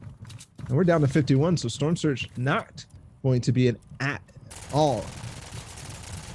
2 seconds left to move over. No Storm Surge, but those teams down south who were working to get enough or working for their spot in real estate are now going to be on that zone line. Once again, the same teams all the way from Lazy Lake that were storm holding before are in the same position. The horse race is starting up once again. On height, though, will be the people shooting off the legs of these guys trying to move in. 40 seconds left to get through, and height has all the rain. They can get points. This is where the efficiency of positioning is up. This is where your aim is in. A nice half and half view of exactly the 2 different ways to get into circle, all the way on the edge on the right, height on the left. And it is Scented, Edgy, Rex, and Epic Whale who have height. They're actually above that team we were watching before, Flakers and company. 6th zone going to be key here. If they get this, they basically have a free pass to win the game and make Shiloh's prediction come true. 5 seconds on this. I don't see any super power weapons on this team, so no RPGs, at least that I've seen so far. They're very, very high, and zone is not going in their favor, so they're immediately going down. And a costly waterfall, and they're going to switch to wood to make it, which isn't too bad. But this rotation is starting to look very, very difficult because they're all the way on the backside. There's literally nobody behind them. The hook and wrap around, already sending 1 person all the way in. There are a few teams that were actually waiting in the mid-ground tarps behind them. I was going to say, this is going to be a completely multi-dimensional drop down and rotation. Someone still all the way up on height. It's Edgy, who's going to dictate exactly how to control and move his team off of his sideline down. But since they are split, each person has to use 250 mats to get with the zone and move together. It might not be possible. It might not be possible. Rex has a couple of fish to work with to get into zone. Scented looks like he fell off a height as well. They're going to need to drop down. I don't think they can maintain it. Yes, somebody in zone is going to be building up. Epic Whale goes down in the meantime, and they're not even there yet. Zone is moving. They've got a ways to go finally. Epic Whale does find an elimination. 10 squads still up. They're actually going to start reaching placement points, which is not bad given the situation that they were dealt. Reaching placement points, but what can they grab when they have no mats in terms of eliminations? Another squad now developing all the way up on height. The tree we saw these guys safely get through and into is now owned by a whole new squad all the way up top with RPGs. You talk about the way Scented plays, this is a stolen strat completely of a 2-pronged hook with an RPG coming down. Still, survivability in the mid-ground with a lot of eliminations going down. The game is far from over. 23 players still left alive, but mat conservation has to be on these guys' minds. It's only the 7th zone. It's only the 7th zone, or who are we watching right now? Scented with only 100 bills left to his name. He's going to decide to farm up a little bit. Sean's still up in the feed. He actually, just went down. Scented now needs to work with something. He needs to find elimination, possibly work with this trap that he has. Being as silent as possible right now, just waiting for an opponent to kind of come through the side. He tunneled so far forward. Is he going to find anything? Yes, a big tag and the finish. Onto Midi, who was that team Flakers. He's going to pick up a big pump. Also, the harpoon. No, did he get that harpoon? I'm not sure. 5 teams remaining. Scented could possibly do this. Yeah, he's got the minis. He has everything in his control. He has the 8th zone as well. But, ooh, the zone bounces back towards his old tarp, it looks like, or some other mats that he can recycle. 1 bandage coming through because every second counts in the storm. Looks like there might be some shots being taken in the back. Is there a flopper healer back there is the question. Not sure why those builds are rattling, but he's on mid-ground. Edits are not his. He knows that, but his enemies don't know his position. The big pump coming in. This is what these guys practice with in creative in these box fights because it hits for so hard. The 200 pump clutch potential is activated, but there's no max to play off of it. Arkham's still up in this game. That's another team that we definitely think are in contention for winning. This is a slow end game. This is probably the slowest thing I've ever seen. It's going to 9th zone, and really the squad is not capitalizing. Scented is going to go from behind, possibly pull off a siphon. No, it's all exploding down below. Hold on. What is going on? He does finally go down. He picked up Zastra before this. Now, onto the team coming up from high ground. They were dropping explodes down from above. Who are you watching? It's Blix, Nitrix Tavern, and Verdi. They're going to be having the reins of the whole game, and they take it out. Verdi going all the way down. Blix, I believe, did not have the RPGs, but played off of them excellently for a lot of final elims. That's a victory royale. Look at those bullets all the way from the side of the bridge. Insane game, insane waterfalls down from height. That's the second game of West. That was the second game of West, and Scented really did clutch up slightly in terms of placements by himself, but the story was all of a sudden they kind of played really, really slow and exploded at the end. That team takes first place. We're obviously going to be able to take a look at where they ended up on the standings because I think we have a shakeup. And yeah, I don't know. They didn't quite do it, but they were definitely they got 5th zone, and then they really didn't. I don't know what they were doing with the play where they're trying to stay on high ground and like try to tunnel in. I don't know. That was really weird to me. Dude, they made a huge base over so many other bases. I believe we might have the leaderboards ready as well. Yes. Can jump right in and talk about their placement and their place in that server. Arkram actually flying all the way through. The team that won gets 3rd place overall in total. Blix coming from the depths of God knows where after game 1, 26 points now. The majority of points seems like from this game. Triggy, Cool, Penguin, Vane, and Harmful are in second with 30. Not much separating the top 3 right now. Not much at all. It's definitely actually even the entire top 10 is pretty much still in contention for first. The 10th being, of course, Arians and them who won the first week. I do want to point out the actual scoreline of Arkram and this team Symmetrical and Sean. They got 11 eliminations in game number 2 with a 4th place finish. 4th place in game 1 with 6 eliminations. That's going to put them at 35 right now. And most consistent team for sure for anybody else, except in 2nd place. These guys, well, actually, no, really, really easily the most consistent because the people who won game 1 are now sitting in 5th place. They exited in 21st with 0 limbs. It's the adjustments of hot spots and drop spots on where the bus is going, possibly a team or a bad rotation based on zone. We don't know. At the same time, cool thing to note, saw it before in the previous leaderboards, average elims or the KD was around 11 to 12 to 15. It's 8, 7, 6, 5 across the board. These teams that are possibly below the top 10, all the way down to 20th, probably have points and are still in contention to qualify just based on what I'm seeing on elims. And you could see that in the last zone 2 ball. Like, it was slowed down so much. There were RPGs still in contention, just weren't being used, trying to let that server play out itself. Yeah. They did get 8 elims to end it and round it all out. So a good performance nonetheless. That was a team that placed 8th with 0 limbs in the first game. So we'll see how it plays out. We still got 4 more games to play. They are in those right now, but we're waiting for the replays to be ready so we can hop in. And of course, NA West so far showing up, 2 different teams winning. And we're not necessarily seeing any of those big dogs kind of take the lead over anybody, especially those people that we expected, which is what kind of happened in the other major regions that we've watched. NA East that we just finished watching, and then EU that happened earlier. We didn't watch that, but that's kind of been the story, right? The people who we expect to do well here so far. Nobody taking like a commanding lead or really performing well, where it's like, okay, well, they're gonna be top 5 no matter what. Even these top 5 teams, they can still fall. Yeah, I think it's all about the investments these guys are making, poor choices in stock options in a sense, because like what's happening, Senta tried it. They had a huge base. If they got half and half, that's a 20 elam game from my mind in terms of what they saw on the server. But all these other teams, mid-ground tarp layers, no one even tried to take height, right? These guys you saw it from Scented and Edgy's perspective, they're walking on tarps, not being shot because everyone's just so focused on moving in first and moving through. So with that being said, if that continues and we just have these, I'm not saying bland games, but low energy games near the finish, no one taking height, no one taking big elims, might just be a foot race for every single person, not only in the Storm in Zone 2, but on the leaderboard as well. Well, we also didn't see all the different perspectives there, so we don't know. Possibly somebody was fighting for height. Possibly somebody was doing some. It was too quiet though. So I believe your assessment is correct. I think if you are on height, you need to kind of capitalize on that. We've seen time and time again, right? As the metas develop, as competitive Fortnite really develops, and as the format develops, people are understanding that it's not like a pop-off game way back when, even World Cup, right? A pop-off game for duo was like, 7 limbs and the win. Okay. Yeah. That's still good, but that is not what you are going to need to do to not only qualify for stage number 2, but win these actual Sunday finals. I mean, for winners, it's kind of like, the carnival game where you walk up with a hammer and swing, try to get a high score. Yep. These guys have a chance to swing when they have the high ground, when they're near the win.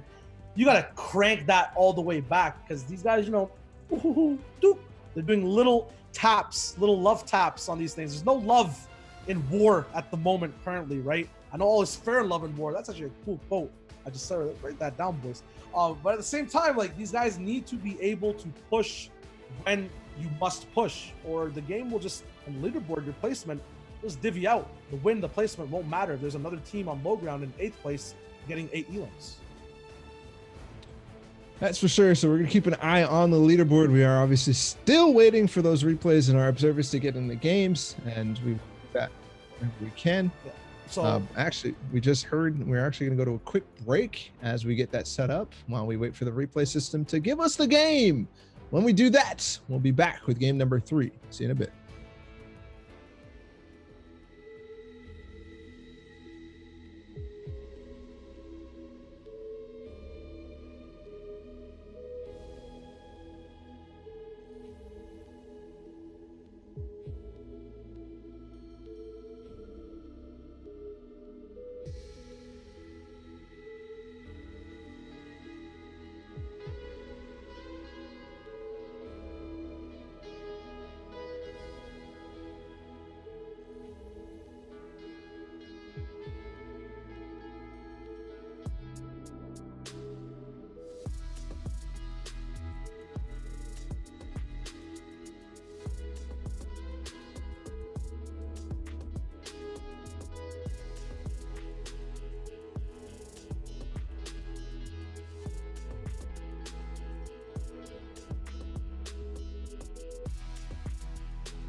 We focus on the word quick and quick break. Right back at it with FNCS Season 2, the squad's meta week 2 as well. In the NA West region, I'm Shy Wager. This is Ball TW. Waiting on the third game, I believe, to go forward. It's going to be an exciting time. There it is. We're actually in. Yeah, we are in. Fortnite continues to have the longest names for their online competitions of all time. I don't know how you said that. Fortnite Champions Series Week 2, Stage 3. I don't know. I don't even know how to describe where we're at right now. But what we do know is we're in Sunday Finals. We're in game number 3. And a lot of action already on the map. You can see actually really only 2 big POIs being contested. 3 if you count Retail Row. You got Steamy Stacks up in the top right and Slurpy Swamps in the bottom left. Everything else, Hardy Cliffs looks like it was kind of contested a little bit, but ended already. Hop into some action here. We're watching. Actually, I don't know who we're watching because it's blocked. It's Sean, who is the player in first place right now. They're in the center. This is an unorthodox drop. I'm going to guess this is way far ahead. Yes, they've actually rotated here. Look at this loadout already. Look at the time on the zone. It's definitely way ahead of where I thought we were. Yeah, I was going to say, why are there people landing at the island in the middle? There's like a total of 2 chests over there. Would have been a very interesting spot. Only seen on NA West, but we are in that mid-game scenario, which means we're going to be seeing box fights. At the same time, surprisingly, still fights over POIs, which I wouldn't expect this late in the game. Legend being taken down by a grenade there. Now looks like it's going to be a 4v2 or 4v1 pushed over by Jay and crew. They're going to be going up and surrounding the base. Unless that was a full Elam, not sure what's going on, but they will be controlling the outskirts. They wiped that squad in quick fashion. They had the position on them and then pushed in with the synchronized grenade throw. But a team moving into Steamy Stacks is going to cause a little trouble for them too, because they want to control the top of that. And they want to move back towards it regardless. Now we're back over towards Slurpy Swamps, and Mackin and 40R Storm are getting, look at the mini map right now. There's a player coming with the boat, but then there's 3 more also lurking nearby, and they're definitely gonna be able to get shots and a good pinch on them. They've got to clean up this elimination right here close on the boat. Otherwise, this is gonna be terrible for them. Yeah, this fight definitely has to be fast and furious. These edits are going to be here as well, all on metal, which means every shot's going to be very hard to take and confirm. Through Bills has the wall, though. The double pump follow-up. It's gold or purple versus normal tack, and it's not a fight that you have or that you can lose. Once again, the shot's coming in, but missing. Unfortunate here from 40R Storm. The dark power chords coming through and taking over Slurpy Swamp with a few celebratory dances. That's Pika, Joel, Persecute, and Rux went out to fight for Slurpy Swamps. I believe this is basically a 2-time victory. We saw the dredges of the last time they fought in game number 2, where 40R Storm and company were stuck on the outskirts, stuck kind of like behind a wall, trying to just basically find a snipe. It ended up working out. Now, back onto Parm, Little J, and Leno, and like I said, that team that moved into Steamy Stacks is gonna pull 2 of them out of the sky. It's already Leno and Parm down, and they're flying right for the finishes. I was wondering who was just flying in late to the game, because my man had no mats in his inventory at all, only 16, and Littles as well as he flies away. But the beams are set up. It looks like there's 2 different people shooting out over here. Shield finally taken down almost at the very end of the glide, blocking off the points of view with the mountains and the way you fly. Very smart. At the same time, now scuffed on loot and teammates down. Going to be a very hard win or any type of securing of points from this team. This is almost an impossible situation for this team. Both of the teammates still alive are split so far, and if you look in the top left, they are chasing Little. He's got a boat though, and he's out of here. They just need to find 1 tag, possibly. No. Are they going to get it? He's going to have to build out and try to build a wall so he can swim away, but no, he's actually going to ditch the motorboat, and I think that's a mistake. I think he needs to get back in that, but with the limited amount of mats, they're going to be able to hunt him down. As soon as he got tags, he tried to jump out and block, but Who knows? Now, only a little bit of HP, 35 remaining. He's going to definitely not want to take anything. But Jay is so split now that they have no chance of playing together. This is something that I don't think I've ever actually seen besides like purposeful spits, like 72 hours and his teammate at Secret Skirmish. This time, these guys, they didn't mean to be like this. They are, well, in deep doo-doo. Let's just say that. Deep doo indeed, because the big thing to also note is I believe Little has to go through a squad that he is unaware of, that's hiding out, waiting and abiding their time for the next zone. That's going to be difficult to get to. I think he got the reboot cards. Yeah, I think he actually, no, is he? He's checking 100%. Definitely, he's checking. He's going to go for it. I'm not sure if he got both the cards, but this all of a sudden, Steamy Stacks still being in zone means that they could actually use the stacks and get back to Little. He's going to split quite a bit of materials and heals there. How many of them got up? It was, I'm just waiting for my stream to update. Okay, it was only Leno who got back in the game. I mean, the big honks are coming in. Leno, actually, it looks like all teammates are back at the same time. Look at the squad that was chasing Little. They also basically got rebooted as well. Flying around might not be the safest bet, as most of the shields are being taken away. Not sure about these decisions. The squad immediately actually clamping up, takes the stack all the way up for a box fight near the heavens. I'm not sure exactly why we have a repeat of part 2, but these guys don't want to let up on the chase. Yeah, they saw the notification. They heard the honks. They were like, wait, we're back in here. I also want to note the play from Little was actually to get these guys away. He dragged them all the way out. He came in, got the reboot, but as soon as they heard it, they're like, hold on. These are some more free elims, possibly some more points. Steamy Stack still in zone, gives them plenty of time to hunt this down, and that they are doing. Because immediately, low HP on the Jay, who got some shields up. He's got to start turtling and staying away, but no mats for him. This is going to be tough. You talk about repeat points. I believe they got those 2 complete finished elims counting as 2 points. They're basically farming out the squad over and over again. Getting 6 points out of 1 squad or 4 people will be huge if they win out this fight, even eliminating Little if possible. You can see him on the bottom right side of your screen at the beach, frantically hurrying back. But right now, caught underground, it's going to be very hard for these guys to move out, possibly get a high ground position. No mats available. Little should be the only saving grace here. Has the RPG. He can turn the tides. Can turn the tides. Also, they possibly know that Little's coming from that direction. Of course, no information given from them there. They do spot it out. He's got no mats to hang on here. His team needs to come out the building and get going unless they don't actually pressure. I don't think that's the case. Imagine they repeat this, they flip it and actually get their eliminations kind of back from this team. It's a possibility.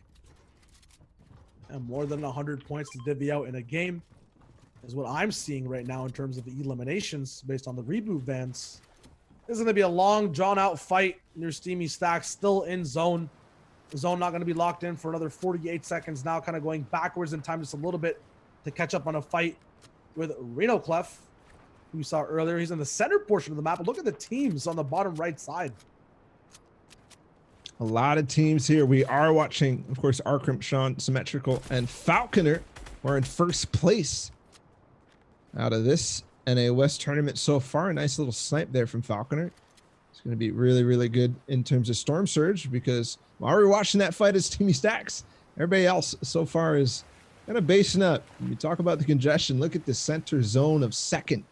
Scented picked up Tie Tanks, which is huge. Ooh, speeding through. What is this? This is actually kind of sick. It is his old base. So you knew that that was kind of safe for him to do, but using the current there and this is actually sick. He uses the current, builds his base on top of the current directly, and they can kind of get back and forth between multiple bases, or at least a very long base with no time. I mean, not only that, they become the river trolls and toll keepers of the map. You mentioned the current. This is one of the fastest rivers in the game, and it's the central river in the game going downwards. If anyone wants to come from the north side down below, there's going to be a price to pay, and it's going to be the majority of your shields, even your total health pool, if these shots connect.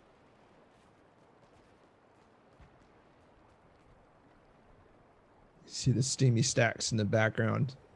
Not sure how that fight is playing. Actually, it is playing out right now. Swarm takes out Jay.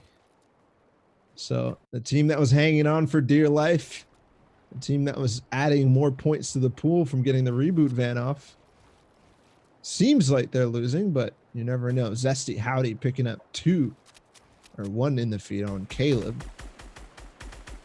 Now the River Trolls, the gatekeepers, as you said, see if they could find anything. Yes, symmetrical finds. Zelik.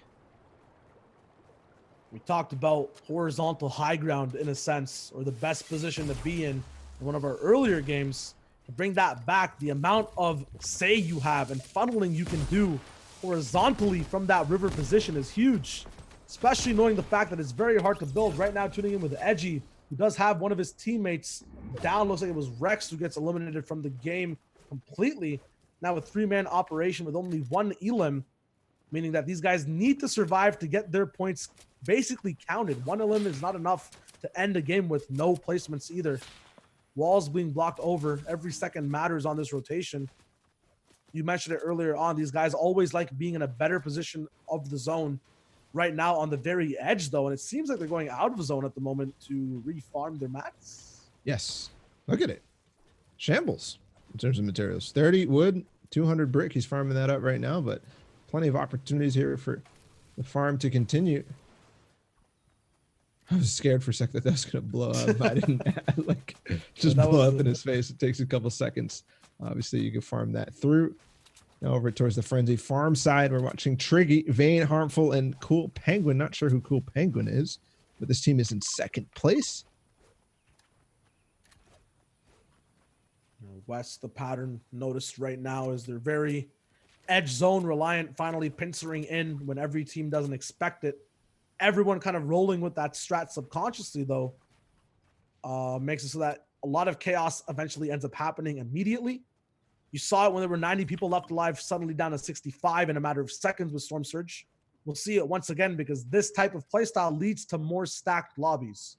See that right now, 64 people left alive, and I guarantee it'll stay that way or close to until that 50 portion of Storm Surge hits. People will be playing passive and disengaging. At the same time, can you disengage 4 AR beams coming towards you when your shield gets cracked? We'll see. Icy apparently is the Cool Penguin on Vayne's team, the player we're watching right now. I believe that is the case there. 4th zone gets revealed on the edge. They've got to move forward still. Like you said, the edge zone kind of not necessarily playing to anybody's favor here. Center is still the definite direction you want to be, but it depends on the congestion. It depends what you can actually get. It does seem like they find themselves a pretty clean path here through the south side of Frenzy Fields. Frenzy Farm still one of the biggest talked of POIs of week 2. Now being used in the middle of the game. We saw the kind of difference of north versus south. Right now, it'll be very normal in terms of how low ground develops, of how high ground develops. And nades coming out, though. Are they going to hit is the question. Yes, tags maybe, but no confirmed elims on the top left of the screen. Now, desperate nades being thrown in a longer position, still get hit. The base is being barreled down. That team's going to be out of mats. It could be. Maybe they back down off the hill. The nades did bring attention to them before they were all the way in zone. They are going to be able to get in, though. A snipe possibility. Not quite hitting for Icy.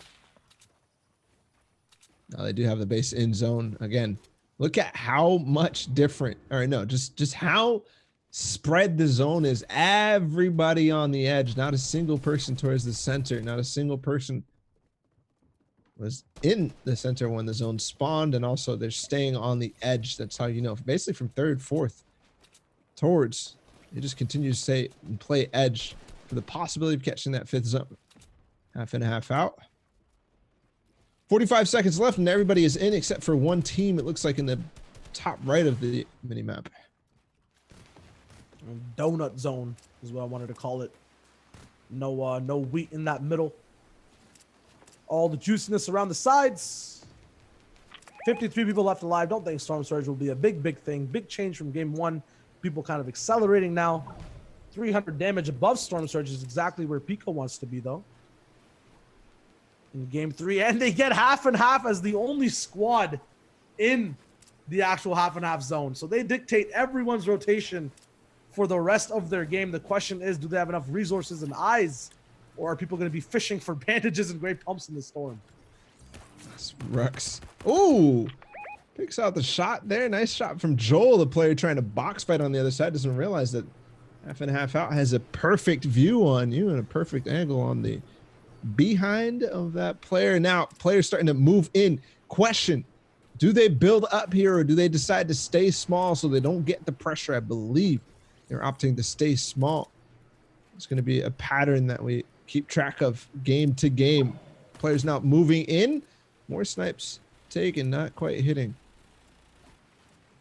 I'm not sure I agree with the decision to kind of stay low, given the fact that they already have something like, what do they have? 5 kills, 5 eliminations. They could get more. They could get really greedy, but for now they're staying very passive, very patient. Half and half is a big thing to move off of once you get it. At the same time, we mentioned it before, being at Frenzy Farms, being it so everything's just so normal in terms of low ground, you can't really utilize a mountain on height. You have to make your own with your mats. They already invested so many hard mats too. Just going back down, reutilizing them could be very efficient. They don't want to fall into the same trap Scented Edgy Epic Whale did last game of overbuilding and then having to move at that 6th zone if they don't get the 6th zone. They have 2 fishing poles? They have 2 fishing poles in endgame right now. They're even finding some actual fishing holes. They don't find zone though. It's going to be a west side zone, and guess who it is? It's Harry and Peace Dabsy on this side of zone who have it. They're starting to split the mats and get ready for the massive tunneling that is going to have to happen for the zone. Oh, hold on. Oh, I thought that was just a random new skin dropping in and placing a trap. I was like, wait, what's going on? I like the trap play. I just saw something from Innocence on Twitter actually, where he placed a trap and then a door in his tunnel and the guy walked through the door. Like, oh. Anyways, here's the tunnel going forward. They do find some mats down below. Remember, this is the team that won first place in last weekend's finals. See if they could start to kind of climb the leaderboards right now. Only 17 points. They are 15 points away from even touching first place, but they've got a huge tunnel here that's already theirs. This is so beneficial. They can just continue forward, finding an edit. I don't think any of them connected because everybody was trying to edit at the same time regardless. Moving forward, they still have the opportunities. This old tunnel's all theirs. White tag coming in. Big thing to note is that there's only 13 teams alive, but 44 players left alive. So every time you try to crack in and get an elim, you'll be trying to barrel down through 4 different people most of the time. Such a high player count for the amount of placements that are actually available. Now moving through, looks like almost everyone stays alive for the 6th circle, which is really surprising looking at all the splodes coming down. Triggy being the first elimination from Chris over there, fully elim. Symmetrical now picking up 2.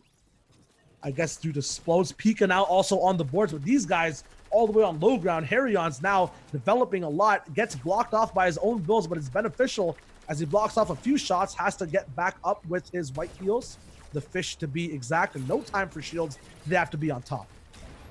I decided to drop low ground quite early here. I think based on the fact that they weren't getting any impact frags, impact elims, they're all going to start to heal up and base up while the zone continues to move.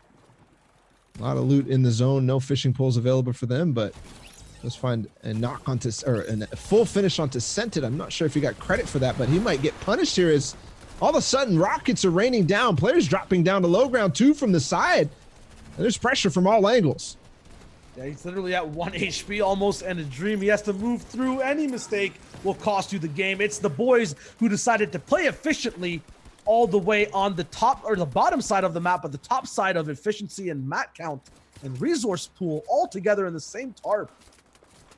We have 2 teams of note here. Kytrex, which is Aiden's teammate, is in the end game here with top 5. There's an elim from Joel. Nice frag on the side of water as they drop down in. Epic Whale still up in the meantime. Symmetrical too, who is in first place. This could be a stacker. All these different squads, the best teams in the West right now going at it. 6 players left alive, and one of those best squads gets fully eliminated. Symmetrical goes down. Dopeye is nowhere to be found either. Ooh. Persecute up on height. Another shot comes in. It's going to be a 4v1 or a 3v1 clutch. It looks like the builds are there, though, to block it off and stay up on height. The jumps are being taken, but not enough masses keep it secured. The final shotgun shot comes forward from the left from Joel's teammate. There's control height, control the whole game. That's a win. That's the win for Joel, Pika, Rux, and their final teammate. But second place goes to Sean, who was on Symmetrical's team with, I believe, Falconer and Arkrim, which is very important. They were already in first place to claim second place again. That is the consistency that I pointed out when we looked at the leaderboards the last time. They're going to stay directly on top, but Pika, Rux, and them, all of a sudden, they're in contention as well. And I think we're still seeing something close. Maybe finally a team is starting to solidify first place after 3 games. And your first place is a big thing to have and hold and follow through with the lead with, just based on the prize pools. Top 10 is a thing in contention, though, for everyone playing. I'm curious to see if the entire server is still sharing elims in a sense and still has that average elim below 10, or we see this top 10 in total fly away, or even the top 5, because right now there's no difference in any placements. Let's go ahead and take a look to see if that's true. We do have the leaderboards. There it is. And of course, Arkrim, Falconer, Symmetrical, and Sean push up to 47 points, but that's not as much as I was expecting out of that game, because I think I lied. They did not get second place. They actually got 6th. I was totally a bot. 6th place and 6 elims. I was misled. Regardless, 47 points, not the lead I was expecting. And yeah, you're right. Basically, everybody's still basically sharing elims, like you said. Not a single team up above 10 KD. Yeah, listen, there's an average of 4 elims will get you into the top 10 at the moment. It seems like the entire region is at a stalemate right now in terms of getting on the gas pedal and fighting each other in the mid game or pushing a lead in the end game. You can see that in the Storm Surge that's happened almost every game, and now every team's kind of living all the way to the end to, even see, look, Blix, the person who won the first game, is all the way down in 5th now, 29 points in total, showing that, even if they are playing games they don't win, they don't have enough elims to upkeep the point lead that they had on everyone else. Pop-off games are here too, but only gets you up to about 10 average elims. That's what Rux, Persecute, Pika, and Joel had last game. Their average placement, 13th. That's such a sore thing to see, kind of, compared to all the other numbers. At the same time, though, 7th, 8th, 9th place, they have a few high average elims as well. It seems like everyone's playing their game style, but no one is going full stride just yet. They're waiting and seeing exactly what's available to them. Yeah, but that big game from Rux, Persecute, Pika, and Joel, 16 eliminations. I don't know if we've mentioned that yet, but that's huge for that team. Just keep in mind, though, top 10 is what these guys are fighting for. Obviously, they're fighting for the win, for the cash available, for the prizing available, but top 10 for most of these teams is what is on the line. Of course, Arkrim, Falconer, and then they have already qualified. They were 9th last week. Actually, the only team that is on this top 10 that hasn't qualified. Let me take a look really quick and go through this, because I think it's kind of interesting to know exactly who hasn't qualified, who is still playing for all the marbles, which is qualifying for the second stage of FNCS. And while it looks that up, I just want to highlight and talk about the way these games are going, because they look on paper, numerically, when you're watching the game, so stacked with 70 people left alive, 80 people left alive with Storm Surge. As soon as Storm Surge hits, it's not one team capitalizing on a third party on the whole server. It's not high ground raining down. It's every team just kind of fighting each other and gaining points together. Now, I'm not saying that's a bad thing, all teams rising at the same time, but it makes things very interesting as to where, a 16 elim win can put you in a second from wherever you were before that on the leaderboard. Yeah. Very, very important to know, but what that also means is it's going to be close for first place. We're only into game 3 and there's no massive lead. 10 points is the lead for first place right now, and that is absolutely nothing. But if the first place team right now does continue their consistency, that's Arkrim, Falconer, Symmetrical, and Sean, if they continue their average placement of 4, that lead is going to start getting bigger and bigger and bigger, unless people like Pika, Rux, Joel, and Persecute are going to have those pop-off games that they're very well known for. But everybody on West is kind of known for that. It's kind of weird to see exactly what you're pointing out. So kind of weird weekend for West so far from what we're watching. I'm literally seeing a dynamite and a fuse lit on it. but like the fuse is frozen in time and there's no explosion. I'm just waiting for that big play to happen in a sense. I know we followed Joel down in their own tarps. At the same time, they didn't really utilize the half and half zone of height. They kind of just played mid ground the whole time. As you mentioned, you were surprised as well that the investment wasn't there. I was surprised, but at the same time, possibly the correct decision, right? Going down a low ground and mid ground kind of, in a sense, take all the attention off of them. If they had chosen to go for height, they did choose to build up a couple, start shooting down, possibly our server would have said, hey, I don't want you up there. Let me focus you. Let me go ahead and spam some RPGs at you. And all of a sudden your opportunity's gone. All of a sudden your shambles. Exactly kind of what we saw from Scented, Edgy, Rex, and Epic Whale in game number 2, right? Yeah, you want to have everything pushed past the wall. I think after that second game of riding the storm for like 8 zones, people want to just like get as far away from risks as possible. I mean, I'm usually looking at West for those flashy plays. We saw Aiden pop off Lazy Lake, so maybe that's why I'm a little bit agitated. I'm waiting. Where are the big plays? Where are the big beams? Shio needs a mountain in the zones. And we're gonna have these crazy plays coming out. South zones keep me happy. They keep me cold. I got the jacket on, right? So I gotta have as much snow as possible around me. I got my nice multicolored blanket. I got my sweatshirt on. My feet are in nice slippers. So yeah, I kind of agree. Cold up. We are waiting for the next game to get to. Well, the next game is definitely underway. We're waiting for the replays from that game to become available so we can hop in with that 5-minute delay that they like to have. But gives us the opportunity to take a look at all the teams, not just the ones that are streaming, which is very cool. No, it's a very different form of coverage in a sense. At the same time, we can flip around with teammates as well, right? In squads, usually when we do have total coverage, might be watching the support player, not the star sniper or the clutch individual. If everyone ends up staying alive, might not get to see every angle of the squad. So in this case, we do have more to see. At the same time, we might have a few more hitches here and there. So it's a give and take. Mostly give, though. It's very nice. We do get to see a lot more than we normally would. Nice map updates as well. We get to control it all. So poggers. And huge thanks to the team behind the scenes, the observers who are doing all the hard work and watching and making sure that they have the right views for us, and piping that to Nikolai running the production. He is doing an amazing job as he does. I have a new fledgling director and esports production manager, which is awesome to see. He's been running these shows frequently for us, and they've been a blast to hang out and do.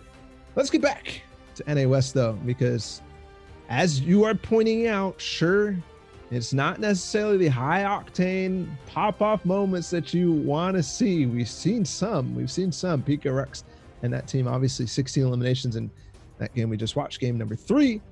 But that does mean we got a juicy ending shaping up here on NA West. Game 6 will be stacked up. I believe I can hear from the back. The games might be ready to go forward with, so they're not quite actually ready. I take that back. It's the mid-ground madness from what I'm actually getting in Frenzy Farms. It's like early game wise, right? It's cool to see that it's such a cool drop, but late game, it just becomes bullets and tunnels, and there's not much you can do to crack a full metal layered base. So I'm not saying it drags out in a sense, but it's a lot more, you know, macro game efficient rather than the micro plays of looking around, taking shots. Gotta take a step back and just see what players are overall doing compared to the small plays we always look out for, the big shotgun shots. Yeah, and if you're watching the NA's broadcast, we talk about macro plays. West is playing a lot more passive, not only than we're used to seeing from West, right? Everybody thinks they're psychos, W key or whatever, but also much more passive than NA East was, which means that the replay doesn't become available until we actually get some action happening in the game, because how it works is as soon as the first team or player gets eliminated, as soon as there's a point scored, then it shows up on the leaderboard and we can start watching it live, or there's a time that passes. So those guys are going to get their replay up. I'm not sure if Nico, you want to go to a break or what, because West is very slow.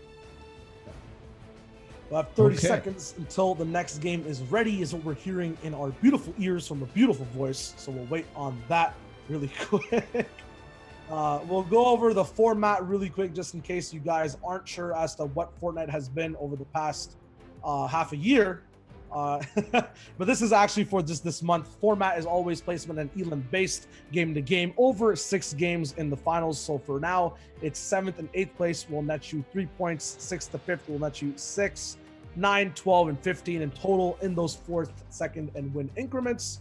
Each elim being 1 point. That's what it's all about. You want to be able to balance out exactly how far you are into the game compared with as well how many elims you're getting over time as well. If you don't know what the format is in competitive Fortnite, well, there you go. Shao gives you the little rundown real quick. I'm not sure who's watching the stream that doesn't know how the format works, but hey, you know, we love you just the same. Now, of course, we do end up hopping in the game where we're sent to Edgy Rex, an epic whale who seemed to be grabbing Misty Meadows. What do you think about this spot? We saw Bizzle, Mega, Dubs, and Eclipse here earlier. I think if uncontested, this is the best POI in the game, loot and chest wise. You can fish over here as well. The only other spot that rivals it and almost has the same amount of chests, I think it's a 1 to 2, maybe 3 or 4 chest difference, is Sweaty Sands.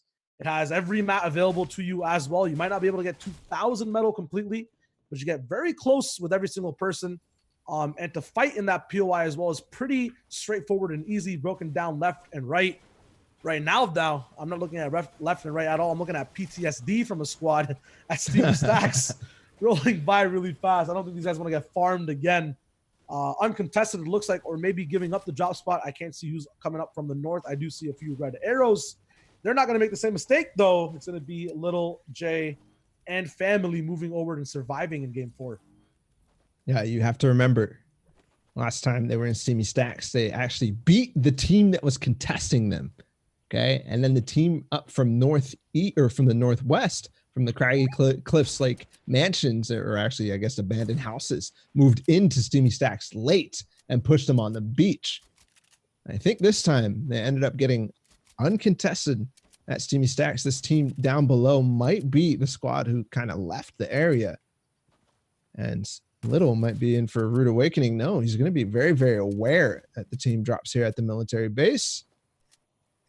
Meanwhile, he's got to back up possibly to his team, or maybe show, hey, I'm big. I'm not little. I will push you guys off. I will fight you. I got a whole squad behind me. In reality, it's not truly the case. Well, I know Storm Surge tags are a thing, but I can see that mini map, and I see a free rotation over the left, which his whole team looks like they want to take. Little, the only one on the forefront of this actual fight, kind of holding out, letting his team rotate, but the investment of his map pool is a big cost to this. I know you can refarm your brick and wood really fast. At the same time, farming at all slows down your speed on where you want to move. So they will be affected slightly. We're talking about macro plays now because West is playing so fast, passive, in possibly such a bad way or decision kind of moving forward, because they're going to be spending more time to get their mats back. Just saw Rux go down in the feed. The players who won and cleaned up last game. It's very important if they want to continue to have the games that they need. Frat Pie gets taken out in return. Actually, I believe the first place and second place team might be fighting. I'll check really quick. No, that's not the case. Frat Pie is not part of that. I don't know why I thought that was the case, but Pika now on his own with Persecute. He's in a box fight of the opponents here at Slurpy Swamps. They've been winning the fight so far, but this time it's a lot more in your face. They're in Slurpy Swamps and fighting. Yeah, it looks like it might be a 2 or maybe 3 squad operation that ends up happening. You can't play as passive as possible from game to game, but if you're not getting hot action by game 3, 4, 5, 6 is when you see a little bit more aggression going down with the server. Right now, 23 teams still left alive at 84. Box fights still developing around. You saw Little kind of move forward for a tag as well when he had a free rotation. People are looking for any way to move out of their tight gameplay / tight spots that they're in, playing a little bit less close to the chest, a little bit more close to the barrel of their guns. Interesting thing here now. Persecute all by himself. If he has his early exit, this is kind of more opportunity for Sean Falconer, Arkham and company to extend their lead as much as possible. I think they might just do that. The other thing is that Pika, Joel, Rux are all relying on huge games because they're so contested. Each time we have watched them, they've been contested by at least one team. Because of that, they played really, really well in the last game, but the real thing was they had to get those big numbers in terms of elimination. Otherwise, if you have these early exits because you take these risks, you can't keep up with first place now. Persecute finding himself a nice little cubby inside the bathroom, the locker room here of the Slurpy Swamps factory. I think he's going to be chilling for a moment. He's going to wait for all the squads to kind of push over and out. Yeah, it's all about placement now, but at the same time, you see how scattered and at the same time filled up the server is. People still in Storm. Not sure what's going on the left side there, but not many people inside the actual circle. A lot of people are going to be coming in from the east and south sides of the map. It'll be very pressured and contained in those areas. The north side, once again, the hardest side to traverse in most zones, is going to be the most uncontested. Going to be tuning in here with Calvin and Bumboy once again. Going to be walking through what looks like in a completely farmed out Risky Reels. This is what I'm talking about when I say metal and mats. And macro management is such a big part of the game. You'll never see a lot of metal available around the map, usually completely farmed out by the time the first rotations are done. Very hard to get back up if you're rotating into a place expecting there to be power materials for you to farm. So that's exactly what they're going to do. Farm up on their way to a good position in zone. They're going to get right back up. Actually, possibly have the ability to get max, but Risky Reel's all farmed out. It's not going to be the case. We're going to swap on over back to Persecutor. Is he going to make a zone play for the reboot van? I think that is on the table, in the cards for him. Yes, that is the play. All teams have moved out. They got their moving trucks and they're gone. Should pull it off, but at the expense of some HP. He's got floppers to play with. The zone is going to start moving, and that's going to cause trouble because second to third zone is a tough rotation if you aren't on the fast side of it, and I don't know if they are. We did see it, but I can't remember exactly where it is. I think they're on a decent side of the zone. Looks like there's only one person that actually got rebooted here. So not even sure if it was worth in the super long run. They do get to be able to get some slurps up here, but splitting up that loot and the mats, I guess you have more of a chance to walk through. I'm not sure if you're actually losing or gaining any time with these slurps either moving forward. And now we're back over towards Risky Reels. I did see Sean just go down in the feed. So that team possibly in a fight that could change the direction and actually the stakes for Persecute and his teammate that he just got up as they were in second place. Sean being in first place. If that squad goes down, all of a sudden this shambles game is still worth to play as hard as possible. Obviously, every single game matters, but it wasn't looking good so far for Pika, Rux, Joel, and Persecute. One big thing about not having other games to play with, going over to what looks like Little right now, who's been knocked down on the ground. Jay's actually there to save him up.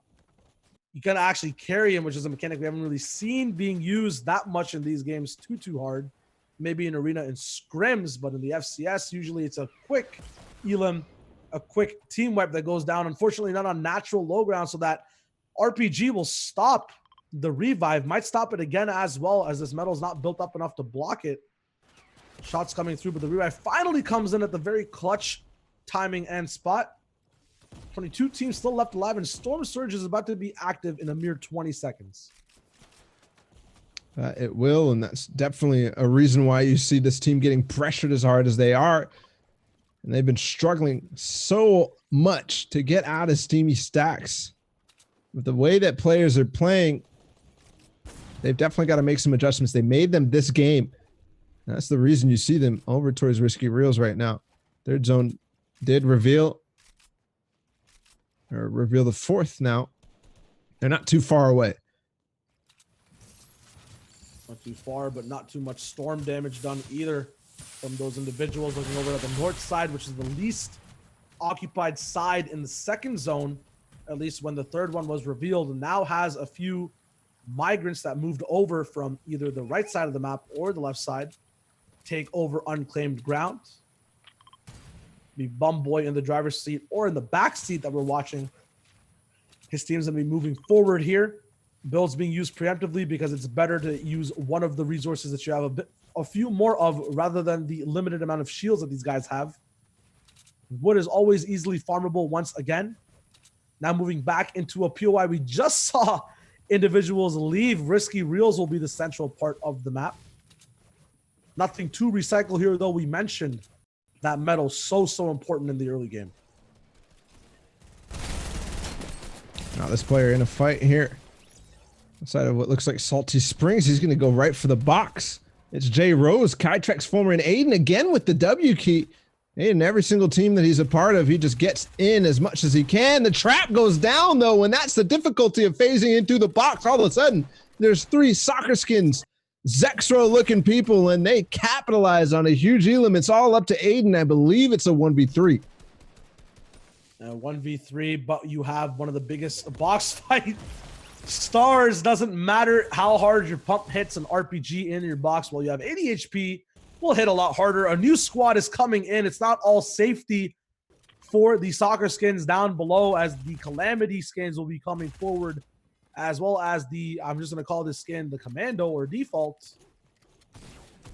Not going to be possible. It's going to be D Jacob Y221, the 221 squad. Actually, we saw them get taken out in game 2 in the mid game. Not going to be the dictators as to who gets eliminated first in these squad v squad matchups in the mid game. Didn't they get eliminated by Aiden and them in Lazy Lakes? They actually did off a reboot, I believe. So that's a little bit of revenge.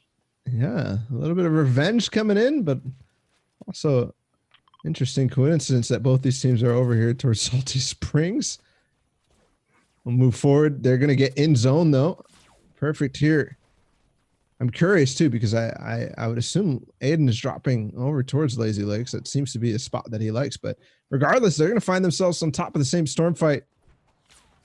In this game, now 4th zone about to reveal itself. 3rd zone about to close. 5 seconds on this. We're watching a box fight from Parm. We saw the trouble they were in before. We saw the trouble they had getting out of Steamy Stacks.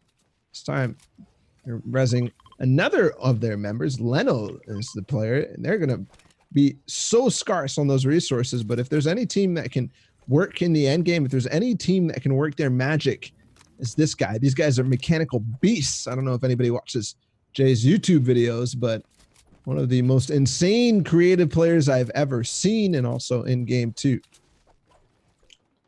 One thing creative has to teach you, though, or can't really teach you that much, is map conservation. I can notice right now, I'm not sure if it's going to play a role at the very end game. Floors being placed when you're on ultimate natural low ground.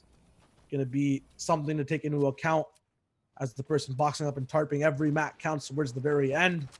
I can't answer there, but they always must be complemented by the smart brain skill set that I'm sure these guys do have moving over in those mid-ground tarps. Now, looking at the zone.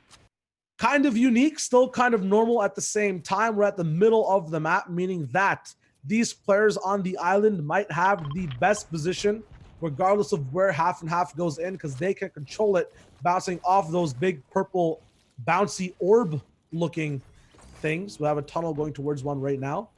The zone water percent pulled towards the island. Okay, all right. Bets are up. Okay. I'm saying it pulls north. North 100%. Yeah. No, I think if the island is in zone, it goes for the island. Yeah. Every time. I don't know why. I don't know. We're engaging in the conspiracy theories I talk so badly about. But, it's fun sometimes. We have a good time. Now, it's little Leno, Jay, and them, and they're trying to get their way in the zone. Possibly a swimming play, possibly some grenades coming out. I'm not sure why you're stopping to shoot here. I guess the grenades are coming through, but I think that's the time you need to take that opportunity to move into zone. They're finally going to move forward, but not before spending a little bit of mats. Looks like they did have a chance to farm up on the outskirts, though. They're looking back at people following them from the right side, but can't see the rest of the other teams coming in from the storm. Many teams actually, or it looks like individuals just left over behind them as they have to move forward on soft mats. Just what it looks like with other teams beside them as well. It's going to be Leno, who just recently got revived, doesn't have any extra shields, it looks like, to play around with, either just floppers and medkits available in these guys' actual inventories. Zone taking over the half of a lot of high ground builds on RPGs and nades being thrown and taken to make sure that one team ultimately has height. The zone pulls down Messiah Bala with the prophecy. Told you. Now no. At this point, like, you just have to know your zones, man. You have to know these special situations, I guess, that maybe are a thing. Just kidding, they're definitely not. Zones are all random, but it's funny to see this happen again. Now, what are the implications of this, Shio? Because a lot of teams now inside the island, they've got it. I mean, the big thing right now is that people don't actually have to rotate all the way into the half and half zone. There's a little bit less of a distance. All they have to get to is the closest northern purple node before it gets kind of taken over by the storm on the right side of the map. At the same time, the left side of the map has a river to get in the zone, or water as well, which kind of accelerates the way you can move. I think Leno, though, Little is kind of, and that squad is in a big fight over at the north. There were the yellow arrows. There are a few others around the map as well. You kind of pointed out the fact they take so many shots might come back and bite them in the foot. We're looking at the big boys. My prediction, they still have a chance to come through. It's just game 4, 2 more left. All squad members up as well with 5 eliminations. It's Scented, Epic Whale, Rex, and Edgy. And still on the northern side, there's 2 squads that not the rest of the server has even seen, who lost, it looks like, a few members, and they're still swimming through. Yeah, they're still swimming through. Everybody there on the side, definitely a couple of fights because players didn't rotate fast enough. I did see Jay, Little, and them go down on the treacherous cross across the Devil's Water. Now Scented, Edgy, Rex, and Epic Whale. I believe they are now in second place, but they don't, I can't really tell if they catch zone here or not. Yeah, I think they do. I mean, either way, look at the type of zone these guys are going to be playing. Half land, half aquatic. And that land, if you do drop to low ground and by mistake hit one of those purple nodes, you're going to be sent straight into the storm. I think they want to use those nodes as an advantage. The only thing you got to be careful is people are going to build over them. And so you can't really wait. You kind of have to use them. And being at the fact that they're up all the front, I don't think anybody's going to get an opportunity to use these. They're just going to tunnel forward in wood. I like that they switched to wood to go forward. They still got plenty of hard mats to work with, but nobody really paying attention to them at all. You might actually opt to go for high ground. Easily can, but finally notice that some people are coming over to connect. The beam is there, though, to stop the connection. No Wi-Fi available for the other team, but signal strength is high for Scented as he has a beam available from his position. The zone is moving forward, though, as these guys choose to take this fight. Other teams on low ground, as you can see, will be able to catch up. Ease of pressure from the high ground or mid ground. Everyone be able to bullet through. Elam's actually coming up from the backside of this squad we just tuned in with. They're going to be moving forward with the haze skin all the way up in mid ground, but a lot of tarps and a lot of other walls are not theirs on this layer. They're going to have to switch over if they want to survive. They will. They are going to continue to push forward. Look for an opportunity on the high ground right now. 3 players from this squad. They've got a couple of elims, actually a lot of elims to their name. Drop down to low ground. Can he find one? Yes, he does. And I'm curious if they can make it in now. The edit's so difficult down and the tunneling so much more difficult. Now we're swapping over. Who is this up on high ground? It's Epic Whale, of course. Rex and Edgy finally having the opportunity to take height. We saw them attempt it in game number 2. Can they actually capitalize and maintain this height upon the server?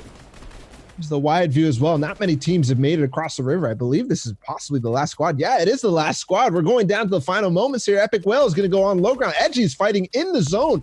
Looking back with the RPG. Somebody's playing in the zone with the fish or whatever heals they have. Yes, he is in that box. Edgy found him. He went down. That's the Siphon. It's Arkrim actually playing that final elimination. That's the second place for them. But the win from Edgy, Rex, and Scented, that does set up nicely game number 5 and game number 6, because guess what? First and second just battled for the final moments of that crazy game number 4.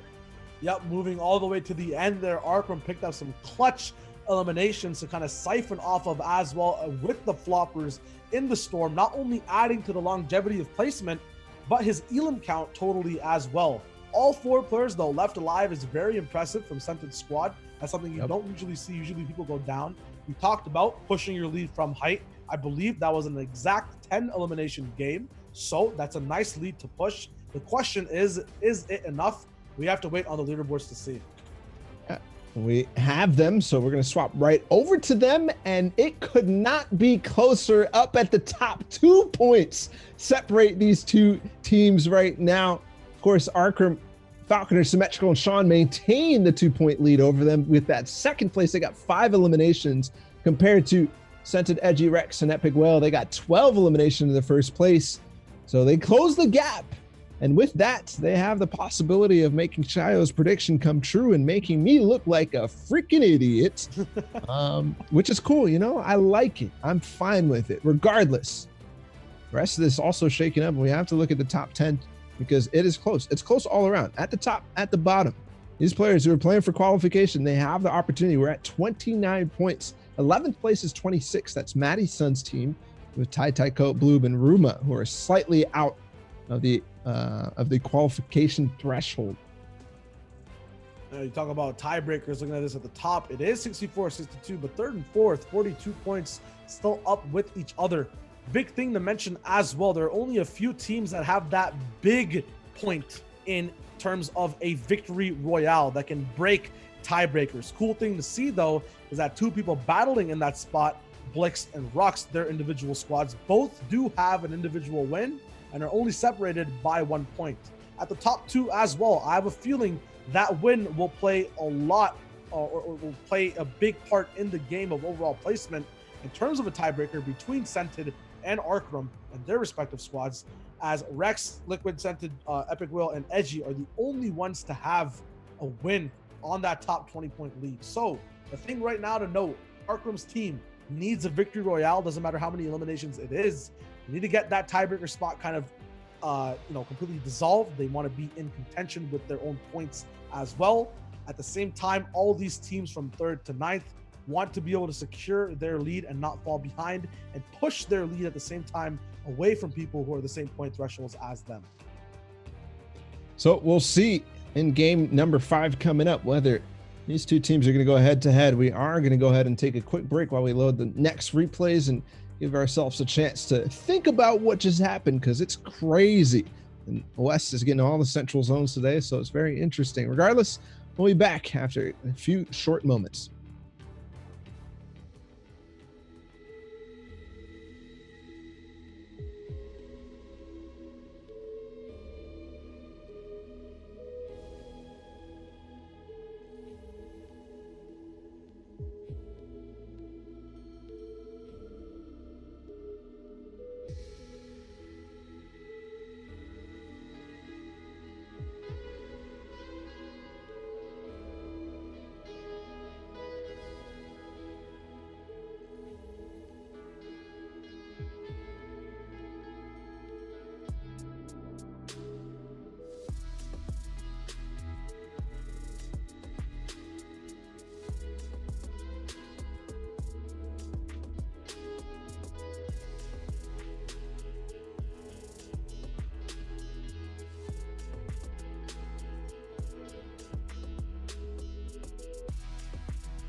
talk a little bit where the instructions I got, and that's exactly what we're going to do. It's the FNCS Season 2, Chapter 2, Season 1, Week 2 of Squads. I got the breakdown. You already know what it is. Balla, what's your reaction to where we are right now?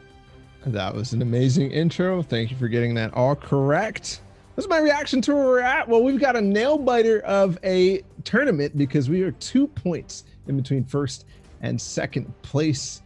Child biting his nails literally because it is that exciting. I can tell you firsthand, very exciting games. Epic Whale, Edgy, Scented, and Rex take first place last time, and they're up against it because the second place in that game was Arkham, Falconer, Symmetrical, and Sean. We're 2 points ahead now. Slight dip in the lead, but hey, you know, I'm happy because that means we go to game 6 and we're going to be excited all the way through. It's going to be a blast. Absolute 2 more blast. Yeah, 2 more games. Believe we're gonna be on game 5 because 2 more games means 5 and 6, and it's gonna be a fun time to see. I'm still praying, haven't seen it. South Zone. I want my mountains. I want to be cold and comfy, but it's not happening. Want a West Coast ending or an East Coast ending. I want to like East or West. Like we never go there. It's always center, it's always north, it's always south. There's never a east or west zone. Just saying. Conspiracy theories abound.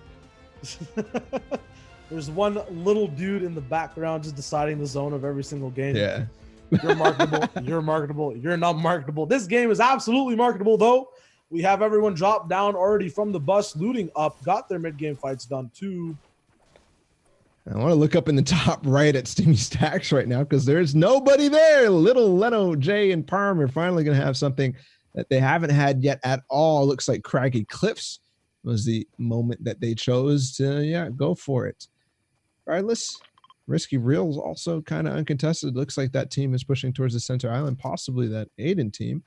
Also in the south, up on the hill, up on the mountain, there's actually a team getting contested there. But now, on to Sweaty Sands, is the home of Triggy Vein Harmful, and can't read that name. Oh, it's Icy, not Cool Penguin, which is his name right there, which is a pretty cool name, but it's not as cool as Icy. Isn't a not cool penguin technically not icy? True. Looking at this little bit of a box fight going on in the first zone of the match. The zone hasn't even started moving yet, so the incentive to fight, own your spot, pop off is there. I believe this man's teammates are down too. This is Harryon's we're looking at currently, unless my eyes deceive me. Harryon's in a little bit of a 50-50 or something on the side of the map. I think he's just holding off until the rest of his team can come and join him.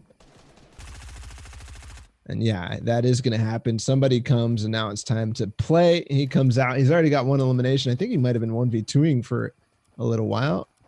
There's his teammate, and he can just drop down. The rest of his team coming in even. He's got to be careful, though. He's a 1 shot away. Oh, my God, the missed shots. But ultimately, Maddie's son is the person who gets taken down, tried to survive for a long bit. You were talking about the fact that she was very close to actually hitting that top 10, a few point slots away. Now we'll have a harder time getting in game 6, when I believe per game, all the points go up by 5 to qualify in for the top 10. Well, a little bit of a fishing break maybe here for the winners of last week's FNCS finals on West. This time they're sitting around 38 points, and I believe something like 7th place. I'll go ahead and take a look. Yes, they are in 7th place. Here's the rest of the map.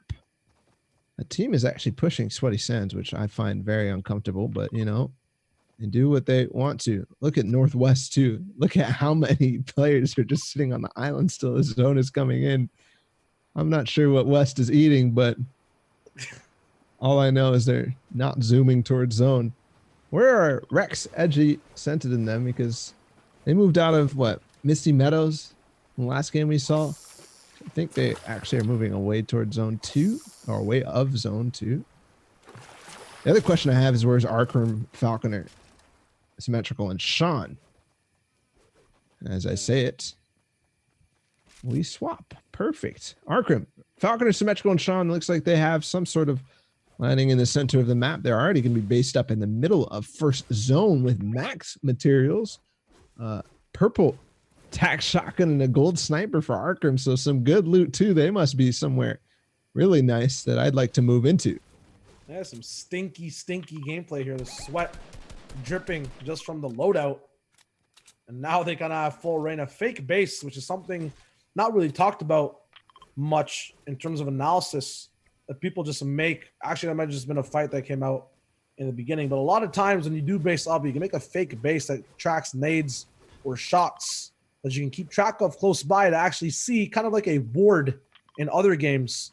From places you can't see, players will shoot at that base, nade the base. You can then tell when you're in danger before it happens and before you see it.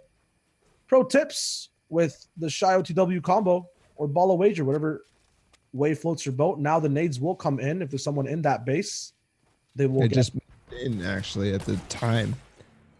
I thought it was Nox, but no, it's actually Epic Well, Edgy and company. They're fighting on the mountain outside of Misty Meadows, so it looks like that was the team that I was talking about.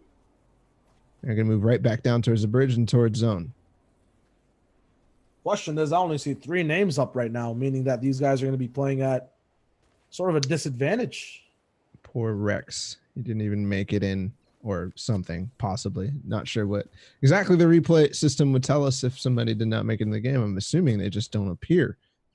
It's unfortunate, but actually very, very unfortunate for the story and everything that we were talking about. These are the guys who are contesting from second place, who won the last game.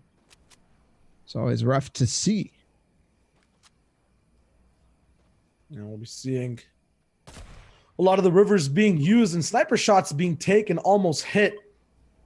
There's an argument I was having about these upgraded snipers that their bullets travel faster. What are your thoughts? I have no idea. I mean, it's possible. Is that I mean, if we had patch notes, I knew it was coming. I knew, dude. I has to, man. Like, we changed the sniper weren't the snipers specifically changed to all be the same speed and bullet trajectory and all that? Like, wasn't that specifically a change? So I don't believe you. I think they probably are all the same, but maybe I'm wrong. The thing with these snipers that I've just seen, I said that for some people who are thinking that it might just be the sound, right? Because it's so powerful in a sense. Big bass, big boom. You feel like it goes faster, right? Oh, I drive a loud car. It means that, I'm not saying I'm compensating for stuff, but like, I'm there in the moment.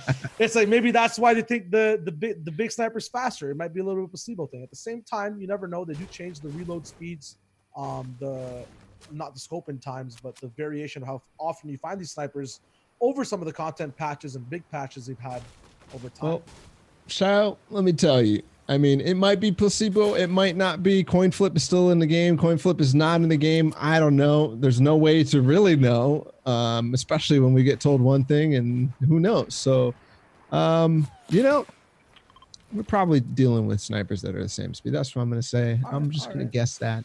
Okay. Maybe. We'll see. I am so tired. It just hit me. It's just like, also, I'm tired. I'm hungry. I don't know what's going on anymore. West is giving me some of the best games I've ever seen. 75. I mean, this is literally better than NA East. We've had Storm Surge every single game. We're in second zone right now. We actually have notifications. East it's so lame. Just kidding. It wasn't. It was amazing. I'm just very tired. Child. Ball is Thoughts? In the mood. I would have to say West, very impressed by the region in terms of no. I'll finish up. I'm impressed by the fact that they keep these amount of people alive. I think it's done for the reasons that there's a little bit of fear in the server in making decisions. I don't know why it is. I feel like everyone's staying alive for the purpose of staying alive, but it's like it's you talked about me watching the Joker Batman movies. It's like it's a quote from the Joker. If you're a dog chasing a car and you finally catch the car, what do you do with it, right? These guys survive till endgame, but I have a feeling that that's the car they catch. They don't know what to do from that point to get those Elam points, to get the secured games up. Very good at box fighting. Is it the lack of practice? I'm not sure. Once again, we're seeing all this action. No one's going down. 74 people left alive. Don't get me mistaken. Very good at surviving, but like, what do you do past that point? I think is the question for majority of West players right now. I kind of like would counter that, right? Not really good at surviving, I think is what I'm seeing a lot. But because everybody has it in their mind that they want to survive, it's like nobody actually is committing in weird ways. Because like, look at this. After this fight, after this zone, all these teams should be dead. Like in reality, the fact that they're even here is mind-boggling to me, that we're in this situation with four different teams on the side of zone and kind of like half build fighting, half not build fighting. I'm not quite sure what's going on, but all I know is Harmful is down and out. There's a quarter of the server in this zone on the bottom left. I think there's 4 or 3 teams. One that's already been fully eliminated. Harmful, as you said, either getting fully knocked out or he's getting fully knocked out on the squad. Cool Penguin now facing the Heat. He's got to be walking out. Cool Penguin facing the Heat. Really? Okay. All of a sudden, we're going to find ourselves out of the North Pole. If they can find it, the nice shot coming in from Mr. Icy himself. Maybe he's bringing the fire. All of a sudden, we're turning to Zeke Shio. That's cool. I love Zeke. The puns are out. Where's Pookie Face when we need her? And okay, they all die. Where's the finish when you need it? Hey, this is aggression, right? In a sense, but like the complete wrong form of it. That's you. We all said it's what the region is known for. I have a feeling that people are trying to play mind games without the mind. They just playing games. You know what I'm saying? You follow me here? No, you sound like a mumble rapper who's like saying random stuff and not even like making any sort of sense at all. They're playing mind games without the mind. Games. Yes, sir. Oh. The bridge has a protest on it right now. News at 11. The squad does not want anyone to cross whatsoever. Dam unoperational as well. Wood boxes though, so if there is a cop car that can speed fast and forward enough, aka an RPG or grenades, you could find a way to stop this strike of sorts that's going on at Lazy Lake. I love that. That's the worst feeling ever. Getting the sniper tag or missing the sniper shot and then getting a really weak tag with an AR. It's like, yes. All those hours of Kovacs can't teach you how to snipe. No, they cannot. This is Arkham Falconer. Symmetrical and Sean, they've got all 4 players in. They are definitely the most consistent team as of right now. But man, I have to say there is a huge reservoir of water in this zone, and we might be seeing again kind of a scuffed end game depending on where this 4th zone goes. Dude, if there's not a mountain in the 6th zone, I'm gonna lose it. I want to see. Oh, Rome Gopher, Groundhog Day for him, and his shadow comes in real quick. He's out of the competition.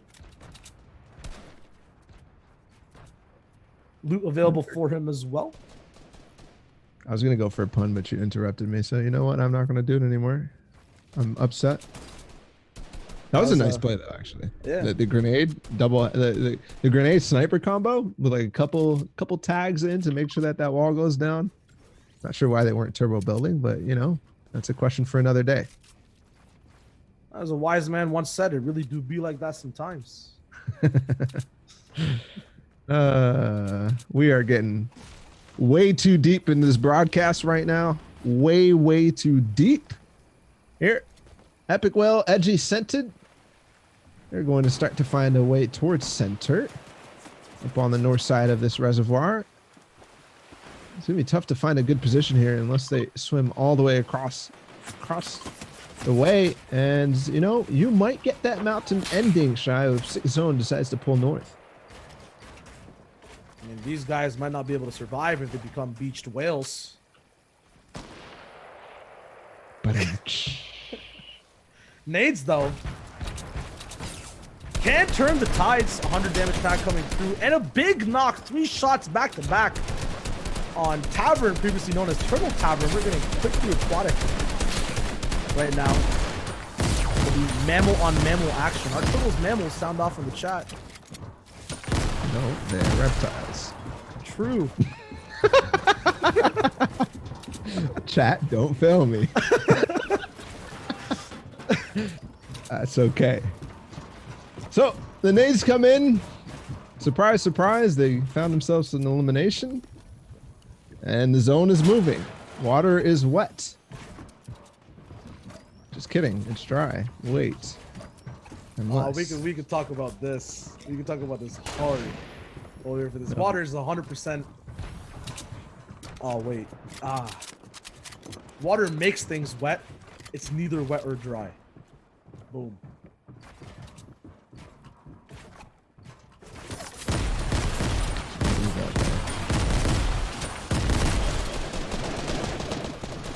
NA West, ladies and gentlemen. Top tier Fortnite action. No, we're just kidding. It is actually top tier Fortnite action. I'm not being sarcastic at all. This is the best of the best. I am so tired, but we're going to continue forward. Game number 5. These guys are grinding, and apparently we're grinders too. Now, on to, who is this team? It is Symmetrical, Falconer, Arkham, and Sean. Wait, didn't one of these guys not have? Oh, right, it was Epic Will and them. They don't have Rex. So they're actually down below in the worst possible position in 5th zone right now, as it did get revealed, all the way in the southwest corner, and they are missing a teammate, but still making it work, which is impressive in and of itself. Symmetrical, Falconer, and Arkham, and Sean did get zone in the meantime. They're one of the few teams that have any sort of presence in that 5th zone, and already going to be able to capitalize with a couple tags looking back, possibly a finish. No, that's Fulmer getting full finished. I wonder how many damage numbers these guys lose out on going for sniper rifle shots. Because I feel like if they just have their ARs out 24/7, that's easy damage put down a lot. But hey, risk versus reward with the sniper shot. I guess, you know, having the potential for a one shot is just so enticing that you won't want to skip up on it. Right now, RPG is kind of being taken to hold on to real estate. High ground once again for Rux, Pika, Joel. Interesting this time that they actually go for it. Remember in game number 3, when they won with their 14 eliminations, they opted to give up high grounds once they got 6th zone, and they were already centered in that 5th zone. They gave it up in favor of, no, sorry, they didn't get 6th zone. Regardless, they didn't really go for these peaks this time. They're getting a little bit more confident, or maybe they just need more. Got to get something on the board if they want to stay and go right back up. Remember their early game exits, their trouble with Persecute inside of Slurpy Swamps, the way he had to reboot his teammates. Not really getting anything out of it. They do get 6th zone, kind of, not all the way. Nobody really having a terrible 6th zone just based on the way that 5th zone worked here.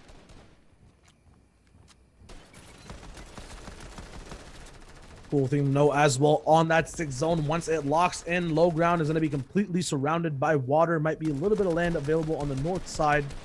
To get there though, people might have to go for a dip or a swim if they want to play that ultimate low ground. Right now, people are actually moving up in height to get all the way around and hook down to the best possible position, which is what Joel, Pika, and Rux have at the moment.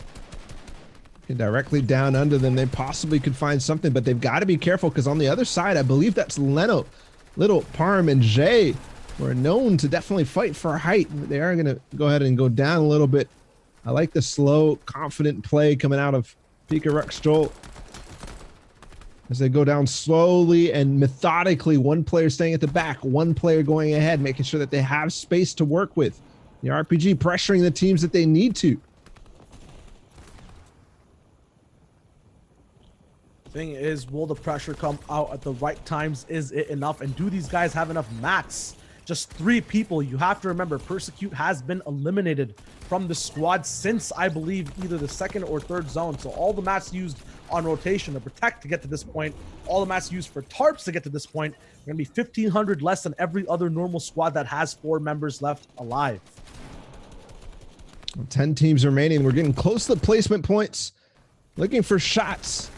Not finding anything just yet is Rux. He's got that legendary pistol though, and he can work with it. He's also got that RPG, saving a little bit of ammunition just in case anybody tries to make a sneaky move. A little bit of a hill, an incline that these teams are going to have to get up, and that's the time for Pika Rux and everybody to strike as hard as possible and find the eliminations that they need to really push up into the place that they need to be. There down below, he's out of mats, just barely is going to get the switch to metal, or his teammate comes in or something. Regardless, the pressure on second height. This is exactly why you never want to be second height in squads unless you have a plan to kind of fight this high ground team, because you get focused. You are the star and only thing that they're watching. Now 5 teams all of a sudden as this hill starts to claim a lot of lives. Edgy's still up. He finds himself in the lead, but also Symmetrical and Sean. So this is a 3-way fight for the top of the leaderboard. 11 people left alive, 4 squads in total, which means there's only 2 more placements to divvy out, but many solo or not many solo players there whatsoever. It's big cohesive squads and a lot of hard mats always falling all the way back towards the actual tarps. And Edgy sent it, and them just connected on Symmetrical, Sean, and I believe their other player, Arkram. Yes, there they have it, but the yoink up on high ground to continue having the match with the I don't know what the heck, whatever it is. The harpoon gun, 2 squads left alive, and ultimately ends over. Scented picking up Leno. No, it's the squad that wins the leader. The kill feed was or elimination feed was the one that was at fault there. Leno, Joel, listen. We're big losing, win, bro. Big win coming out from Rux, Pika, and Joel. Big thing to note, it was a 3-man operation. There was one happening on low ground side by side as well. Reporting live, we can see on the 5th game. I'm just surprised these guys held all the way from covering up 5th to like 9th zone as 3 people recycling mats. I bet we saw that. I'm not sure if we saw the POV of the harpoon gun all the time, but the one thing I noticed I wanted to point out was there was wood falling down or brick falling down, rockets falling down time and time again randomly. I was like, how is this possible? I bet that harpoon gun had a lot to do with it. I was gonna also mention that they used their 1 RPG at possibly the worst time, didn't do much, but maybe deny something. They harpooned more rockets to get RPGs into, I believe, Joel's inventory, whoever had that RPG up. So then he got to be online even more often. And so at the very end though, they didn't get to have as many eliminations as possible. I think they might have dropped down a little bit more, maybe gotten a few more elims. I feel like everyone on the bottom side of that server ran away with the majority of the top 10 elims at the very end of the game. Yeah, I think we called it out the end before we started to fumble over all of our words, but we do have the leaderboards. So we'll go ahead and start looking at those, because in first place they hold Arkram, Falconer, Symmetrical, and Sean managed to take a bit of a lead, but I do think that there's something wrong with number 3, because 62 points, they only have 4 matches played. I believe because of that disconnect, their points didn't count. Yeah, they lost 18 points. So they lost 18 points, I'm hearing from Nikolai, which means they would be in first place right now. That could be very, very important going forward. We'll see if that resolves itself. But Rux, Persecute, Pika, and Joel with that win, that actually puts them up to 2 wins. And again, having the highest KD, these pop-off performances from them, I don't know if you can call them pop-off. That was kind of, I don't even know. But 8 elims and the win, they push themselves back up into top 3. Now we have a 3-way fight for first place on NA West. Not only that, in first, you look at the bottom or the top 10 in a sense, hasn't changed too much at all. They've kind of flipped over in terms of who comes from 10th to 5th. I believe Madison was close, but then fell out as we saw her go down early game. And her squad go down early game entirely. Average elim still pretty low. Placement also still kind of high, but these normal games being played consistently over and over again. 5 games, averaging around 40 to 50 points means you're getting towards, close to 9 to 10 points a game, is good for the top 10 and good enough in a sense that these teams are the ones surviving into 6-7 zone. It's just the top 3 are the ones that are dominating all the way through to the closeout of the game. And just to touch on the score differential at top 10 right now, 10th is at 29, as you can see on your screen. And then in 11th is former Aiden, Kytrex, and Jay Rose. They are 2 points away, only 27 points for that team. They just need to win. They just need to outperform number 10 place team who's already qualified, which is the AU guys. And to do that, they have to get at least 2 points plus whatever they have I think they can do that, especially because we've seen them in endgame a couple of times. But the thing I want to mention is the spread all the way down to top 20, or the last place team, is actually not that large. It's only 20 points. So really, it's anybody's game to still qualify for that top 10. Yeah, it's anybody's the game as well. Not grammatically correct, but it is the last game, the only chance. And at the same time, from what I've seen, height's never too high. There's not crazy cranks. There's not crazy vertical pronged strats. People who are winning are managing their mats, getting towards that end game, and not taking many risks. If you are that team that's at that point of 4 people alive, have around 4 to 5K mats left, you want to go crazy with it, you can, and you can come top 10, qualify for the grand finals. It's literally just all about pulling the trigger. I don't think anyone's done it, with a huge bazooka cannon yet. Obviously, the bandage bazooka vaulted. That might be a reason. Not vaulted, temporarily disabled. So yeah. There you go. Words, some of them not come to mind at the moment. But ultimately, as you mentioned, all the way to 25, one good game. You know the patterns. I think the players know the patterns. Elims aren't high, and there's a possibility to get high elims. I have a feeling it's going to be a lot of things thrown at the wall, which are the top 3/top 10 placement individuals. Everyone's going to be pushing for it, and everyone's going to be pushing back as well. It's going to be a war on 2 complete fronts of the leaderboard. The one more thing on the top 10 situation, and I'm looking at the leaderboard. Top 10 or 10th place is 29 points. 9th place is 36 points. So that gap is slightly larger. There aren't that many spaces really available, I would say, for anybody to take over. Obviously, you can climb pretty fast. I'd say, 20 points, 25 points is what you can get on a really, really, really good game. So we can assume that most of these guys are not going to get that. So what I'm saying basically is there might be only 2 spots or 1 spot up for grabs for anybody outside of the top 10. So they're all going at each other and all fighting for that last spot. That's gonna be very, very, very interesting. Some teams that are outside of it right now, Little, Leno, Parm, Jay, we saw their struggles. Maddie's son, she's in 13th right now with Tai Teko, Ruma, and Bloob. And then most importantly, or I guess not really most importantly, but on a lot of people's minds, Aiden, Kytrex, J Rose, and Fulmer, right? Because we've seen them time and time again have struggles in the mid game, and not really capitalizing on anything. Sure, they're getting a lot of elims, they're getting a lot of rotational frags, but they're not able to get in towards that end game. The one time they did, they actually got, 7th place. Not enough. That's only 1 placement threshold. That is not enough. They've got to have something better if they want to qualify. And I think it would be really, really weird not to see Aiden qualify in one of these 4 weeks.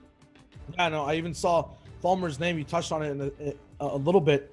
I think he is like the starter. His squad is like the start of the momentum frags for the top team. They keep getting lost in that 4th to 5th zone closing. I'm not sure if they're taking too much time or choosing the wrong position, but I think 3 games in a row, I've seen one of the top 3 eliminate their squad or finish their squad. We just saw it in the last game as well. So it might just be a small positional fix, which is very good. Don't need to fix it in game 6. They can take, and I say this all the time, the players looking for tips, take a day as your one game. Take a session as your one game, play it right, fix it the next session. Obviously, sometimes it's not applicable totally to, being in a game 6 scenario or being on the final week of FCS. But if you're looking forward to improving, you need to have a sample size with the same attitude in a sense, right? So still room to fix, but they should still play their game, see exactly where the pattern is going wrong.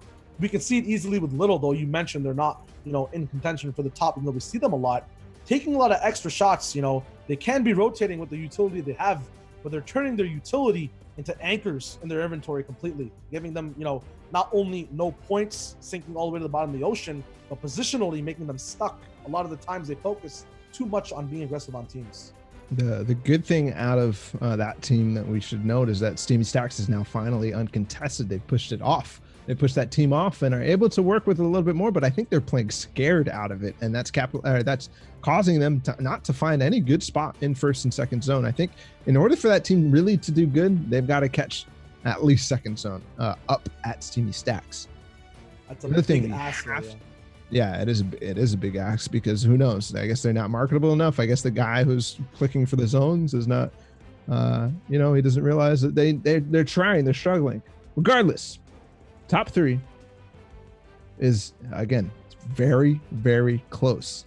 If Rex, Scented, Epic Whale, and Edgy do actually get those points accrued, the 18 points that they should have, they are now 2 points ahead of Arkham, Falconer, Sean, and Symmetrical.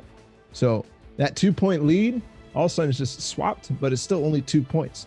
In the meantime, we still have Rux, Persecute, Pika, and Joel with 62. That means they are 18 points behind first place. This is still a 3-way fight. This is still a 3-way battle. It happened in the end of game number 5, actually them fighting.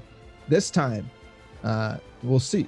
Remember, if those points get accrued, if those points get added, all of a sudden this gets really close. If not, it's still 18 points. It's still anybody's game, but it has to be really Arkham and Falconer's game or tournament to throw in a certain essence. Yep. At the same time, talk about attitudes as we move in towards game 6. I believe that's ready. We are riding or right in currently. There we go. Is the transition the big thing to mention? You touched on it pretty well there with Scented and their point loss in a sense. How are their mindsets going into this game? Do they think they're safe, or are they kind of playing around the fact that they're missing these points? I was looking at Misty Meadows right now. I thought I saw one of them not there. I was very, very sad because I see Lazy Lakes right there. There's only 3 players. Regardless, yeah, their mindset is for sure bad. And I think at this point, these guys are, you know what? Actually, when I think back, this is one of those teams that has these unfortunate events happen to them time and time again. You remember, I think it was Edgy and Scented who didn't qualify for World Cup. The week that Aiden qualified, there was 2 spots up for, was it 1 spot up for grab or 2 spots up for grab? And they ended up getting chased by one team for like 5 minutes across the map. And because they weren't able to emotionally disconnect themselves from the fact that there was a team possibly causing them not to qualify, they crumbled and weren't able to do it. I believe FNCS Finals, something not similar happened. I don't think they had that sort of thing, but they crumbled because of something bad happening, and maybe one of them disconnecting in this case. But maybe we're seeing the beginnings of a team that isn't as emotionally disconnected from the bad things happening as they should be. I mean, we delve in and talk about the statistics behind that as well. If you're playing duos or solos, one mind that's not at ease is half of your team. Depending on the role, it could be your full team if it's the IGL making a bad call for you, putting you in a bad spot. If you're playing squads, yeah, there's a disconnect. Yeah, there's bad things that happen. If you have one person who's kind of affected, that's only a small portion, right? Depending on the role as well. As a squad, your mentality can be so good if the atmosphere in general of the whole squad is really good all the time. And you see these guys have fun social media-wise, scrims-wise, even outside the game. So I think that the age of being emotional for these guys is kind of over. They've grown out of it 100%. If not, squads will be the thing that kind of saves them completely from having that overtake their minds and hearts in a sense. Well, we'll see. Game number 6, of course. Don't forget, these guys have already qualified in all regards, so not as important for them, but the first place, these guys all want to win as hard as possible. And we can see that week after week. Now, Arkham, Falconer, Sean, and Symmetrical, meanwhile, they're in the lead. They're in first place. They are at the center island and what looks like center zone. They have been very, very fortunate game after game. We see them. We just tune in with them in the half and half out, and for some reason, they have it. Right now, they're in the center. They got zone. They got plenty of time to work with, and this is one of the only squads that I think we see has no trouble at all on the rotational thing. We tend to tune in with the action, and for that, we never actually see these guys in the mid game. And for once, we're getting kind of the opportunity to look at it, and we do also see that first zone moving over towards that Weeping Woods. So you guys have the current on their side. They can just kind of go through, and this is kind of the reason why these guys are at the top. They never have these struggles in the early and mid game where they end up fighting, or for whatever reason, they end up taking shots at teams who they don't need to take shots at. And as we move forward too, we aren't having issues with Storm Surge at all. So they don't even have to worry about that really. It all trickles down from reputation, right? They're so reputably known in the scene for what they do that might not be the total reason that people don't contest them, but you get that reputation by making smart decisions consistently and having those decisions lead to results. And that's what every single person in this squad basically has. Results either in other duos, in other tournaments with or without each other, on LAN. And because of that, they keep making smart decisions on top of their reputation following them to whatever drop spot they go to, whatever mid-game fight there is. I mean, people know other people's skins, right? Sometimes you decide not to push someone just because, hey, that might be, Arkram moving through mid-game. They make end game every time. They're on top, first place in the leaderboard. Don't really want to fight them if I want a chance at top 10. It's one of the big reasons why. Right now, though, the big thing to note mid-game is how do you move when you have zone? Where do you base up? How do you not get naded? These are the questions on their minds and on everyone's minds because they're going to be the ones we're going to see doing this. Now basing up, mostly center zone. Possibly find a snipe here. He's done it before, symmetrical. This is the team, obviously, that we also saw last game hit that grenade sniper combo, which is very cool. Another interesting, at this point, it's a strategy that everybody has in their book. Make sure you stay split in these early zones. Make sure you don't put yourself in a situation where you can get quad-nated and every single member of your squad go down and out, because that is not something that you want to happen. Second zone did reveal itself, and we are going further southeast. It's going to prompt them to start moving and start scouting their path ahead. One player going down, seeing who's in the vicinity. Is there any bases nearby? Meanwhile, the rest of them stay up and continue looking for tags. That player with the sniper straight out, he definitely does not want to face. Matt's kind of scuffed on the fast speeds that everyone wants to be at and go through. Minty pickaxe is also all the way around on every player we've spectated so far. What is the only thing that Cool Penguin here needs? Mr. Icy, which is nice when you're in Weeping Woods. Can easily be gained up. As you mentioned, Storm Surge will not be a problem whatsoever. But Zone will be closing in and pushing people together, which might prompt for aggression. That it does, and I'm not sure why. We're now watching Nolan, Bumboy Slim, and Calvin, who are not far away from qualifying at all. They are actually in 12th place with 27 points, 3 points away from the 10th place team. They could do this right here, right now. Actually, no, they've already qualified, so we don't have to pay attention to that at all.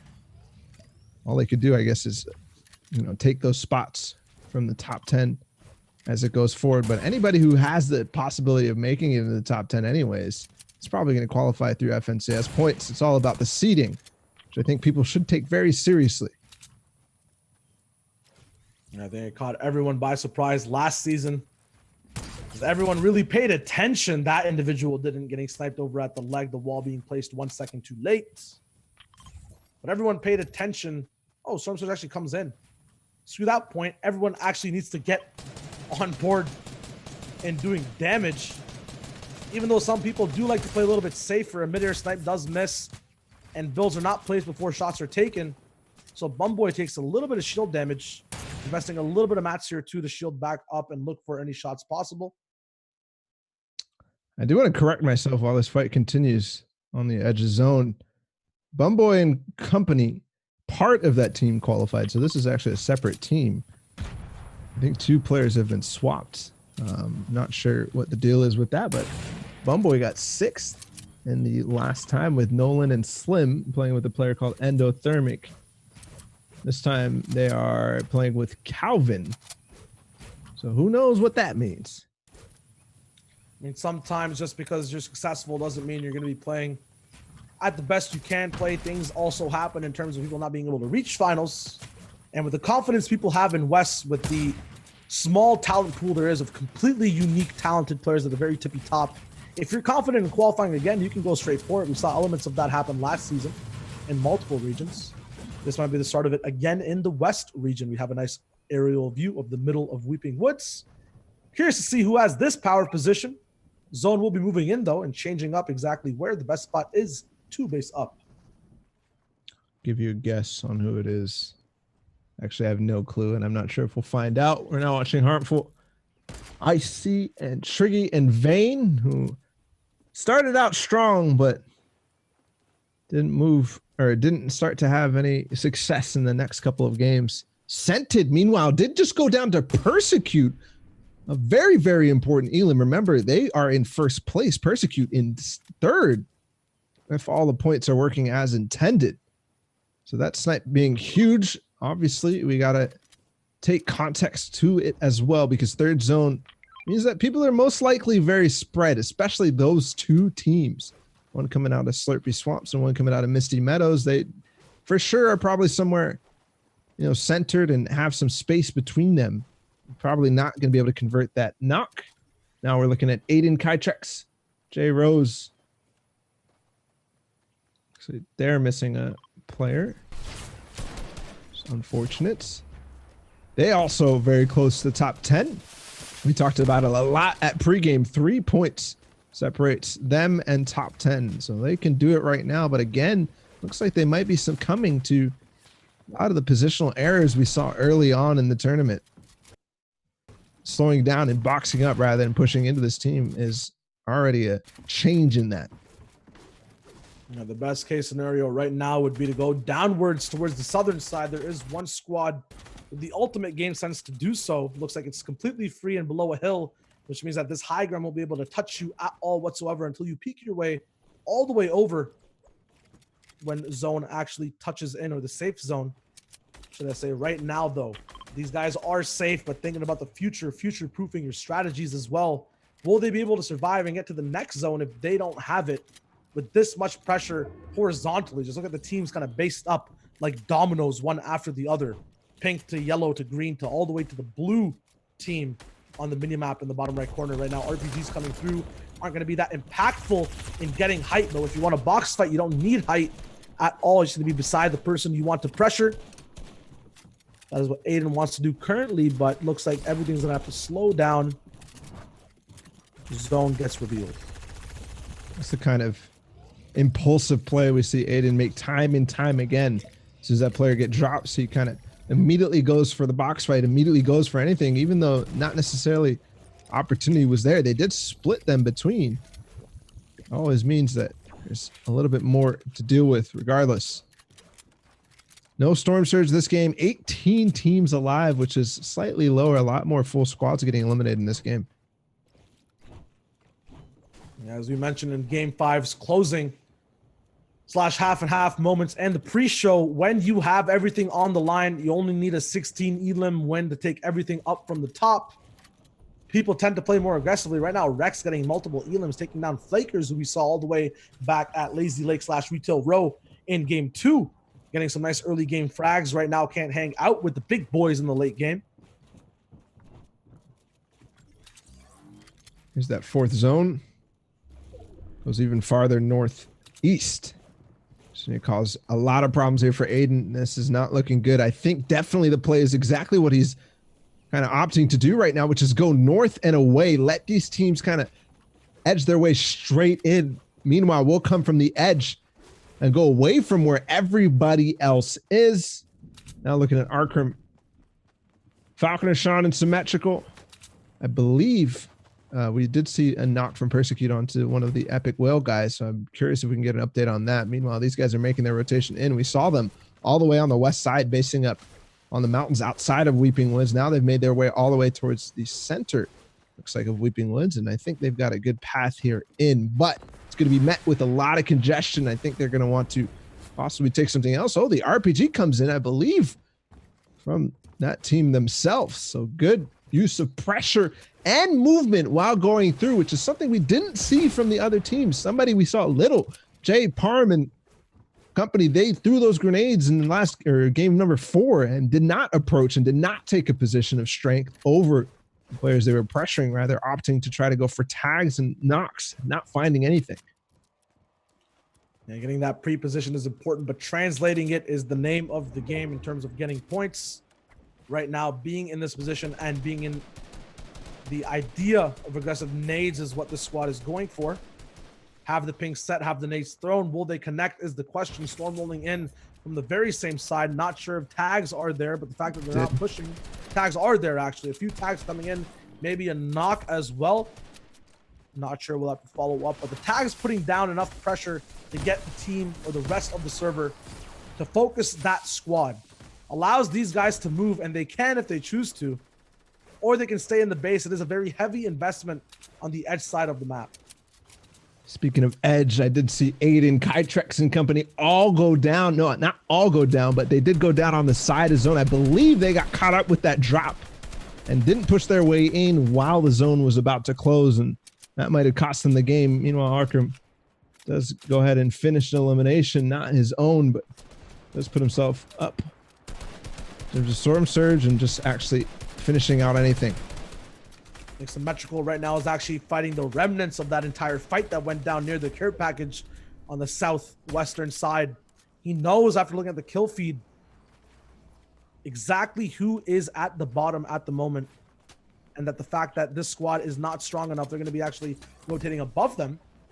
Sean actually got the elim on one of those players on the side of zone, so that's why they're tunneling towards, not only towards zone, but towards the loot so they can refresh on their way to zone. Might opt for a different path here depending on exactly what they see, but you also see they're going back with the RPG to maybe use that as a pressure point. Not sure if they decided to back off the loot or what happens. But regardless, they're not going to choose that direction. I mean, what direction can they choose at the moment? They have huge squads in the middle of exactly where they want to go. If they want to cut through the middle of the zone, that's going to be impossible too. Every door kind of looks closed at the moment. But the big thing that they did there when they backed off, they kind of showed that they weren't actually going to go through this path. And what that did is it relieved the pressure. When they backed up, nobody started spamming. They went back into their old metal that is fully built now and then continued down the path. Now, nice shot from Bumboy onto the backs of those players ahead of him. He's going to find himself a path in the zone while the rest of his team actually built it for him. The red team on the left side still caught out. No builds being taken means the second side can't come through, but Bumboy misses that shot at the very end. Now walls being opened up and edited on. The rotation of him coming back to his team. It is a wood base, so pressure can be put down. It could be nades coming down too, but the fact that this zone is so clamped up means that it might not be possible. A team spray coming forward, many shield tags being taken just by Bumboy, and people still in the zone, not rotated in. Not sure what team this is specifically. There's no way they get to survive and play the rest of the game. That's the case. They're going to actually go for that loot too. Possibly some huge spoils with the zone there. At least the positional spoils are important now.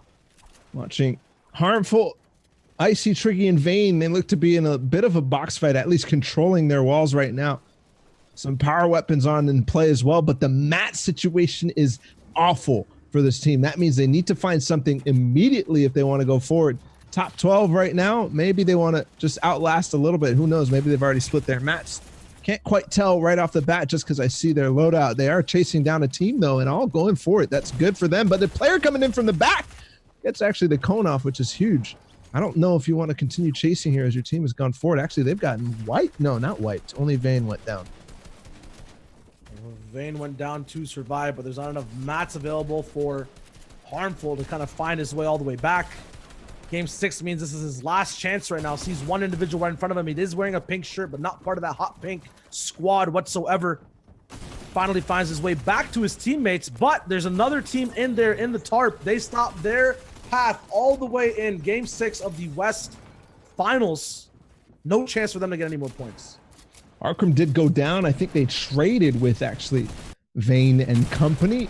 They're in 7th place right now. Of course, Falconer in 1st this time. Epic Whale just took out Rux, so a little bit of revenge when Persecute took out one of their players before. Who is it on height? It is actually going to be, of course, Rex. Edgy sent it an Epic Whale, so maybe it doesn't matter that they didn't have the points. They could still push ahead, but given the fact that Sean is still up and fragging, I don't know if that's going to be the case. They might need this, but possibly getting a win here with the high ground. The nades raining down supreme. Sean is fragging out in the meantime. 3 eliminations just got picked up by him. It's one man and his AR versus a full squad of RPGs, 2 of them, and 10 grenades being rained down on the whole server. The fact that everything bounced back means that there's so many hard mats to get through that it's completely possible with the loadout these guys have. Sean being taken out, no more chances for any more sprays. He was fragging out on the backside of the storm. If that is Sean, if they get knocked out, he just got the elimination, that might mean a full squad wipe for them. That's only 1 placement threshold for that team if that is the case, which would be huge. Now, the elimination feed is lagging a little behind. These guys have completely controlled the mountain right now. Only 6 teams left, but I believe they're all down below. And that's going to make it so that this team can just control and win out the game. 16 or 15 people left alive, while these guys have 12 eliminations coming in to the final zone that's going to be happening in just about 20 seconds. They finally drop down, still have bills to stay up, but pump shots are the big thing that these guys will utilize once the rockets are all the way gone. This is just all about getting as many eliminations as possible. They've already won this game in my mind. There's no way you can break through with these many RPG/hard mats available on height. They're diving down. High Tanks actually goes down box to box. Going to switch over all the way up top with, looks like Epic Will right now, or Edgy. He's going to be all the way up top looking for any beams downwards. It is Epic Will, actually. My apologies. 9th zone coming in. 5 squads still left alive and 9 people left. And because the fact that Sean and them fell early before placement points, that makes it so huge here. They could actually, you know, the placement points are up to 15, so huge stuff left on the board for them now. Top 4 situation in terms of teams. There's still a couple placement points left on the board, but right now 84 points. They are starting to lap it. 80 points was where they were. He just got another RPG, yoinked it up. Can he find more? Here comes a double RPG spray from above with all the AR ammo, about to close out the game. Only 1 player left for them to find. I believe this is the last one in the zone. No, there's one more too. 40R Storm is still left alive and he's in that top 10 scenario. Any type of elim replacement he gets, there's still 3 squads left, might make them even more money as a whole squad. Edgy now going down. It's a 3v2 scenario. 5 people left alive, only 4 actually that are awake. It's actually a 2v2 right now. Big Pump comes in. Looks like there's going to be a few trades going over. It's a 2v1 scenario. Who's on the low ground? Can it be a win is the question. 2v1 once again. The drop down's coming forward. No mats needed. It's 40R Storm who clutches second for his squad, but Epic Whale who gets the final elim clutching first. Last game not even needed to get these guys the points they need to get first place overall. That could have actually just put them in first place without the 18 points that they got in the previous game that didn't count for them, which would be huge, not only for their confidence, but to put the nail in the coffin of whether Edgy, Scented, and Rex are the best. Of course, Epic Will as well are the best team in the West. Shara, you said it at the beginning. I kind of put some doubt, maybe for a little drama. You know, I have to back down now. They have proved me wrong. They are rated. They are very, very much rated. I called them the best team in the world in trios. This time I kind of backed down from it because they weren't performing so well. But hey, I got to just, you know, take my time. It's only week 2. And I think they just did it here in week 2. A halfway point, and these guys sprinted all the way through. I think I heard word that leaderboards are ready. You can confirm it because I would jump right to it. There it is, the transition that I love to see. And in first place, wait just a minute. Without that last game, we have the news that Scented didn't have his last game counter. You can see matches played 5 compared to everyone's 6. I think Prodigy is in that same boat with just 5. His squad there, Hanser, who was that? Biley's and Spidey. My bad, that's gonna cut off. I have to go to a different feed for that. At the same time though, what is the question here? Who really is the winner of the West region? Yeah, who is the winner? That's the question. We'll see whether those points actually end up going through, because in my mind, Rex, Scented, Epic Whale, and Edgy, while it was close, it looks close here. But remember, there's 18 points still on the board for them, so they would actually be at 108 over this. So huge lead in that case for them, but who knows if it goes through. That would be heartbreaking if not, by losing 1 point. They won 2 games still overall. You said the tiebreaker would matter. It didn't, but still, that was close, and that came down to the wire. And actually, remember, the actual frag that happened was from Epic Whale or somebody onto Sean. One of those guys got him with that RPG. I think you reacted to it. Just that fact that he was taken out by this team itself started to stop them. They got 6th place. I'm talking about Arkham, Falconer, Sean, and Symmetrical. They got 6th place, but no, 6th place, but 9 eliminations we mentioned Sean was popping off. That's going to keep him up at least 1 point above the, the false score here of Rex Scented, Epic Whale, and Edgy. But not sure how this is dealt with. I have no idea. I'm sure it will be dealt with appropriately. Hopefully it will, because, it would spoil a otherwise fantastic ending here from NA West. Now, a big thing to note just from that performance, I believe Sean had an entire free reign of low ground that was stopped by the team on high ground, being the team that's dueling them on the top of the leaderboards. The script cannot be written in this way. It can only be played in a sense. That has been the coverage, though, of NA East and NA West from our side. Thank you to Nikolai Production in the back. Thank you to the people that actually don't get shouted out that much, the mod team on every single channel, keeping the chats clean. Practice Server, Ball TW, Clay Stelling, Shy Wager. Did I miss anything? Not sure. YouTube as well. I believe we're on YouTube streaming this live. There's a VOD of it as well if you guys want to catch these games, crazy or not. Balla, anything else to add at all? Hashtag give them their points. I'm going to throw that on there right now because they definitely deserve it. It's been a blast, guys. Seriously, thank you to everybody involved in production, in observing, in the mod staff. And thank you, most of all, to you guys watching, because you proved to us that, hey, this works. We'll investigate and figure out what, the best ways going forward are. Tell us if you like using the replay mode, right? Getting the better coverage overall of everybody, or would you prefer to see streams?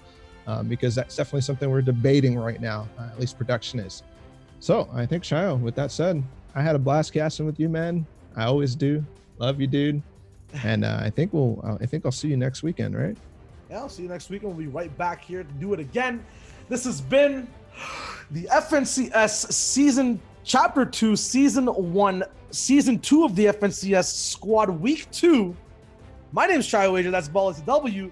That was butchered. I'm hungry, though. We're going to eat and see you next time.